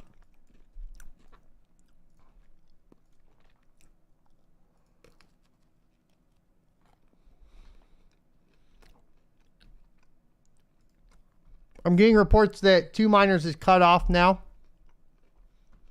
We got $10 Canadian from Losing with Larry. It's the end of the world as we know it. We got $20 from Ronan. Welcome to post-merge reality of the Ethereum Classic community.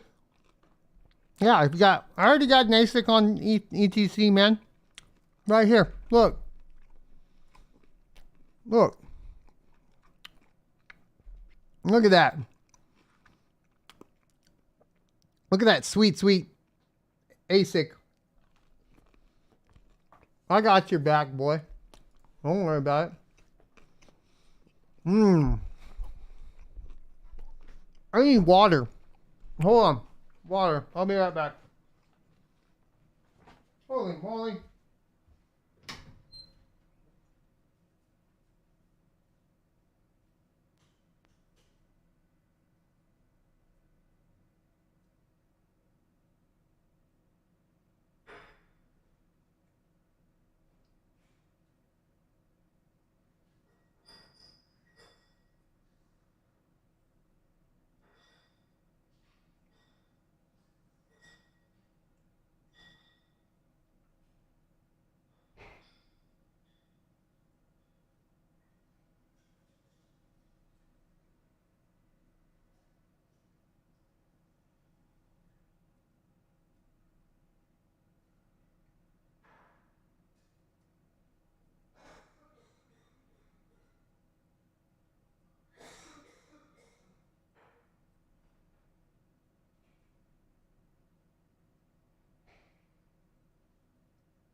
Ugh.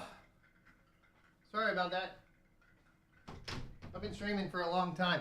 Also, I forgot to take my medicine. I still have pneumonia, so I need to do that. I am getting reports on Twitter that 2Miners is disconnected now. So if you want to take a look at that, we do have that up. Ugh.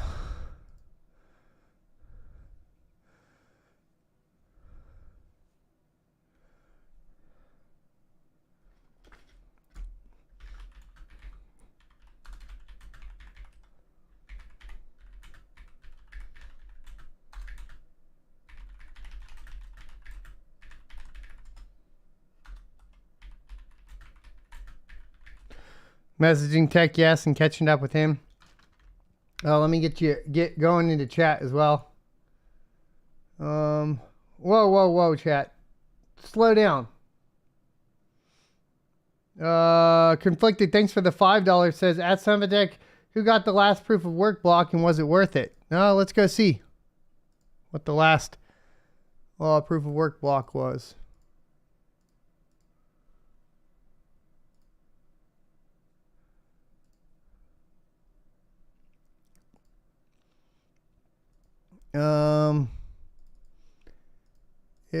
Etherscan's not refreshing. That's not good.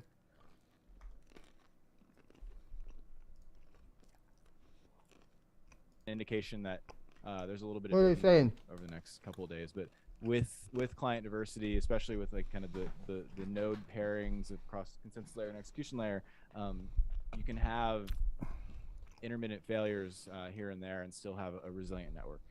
So that's what we're observing. Am I correct that we're about 12 slots before potential finalization? 3, because we know if we're getting a high inclusion rate, we know before we get to the epoch boundary that we're going to finalize, which is, it's called an unrealized finalization, but it will in fact be realized. Thus, we can celebrate at that point. Wait, do we have to wait another epoch, or is that the previous No, one? so we've done that. We went through the partial epoch, then justified, and then we're about to finalize. Mm-hmm. How are we doing, Aditya? One more slot. What? So in a matter of seconds, we will know that we've finalized Ethereum proof of stake. We have. It will finalize. We have it confirmed. Confirmed, they say. So awesome. Got it. Come on now. Come on now. Let's go. Let's go. Come on. Mr. F was here again. So so glad Mr. F joined us. He's the first block proposer on the Beacon chain from December 1st, 2020. So that was quite an exciting time. Did I get that date right? What? Okay, so let's go back and see if Etherscan's working. Page 2, page 3. I don't know how many pages back it's going to be. Here we go. The last block was this one? Was a solo block, it looks like, for 45 Ether. Or that was the first block of... No, that was the first block of proof of stake. So the last one was Ether mine for 4.2. This was all those transactions getting stacked up before they went to proof of stake.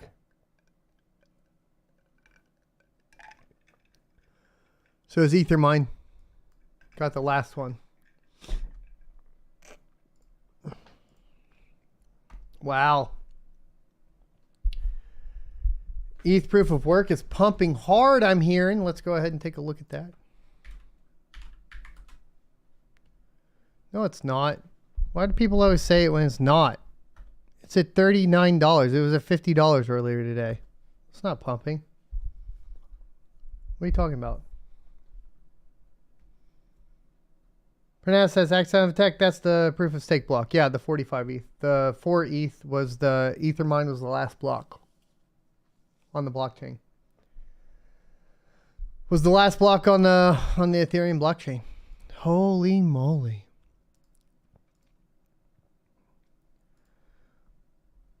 You know, 2 miners is still showing hash rate. But we're getting reports of people getting disconnected now. We got a $20 super chat from Kyrect. Says, at SerpentX Tech, thanks for showing me to mine. ASUS Z390A went from 8 to 6 GPUs to no display, but remotely. Is that a common problem on motherboard wear and tear? No, it's not a common problem. Not a common problem. No, I have pneumonia. So actually, I'm due for my meds. I have pneumonia, yeah. So I've been sick for 4 weeks and then it turned into pneumonia. But we're here. We're still going. Streaming for y'all. Getting this done. Speaking of though, I got to make sure I'm actually taking care of myself. Let's go ahead and look. It's looking like it's starting to fall. We're showing 515 terahash a second now coming from the pools.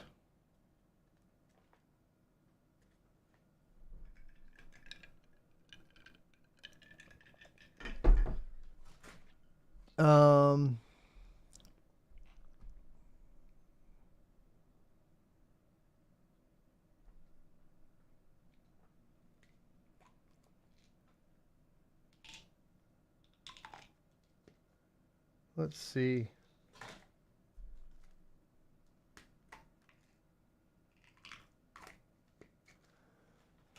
How far is it going to go down? When's it going to drop all the way? How much? All right, what are we at on Ethereum Classic? No change, still at 100 terahash.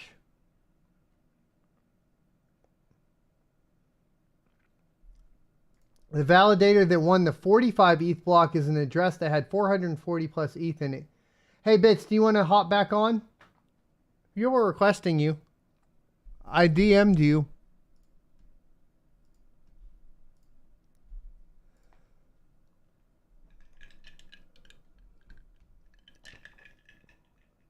All right, let's look at what to mine.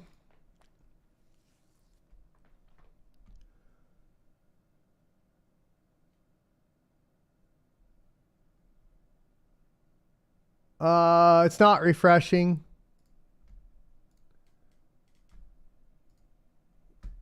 What's our Go back transition here. block? I don't think we ever had so many people. Not only systems didn't crash, we created a pretty unique piece of art. In POAP, we are creating an ecosystem for the preservation of memories. And for many of us, this may be the most precious memory we will create in a long time. I don't think anyone here knows, we have developed a way for anyone who has participated in a canvas to create a time lapse of the region they were painting. So then you can have an NFT of whatever you were doing while on the... Yeah, I think my HiveOS has quit working now as well. People are trying to convert. Now, I think I'm still mining. So that's good. Because I'm still finding blocks over here on Caspa. So, you know. That's nice. But I think it's probably going to be down for a while.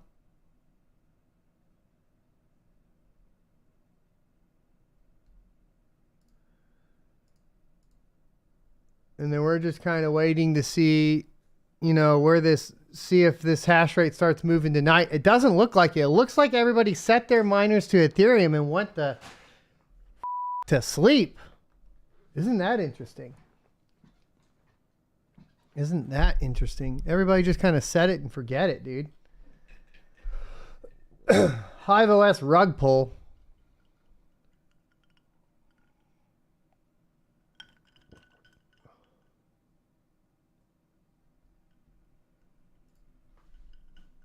Does, like, can you interact with, like, smart contracts and stuff now? ETC is still... Oh, it just went up another 14 terahash.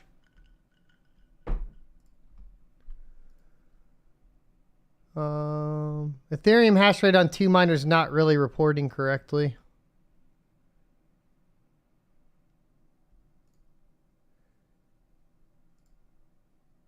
Ethereum Classic's also not reporting correctly. It's not catching up. It doesn't appear to be.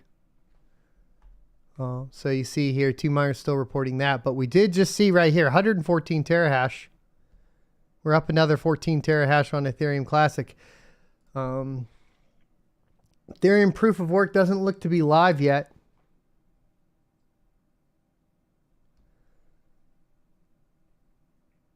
Go ahead and I still got a...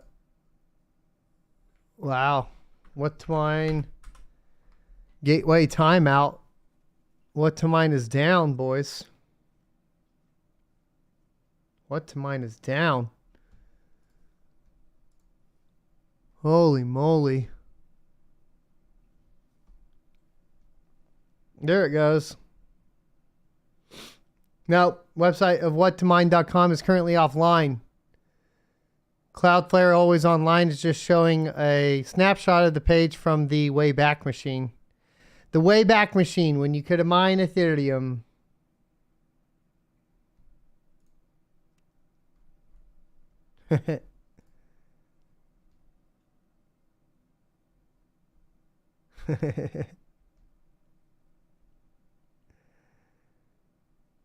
Oh, man. Okay. Let's see if Ergo is pumping. 67 terahash a second on Ergo.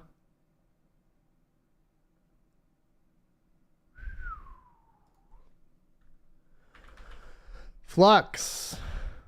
Another mega solution a second extra on Flux. It was at 3 mega solutions earlier. Ravencoin, we were like this morning, what, at 7 terahash? 4 terahash, 4.8 terahash a second more on Ravencoin right now.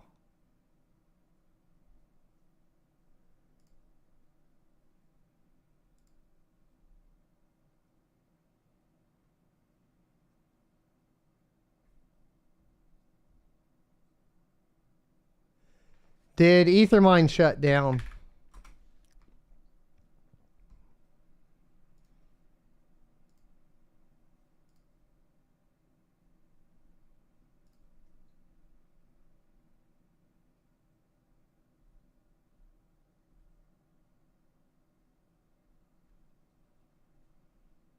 I don't see Ethermine shutting down yet. Ethermine.org, it's still showing on mining pool stats for me.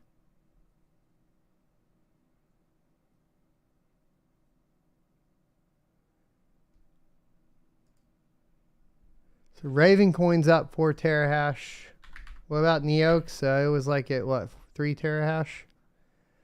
It didn't jump. It's at 2.74 terahash. What about Caspa? Am I safe? Or did you guys follow me over? I'm safe on Caspa. Caspa's still at 68 terahash a second. Yes. Safe on Caspa. Safe. Conflux, what are we looking at? Up to 1.61 terahash a second. Caspa is not worth looking into. None of you look into it. Go look somewhere else. Don't look into it. Do something else. Get your own coin. All right. Jesus.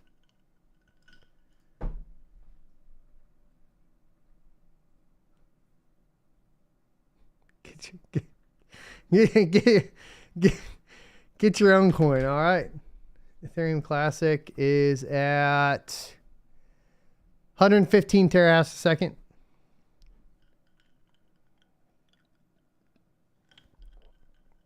That is a good question. What's going on with ETHW right now?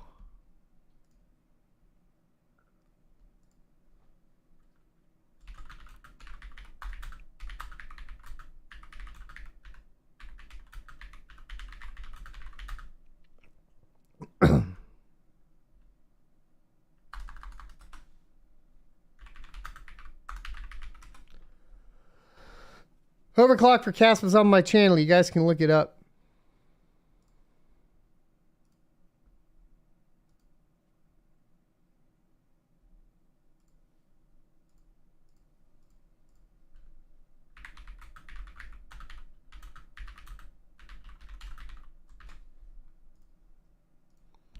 What a historic night, guys. This is amazing.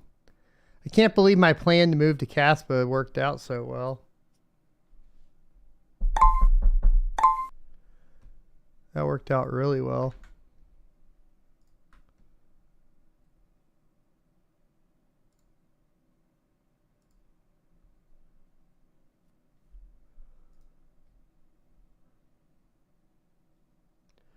Yeah, I'm not seeing anything for ETHW being posted right now.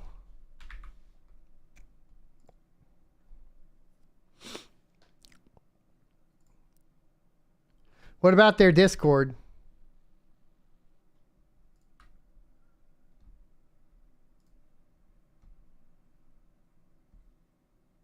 Nope, nothing posted, no announcements.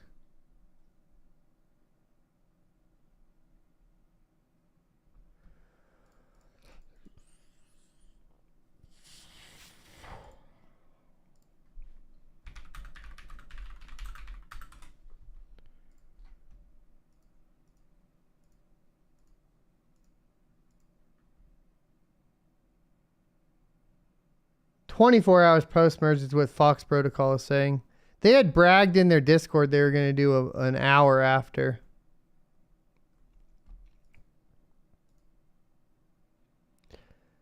Look at how deflationary ETH is now.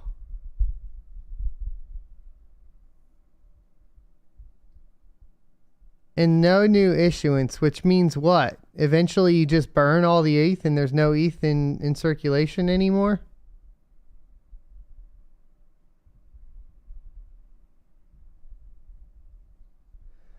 Found Hope says, gives $2 super chat, says, "Noob here, hoped for NiceHash reliability. It's out." Yeah, everybody's trying to move to NiceHash. You need to, I've been telling you guys all week, you need to learn to build your own nodes. And you need to learn to mine coins that are not on what to mine, etc. You know, I tried. We are back over $50 for ETH proof of work. Where are we at with all of the coins now? Ethereum Classic right now down 36. Let's look at Raven Coin, up 4%, not really up. What about Bitcoin? Bitcoin's an interesting one, right? Bitcoin's down. Let's see. Ergo up 18%. Flux down. Kind of getting an idea of initial reactions. Ergo's getting the real big pumps right now, huh? Ergo's getting the most. I'll look at Caspa. Up 8%. It's actually down though. It was over, I think, 0.4 of a cent. Yeah, see. But technically, initial reaction is up right now. Beam. What are we looking at? Up 44%. Beam's initial reaction is good. Here, Ted says, at SerpentX EW on Twitter says within 24 hours they will have 1 hour countdown to going live. Check Ergo hash rate. Let's go ahead and do that. We can do that. Ethereum Classic, let's refresh it real quick. 118 terahash a second. Another few terahash a second back online on that one. Let's go to Ergo. Ergo is at 79 terahash a second.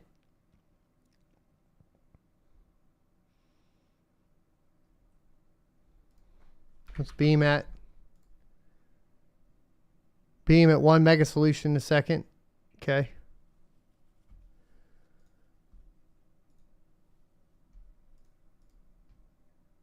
Two miners, Ethereum.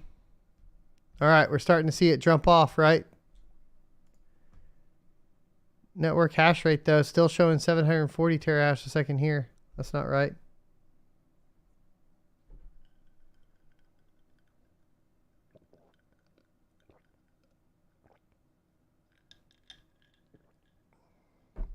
I'm not seeing Ethermine go down. You mean people are not connecting to it?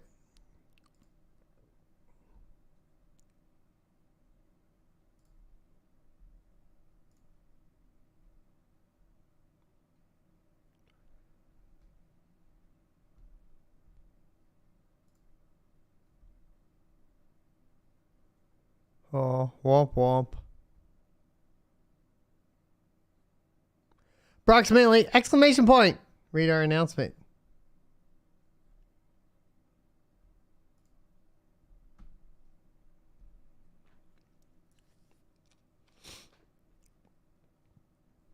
Yeah, that's all dead. Website is up. The servers are down. Okay, so they've taken down their nodes. It's still just tracking all of the blocks for the proof of stake.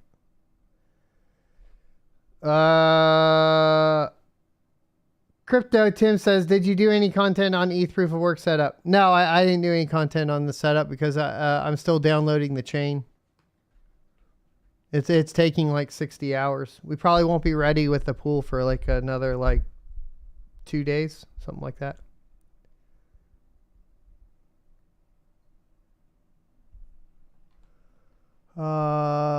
Sorry if this is a dumb question. What is the difference between Ethereum Classic and ETH Proof of Work? Well, ETH Proof of Work is a direct snapshot of exactly everything ETH has built into it up to this point.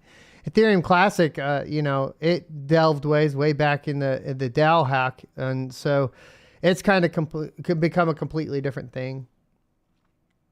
Even to the point where the algorithm is modified. 2 miners got a delay about 2 hours, I bet. Probably. Legendary Bronze says, that's SerpentX. How does the ETH actually get burned? Like, where is it being burned from?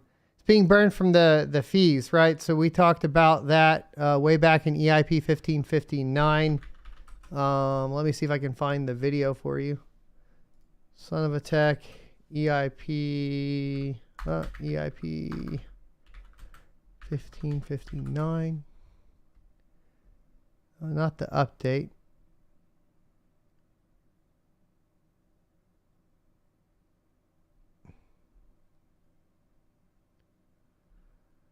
Wow. I just look at back in the day.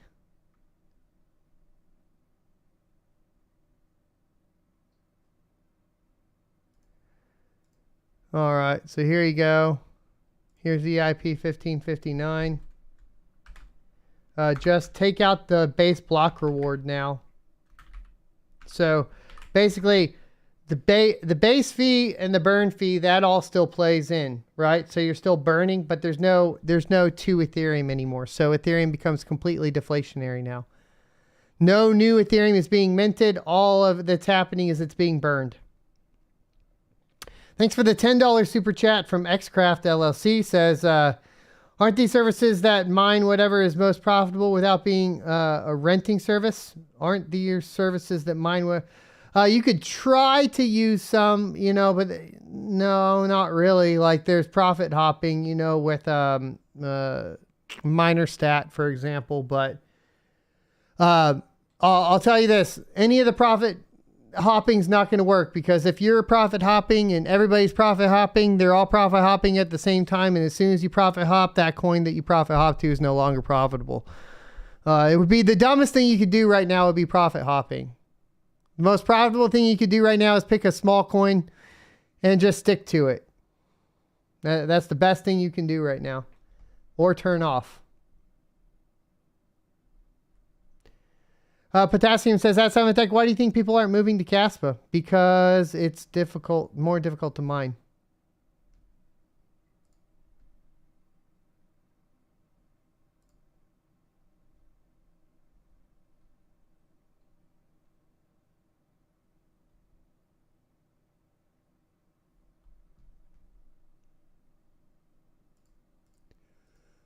We're going back to the pumps. I hear Ethereum Classic's getting a bit of a pump now. Not really. It is up, though. Up to $39.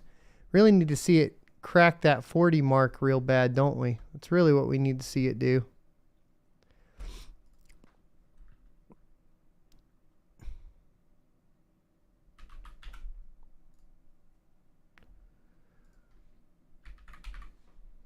You see Ergo go back over $5.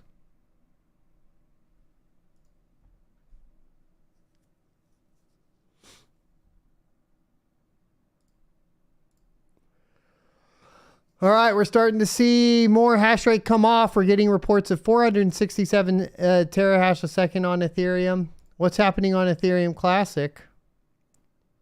Up to 125 terahash a second on Ethereum Classic now.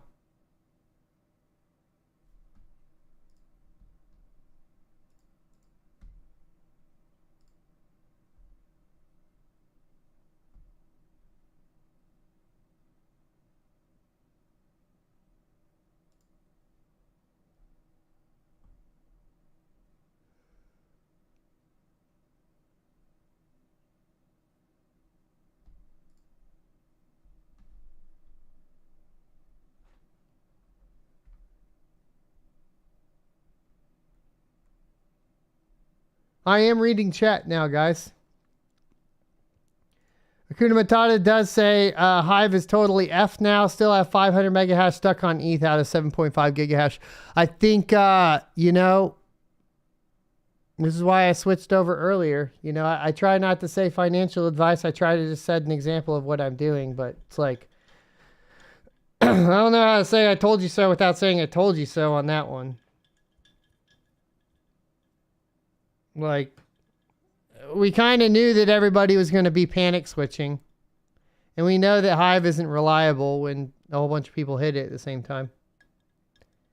Your best bet would be, like, if you're on the local network, to start connecting directly to the IP via SSH. That's what I would start doing. Heartflush says, at SerpentX, isn't there still ETH being created via the staking rewards? No, there is not. So if we go to... That is what changed, okay? So if we go to Etherscan, you can see it clearly here, right? Now, everything is just fees. So each block is only fees, block reward fees. The 2 ETH block reward is no longer a part of it. So ETH has become now completely deflationary. It is only burning fees and paying a portion of the fees to the validator.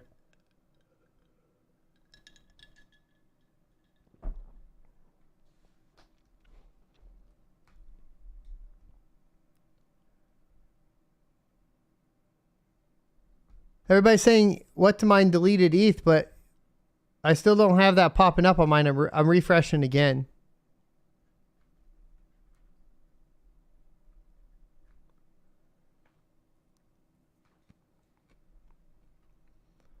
Remember, super chats are never required. Always appreciate first to be read because they're the easiest to read. Tagging at Son of a Tech will highlight the message orange and will be the only way that I will have a fighting chance at even seeing your message at this point. Remember, we do have a lot of people viewing, and I do appreciate every single one of you, but you got to help me out to be able to help you out. And yes, Ethereum has been moved from what to mine, removed from what to mine. Currently, the most profitable coin on a 3070, according to what to mine, is Bitcoin Gold. In second place is Bitcoin Z, dear Lord save us all. And in third place is Ergo, the first contender, with really Flux in fourth place. And those are both, you know, sub $1 on an RTX 3070.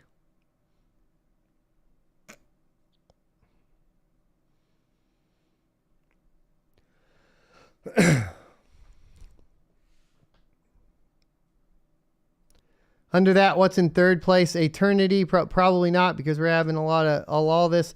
Ergo is really going to be the most profitable for the next 24 hours until the difficulty adjusts. So you got to pay attention to that.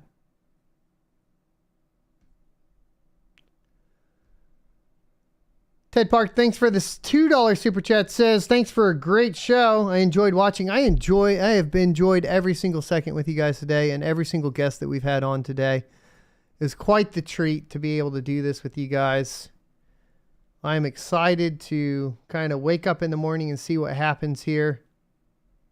I am kind of hoping to get a little bit more out of this, but I'm not sure what more we get out of this at this point. You know, all my rigs are moved over.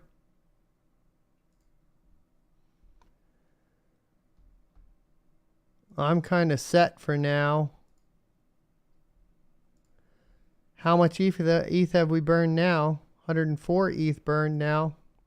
No newly minted ETH. Wow. Look at that. Ultrasound money mob. Okay.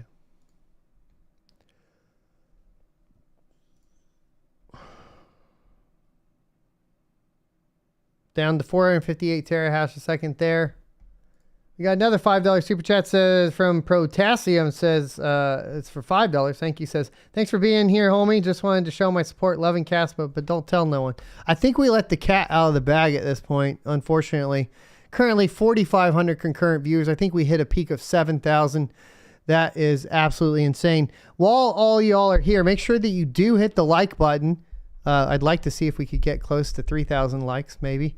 And then on top of that, go ahead and make sure you're subscribed and you have the notification bell hit. We will be doing the crypto mining show tomorrow after I wake up. And then, of course, we have Friday that we'll be doing it. We do it every Monday through Friday, 9:45 a.m. Central to 10:45 a.m. Central. Also, you know, for tomorrow, we'll be doing it late because probably around noon tomorrow. Fitchmeister says, holy ass, look at the 5-minute chart of Ethermine. Of Ethereum. I don't know how to look at the. What do you mean the just the 5-minute chart of the price? What is happening to the Ethereum price? I don't know if I can look at a 5-minute chart, but I mean we're up on Ethereum by like what 1% really, but it did just have a big spike, right? 1595 to 1643.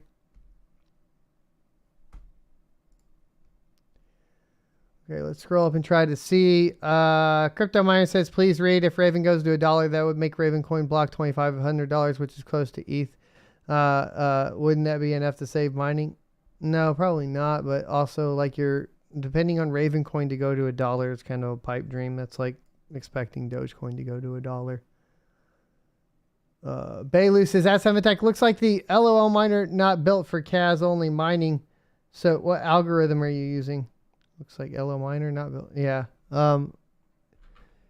You can check out my how to solo mine Caspa video on YouTube if you like. I'll link it here for you in just a second.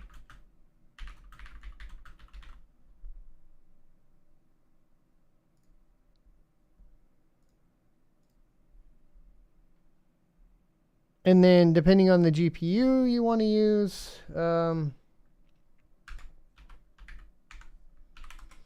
you can also look at my overclocking guide for it as well. 179,000 subscribers too today, guys. Holy shit. Thank you, guys. Broke 178,000, 179,000 finally. Awesome. Let me get the best GPU. What? Best GPU for mining Caspa for you guys out as well.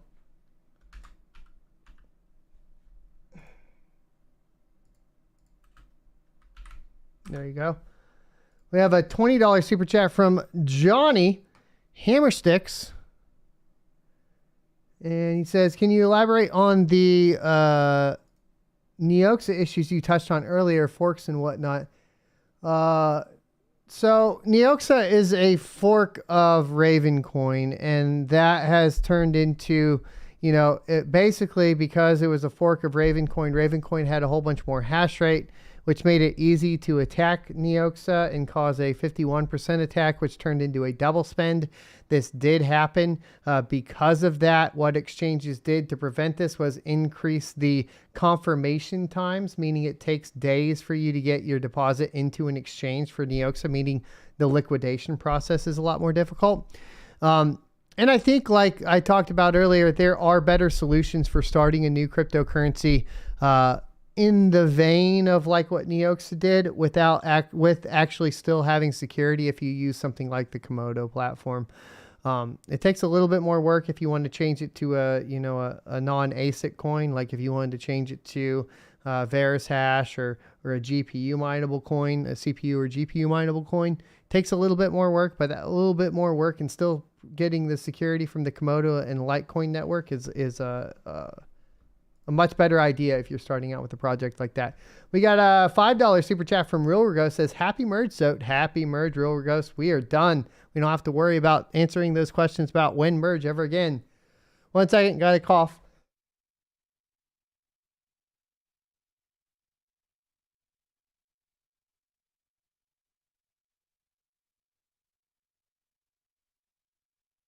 Still have pneumonia, so the cough medicine's kind of going down. We got a $10 super chat from Dime. Says, thank you for all the content. I've watched a lot. Appreciate what you do. I appreciate the super chat. And thanks for the $10 super chat and hope to see you next time. GG Fian says, $5 for the super chat. Says, congrats on the record stream, my friend. Thank you so much. That is amazing. You know, we'll have to see if the channel survives as we move into a post-merge world, a GPU mining apocalypse. Thanks for the $4.99 super chat as well, GDS. Joe Smid says, "Ask SerpentX, any ideas why Flux Network is dropping dropping in price?" That's a good question. I didn't see it dropping in price big. We can go ahead and take a look. I wouldn't have an idea off the top of my head, but let's go ahead and take a look. I see it up 2%. So I don't know about that. Are you talking about hash rate? Let's go ahead and look over at hash rate. It was at 3 mega solutions a second a little bit ago. It's up in hash rate, another 1.2 mega solutions a second. I am not seeing what you're referring to, good friend. I'm just not.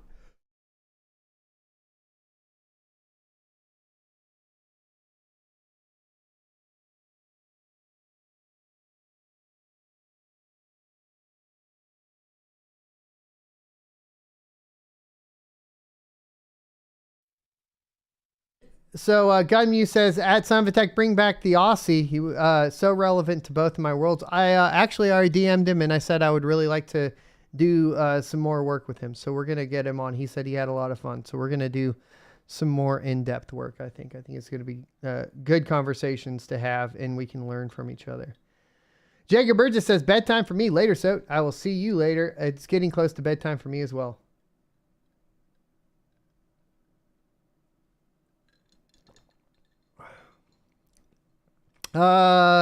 Vinicius says, at SerpentX, Ergo difficulty adjustment will come much earlier than Friday because the block time is down from 2 minutes to 40 seconds right now. That's a good point. Where's the Ergo Block Explorer?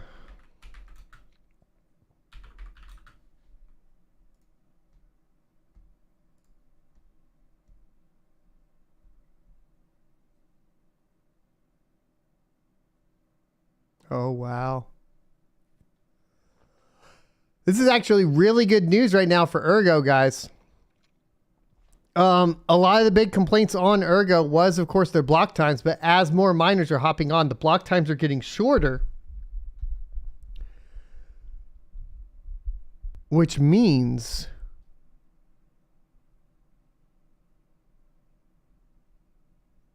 I mean, this could be really good for this. I mean, this is looking really good for Ergo. Old Fresh Products, thanks for the $21 super chat. Says, love you, dude. Stinky and the 3090 Ti for the win 3. Oh, okay. You were pinging me too much on Steam earlier, bro. I had to close my Steam.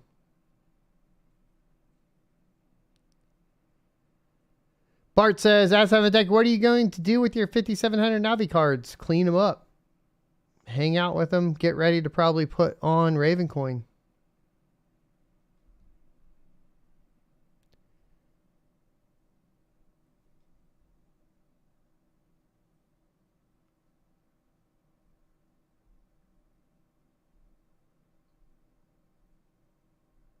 Make sure you tag at Son of a Tech so I can find it. Any of your questions or anything like that.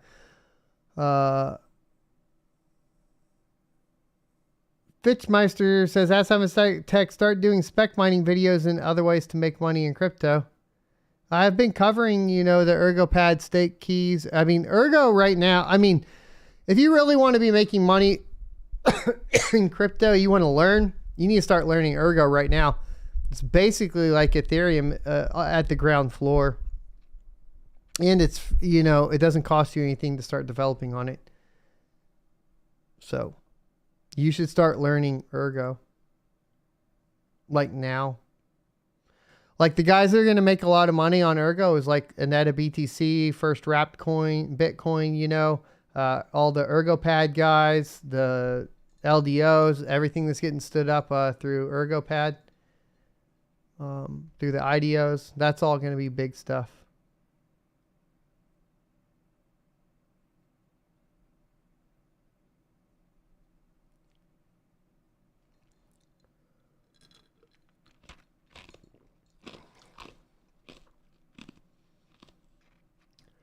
Daria, I see you saying answer Life WCJ question, but I don't know where his question is. So, tag me and then ask the question. Maybe I can see it.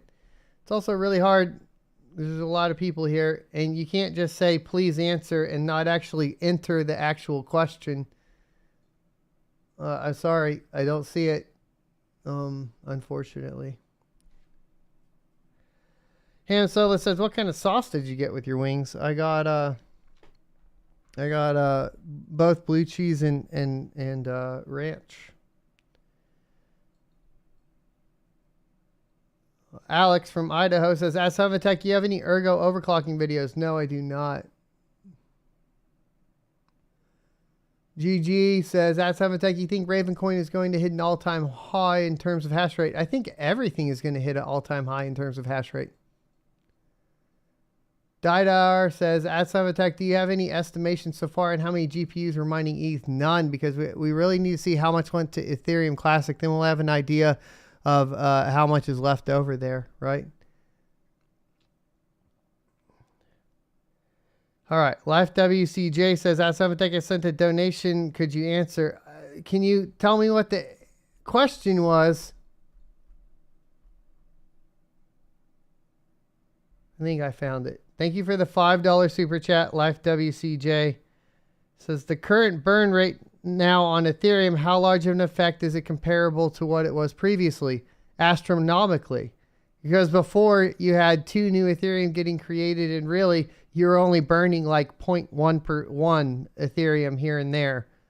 So now you're burning 0.1 Ethereum, but you're not minting 2 Ethereum every time. It's astronomical. Sorry for trying to find that. It's hard to get through all of these guys. You got to realize that, like, sometimes it just doesn't pop up for me properly. This is my first time kind of experiencing this many viewers and this much chat. Okay, so it's not something I deal with. Typically around 300 to 700 viewers, which is what I'm comfortable with. But I appreciate it. This is awesome. I need to learn. Your view on ETH proof of work. Also, I am going to put you in timeout. My view on ETH proof of work is that it probably will be used to pump and dump for the most part. But, if you want to make a little extra money and you're going to mine it, you could mine it. Possibly.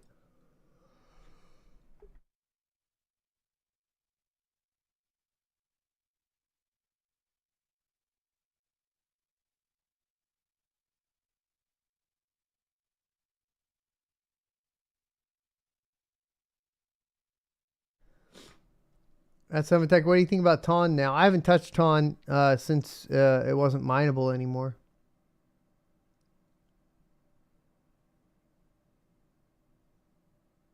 Oh, and then sometimes like the chat just skips ahead like that. I don't know why. Fernando says, that's Tech. What to mine with the RX 588 gigabyte? Probably. I turned all my Polaris GPUs off. Lucas Lowe says, at Tech, is it worth buying an Asus ROG Strix 3090 at $660 now? I mean, it sounds like a good price. Depends on what you're going to mine and do with it, right? Gunmu says, at SerpentX, the reason I don't use my tech system is this gets crazy without a team to manage. Yeah, this is a little nuts. Leonardo says, at SerpentX, missed my super chat, but it's understandable. Thanks for everything. You're awesome. Yeah, just ask again, Leonardo. Sorry. Status of the ETH merge is that it is complete. Please don't spam chat. Put him in timeout. There we go. Hive is back, so you guys can go try to get on Hive and move your rigs over if you're trying to do that. Omer Khan says, that SerpentX is Ergo to BTC from 2 miners the way to go. That's the lazy way to go. The easiest way to go right now. Yes. Probably not the most profitable. Daniel Vid says, at SerpentX, is this the end for ADA? For Cardano? Probably not. No.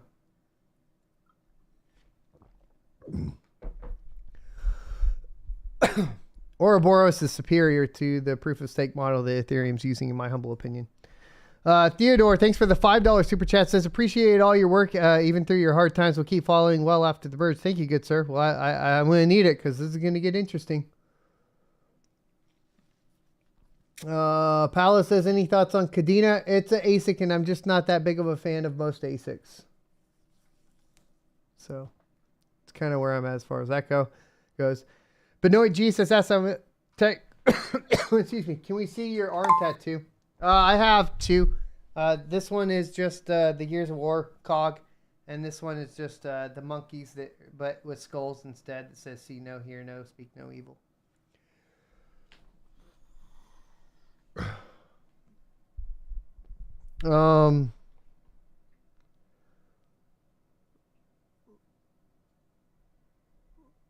Let's see. Did I miss that one?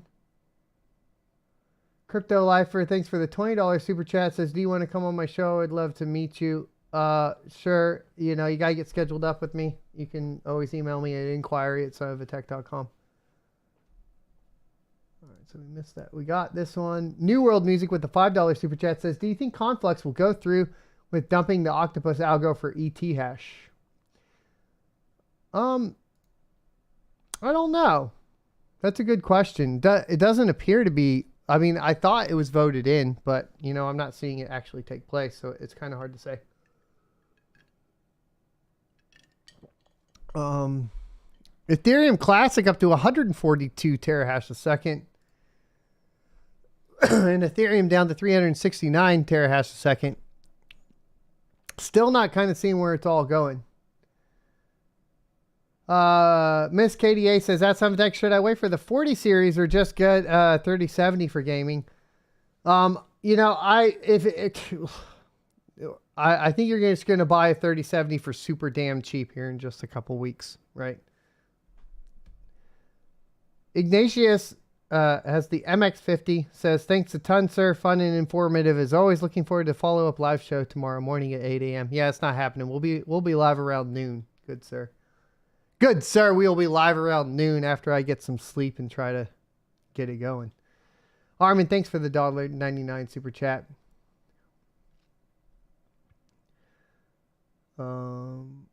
Big Little Miner says, that's SerpentX. The ETH boom may have jump-started the community growth, but its end is what will make us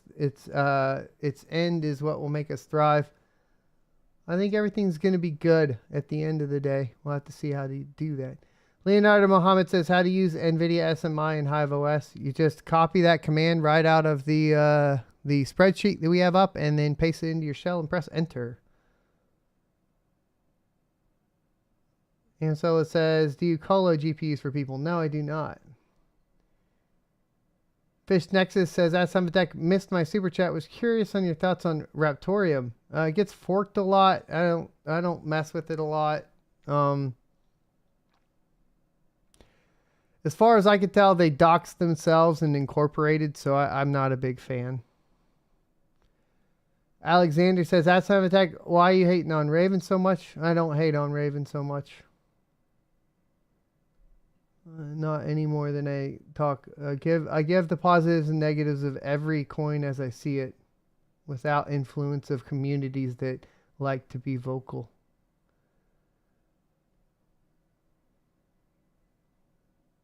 Benoit G says, SerpentX never had a thought about having your own community private mining pool. We're working on a couple things like that, but it's really hard because, you know, I'm just a one-man team, to be completely honest with you. And a lot of that takes a lot of work, right? And my voice is about getting done here, guys. So if you have any chats, go ahead and do a super chat, and then I'm gonna put some stuff up here.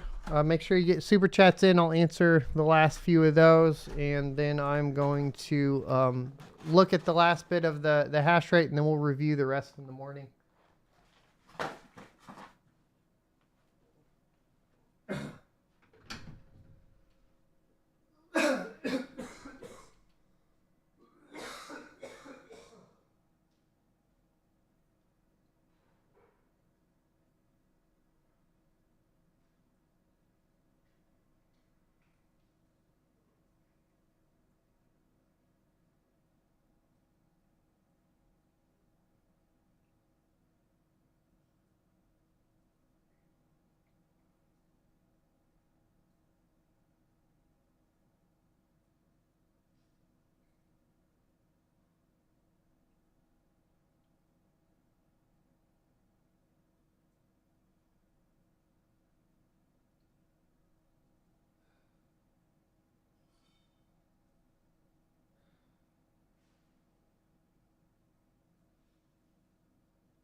All right, let's try to get up to 3,000 likes. We're at 2,400 likes right now, so thanks everybody for that. All right, so we have some super chats to get into.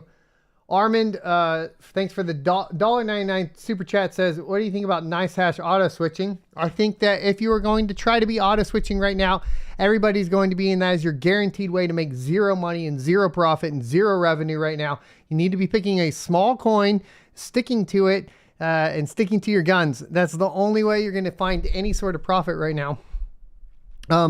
Because if you're auto switching with everybody else, everybody's going to auto switch and make the coin that they auto switch to once again unprofitable. It's going to be like a whole bunch of people hopping onto the next small coin that can't handle all the miners that are hopping over to it, auto switching to it. It's the absolute dumbest thing you could do right now. Ursus, thanks for the $2 super chat. Says, what does a 3090 do for mega hash a second on cast? It does a gigahash a second, and it does really, really well. Winning Freak, thanks for the $5 super chat. Says, ask SerpentX opinions on Neoxa. Hashrate.no is recommending that his current most profitable coin to mine on some cards.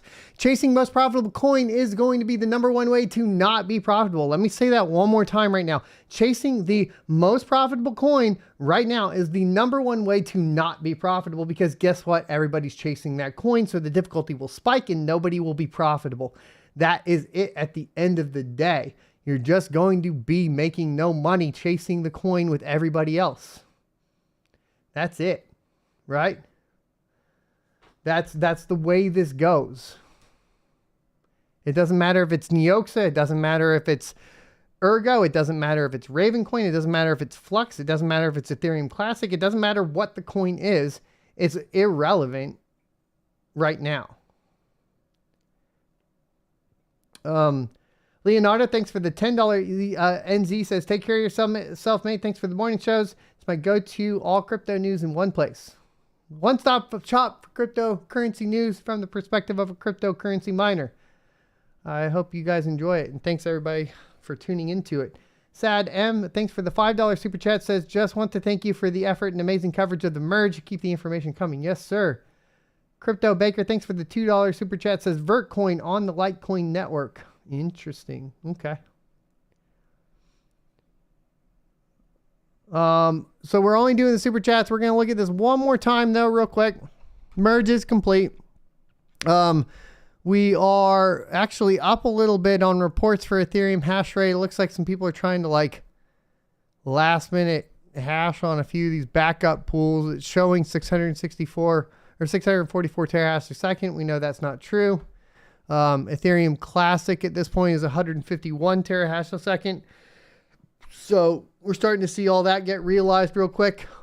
And then if we go to things like Ergo, we did see block times have reduced significantly, which is interesting. So we're going to see difficulty start to adjust out, which is pretty cool. It just broke $5. Breaking news, Ergo just broke $5, guys. That's a pretty big deal. Okay, that's a price point we were looking for. Ergo has just broke $5. That's big news there. That's kind of needed right now. Interesting. Ravencoin, we still need to see Ravencoin like break 10 cents, but let's see where it's at. No, 6.7 cents.